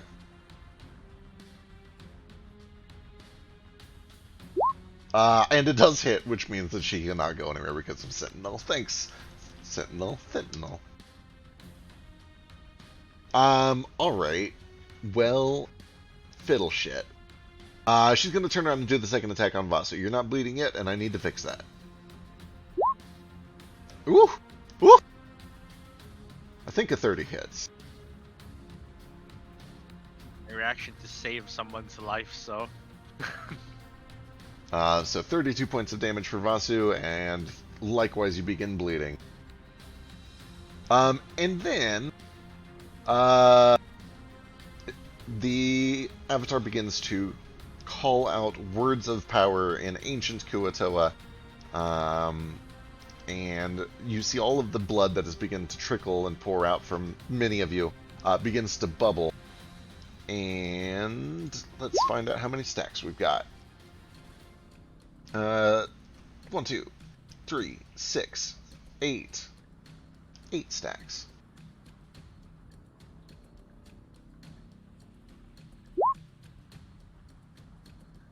Gale, you hear this song coming from deeper within the chamber, and as you look around you, you see that more and more shapes begin to rise from the sponge throughout the cavern.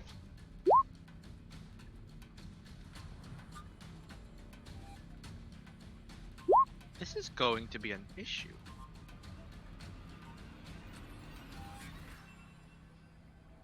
Including one right in the midst of all of you. There are no core. There is. I didn't draw it all over, but it is everywhere. I got lazy on the sponge and I did it. See, spoiler alert, I drew these sponges an hour after the session started. You just didn't put the word mattered. That brings us to Elise. I think she wants to get these bleeds off of everyone now. that sounds great. She is going to cast a Mass Cure Wounds. Don't forget the commenter. Yes, that too. That is going to be 18 points of healing, which will get the commoner. She is not bleeding, so let's go ahead and do Vasu, Caspian, Flick, Nordo, and Ace. You guys each get 18 points, and your wounds are closed. Once again, I owe you my life. Oh, yeah, I'm not part of that healing, right? I don't need it. I only have 1 health missing, so Oh, are you not bleeding? I thought you were bleeding. no. Oh, just kidding. Then Nomad, go ahead and take that one. There's like a 2 above you. I don't know if it's on you or not, though. That's his rebound points. RP. Oh. She doesn't have a good bonus action, so it's going to be that. That brings us to Moat. Perfect. I'm going to attack this thing. He's gonna get advantage on his next attack. Alright, 23 lands. It takes 18 points of slashing and fire. Yep, and I'll smite that. God, where is it? And then second attack, and you said I was doing it advantage? Nibbler. How gonna start- exciting. Nibbler's just gonna be like, okay, I'm in this. Time to do I've some become a target now. preaching, Nibbler. Oh no. Oh no, 15 is no good. He scuttles out and is immediately licked up. You forget. Oh shit, it's a spider. Oh fuck, it's just Nibbler. Sorry, little guy. Just flick him off real quick. Oh boy. I believe that's gonna be it. Alright. At the end of your turn, let's actually, you know what? I'm going to save all the legendaries because I'll forget how many are left. We'll do them all next session. So let's go to Frumpy. Frumpy and the boys. The chorus. The chorus is up. The chorus is strong. You can hear this chanting now growing louder and louder as all of these reborn Kuatoa begin to sing various songs of eldritch praise. They're going to move first. Homely rushes in behind Ace and is going to bite. Oh my god. With disadvantage. Shit. Shit. Okay, it misses. Yeah, fuck you, Homely. Tattooed will try to bite on Flick. Missing. Greasy will try to bite at Gale. Missing. Lanky will come over and try to bite at Toto. 16? That's hits currently. Spurgle at this point, seeing your resolve, Gale, is going to steal his own nerves, and he's going to run over and he's going to try to hit Lanky. Really?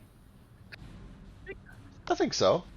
Gale's resolve? He stood in the doorway for like the entire beginning of the fight. 'Cause he Well, so wanted did his body back. Spurgle did too. He was he thought you were afraid, and he was very afraid, so he's been cowering this whole time.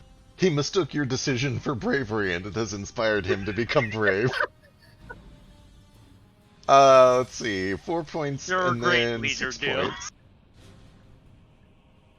But hey, you have back tactics extra. Blind leading the blind here. But then, as the chanting continues, there is another eruption from each one of these reborn Coral Kuatoa. This time, 1, 2, 3, 4.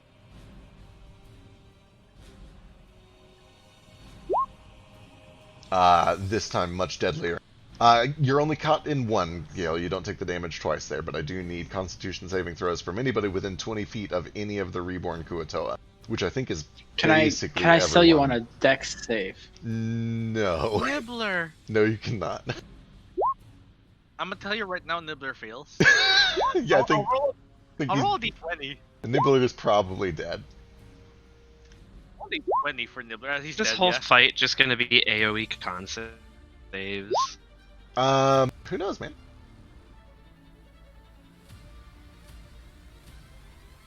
Like, I don't mind AoEs as long as they're deck saves, man. There's This is probably bullshit, though. some deck saves in here somewhere. Don't you worry. That doesn't sound very reassuring. What if I promise you that there's some deck saves in here somewhere? I'm okay with con saves, but they shouldn't be 20 DC. It's only a DC 16 on this one. Oh, I'm fine then. I am going to use my reaction to cast a spell. Good call. What happened? So as they are singing these eldritch choruses and hymns, there's just a pulse of thundering energy, and it seems to be growing louder and louder as more voices join the chorus.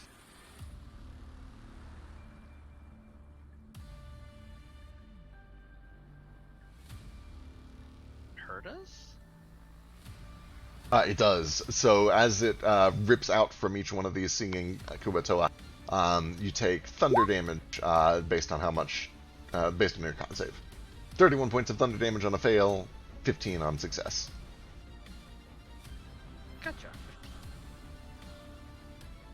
My hunter mark is lost. No. And that brings us down to Gale. Sorry, I gotta check a thing. Fuck.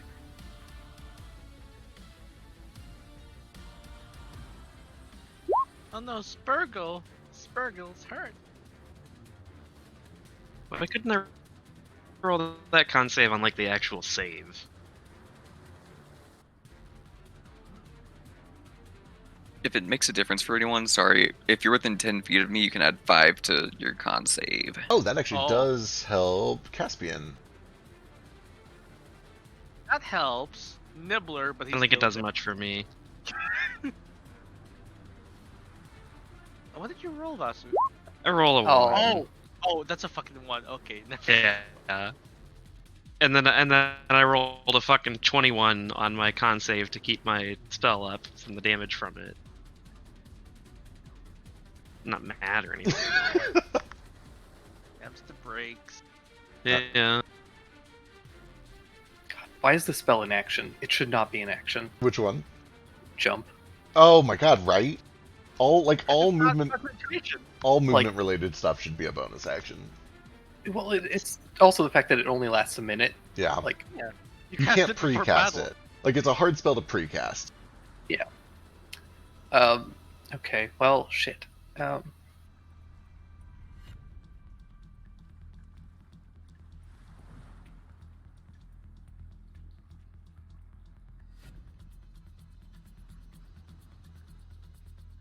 Since all movement spells should be a bonus, could you rule that it does? When I God. eventually do my total overhaul, yeah. God, just do it now. not Dear not God. currently.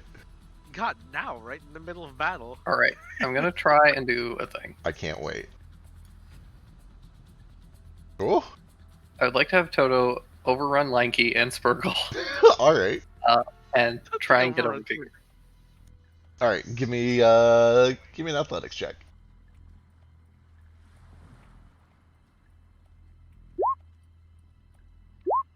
Oh no, Linky's able to stop him. No, he's not. I'm gonna use my inspiration on this. Woo! Oh no! I'm sorry. You did the moat thing. No, nope, I'm not allowing this. It's gonna work. Fuck you. With the flash of genius. I'll flash of genius to bump that to a 16. Woo! All right. But that means it doesn't change, right? Wins. You've sunk a lot of resources into it. I'll let you have it. I have a stone of good luck. Oh yeah, there we Stone go. of Good Luck will do it. Yep, that'll do it. Was it on you or Toto?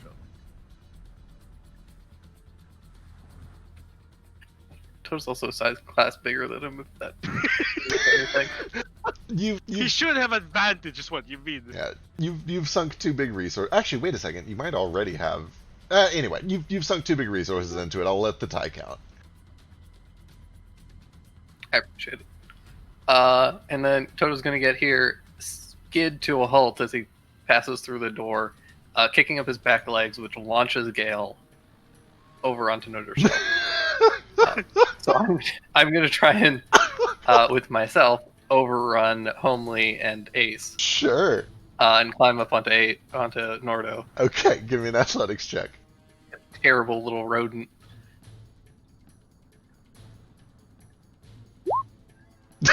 Thank God.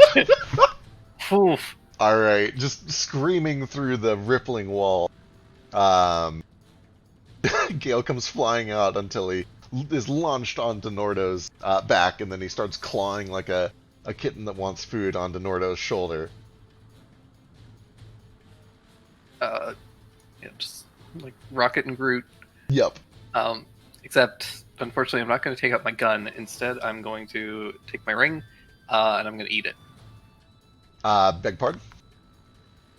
We've seen Uh, this before. Yeah, and I am going to eat another black stone, Oh, right. Okay. which sends a complete radius of silence around me, which makes us immune to thunder damage. God damn it! How big is the radius on this? Hmm? How big is the radius on that? Let me double check. I'm What? pretty sure it's 15-foot radius, but it might be more. Why do I give you toys? Why do I give you anything cool? Oh no! All right, Gale comes through. He munches down on this gem like it's an Oreo. You see this I lied. 20 foot. 20 foot. Oh no, even worse. 20 foot. No concentration. Woo! There's an eruption of light. I say light, it is black. It's these black streaks that kind of pour out from the corners of his eyes and through his nostrils and the sides of his mouth. And everything just goes quiet. The unearthly chorus is silenced, and everything is just kind of still, even as the action continues within the bubble of quiet. Sorry, spellcasters. Spurgle. You should come over here. It's not quiet. Well, he certainly doesn't want to stay out there anymore. Alright, anything else, Gale? No, that was everything I could do. Alright, that'll bring us back to the lair action. A good place to stop. It is a good place to stop, but there is a lair action first that I want to make sure that I get done. Make it happen. It is definitely going to be another frigid wrath, or another boiling wrath.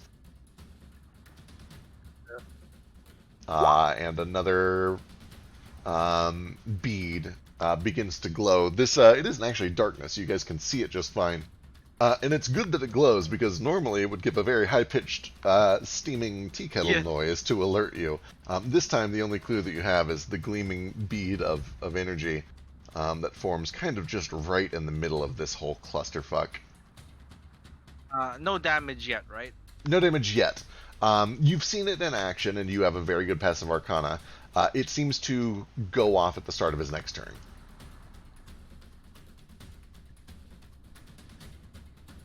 Right, so that's the end of the lair. I guess let's roll initiative and continue next week. Yeah, let's see what we get. Oh, he rolled real good. All right. Quick. I like to expend my my inspiration now to get 30.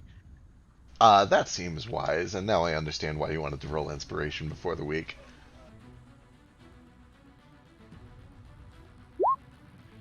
Before I sort this, does anybody else want to use their rebound points or inspiration to change their initiative? Do Yeah. I have any rebound points? Oh, I'm already going first. Never mind. Can you move me up? so I we will. know that for I marked you at third. I'm gonna sort once we get everybody else. Can you just put me up somewhere near the top before his terrible bomb explodes? Can do. Go ahead and put Flick up high too. I won't be here, but we need to do something before that explodes. Cool. That's 1 point, right? 1 rebound point. Yep. All right, there we go. And with that, we will pick up next week, which we will almost certainly be playing because it sounds like nobody has Thanksgiving plans, but I'll make it official over the course of the week. Oh wait, I'll be here. Yeah. Yeah. You shouldn't. Thanks for watching. It's better to get brought up. It was fun. Yeah. Thanks, everybody. It's nice to be here the whole time. It's the best audience. Remember to like and comment.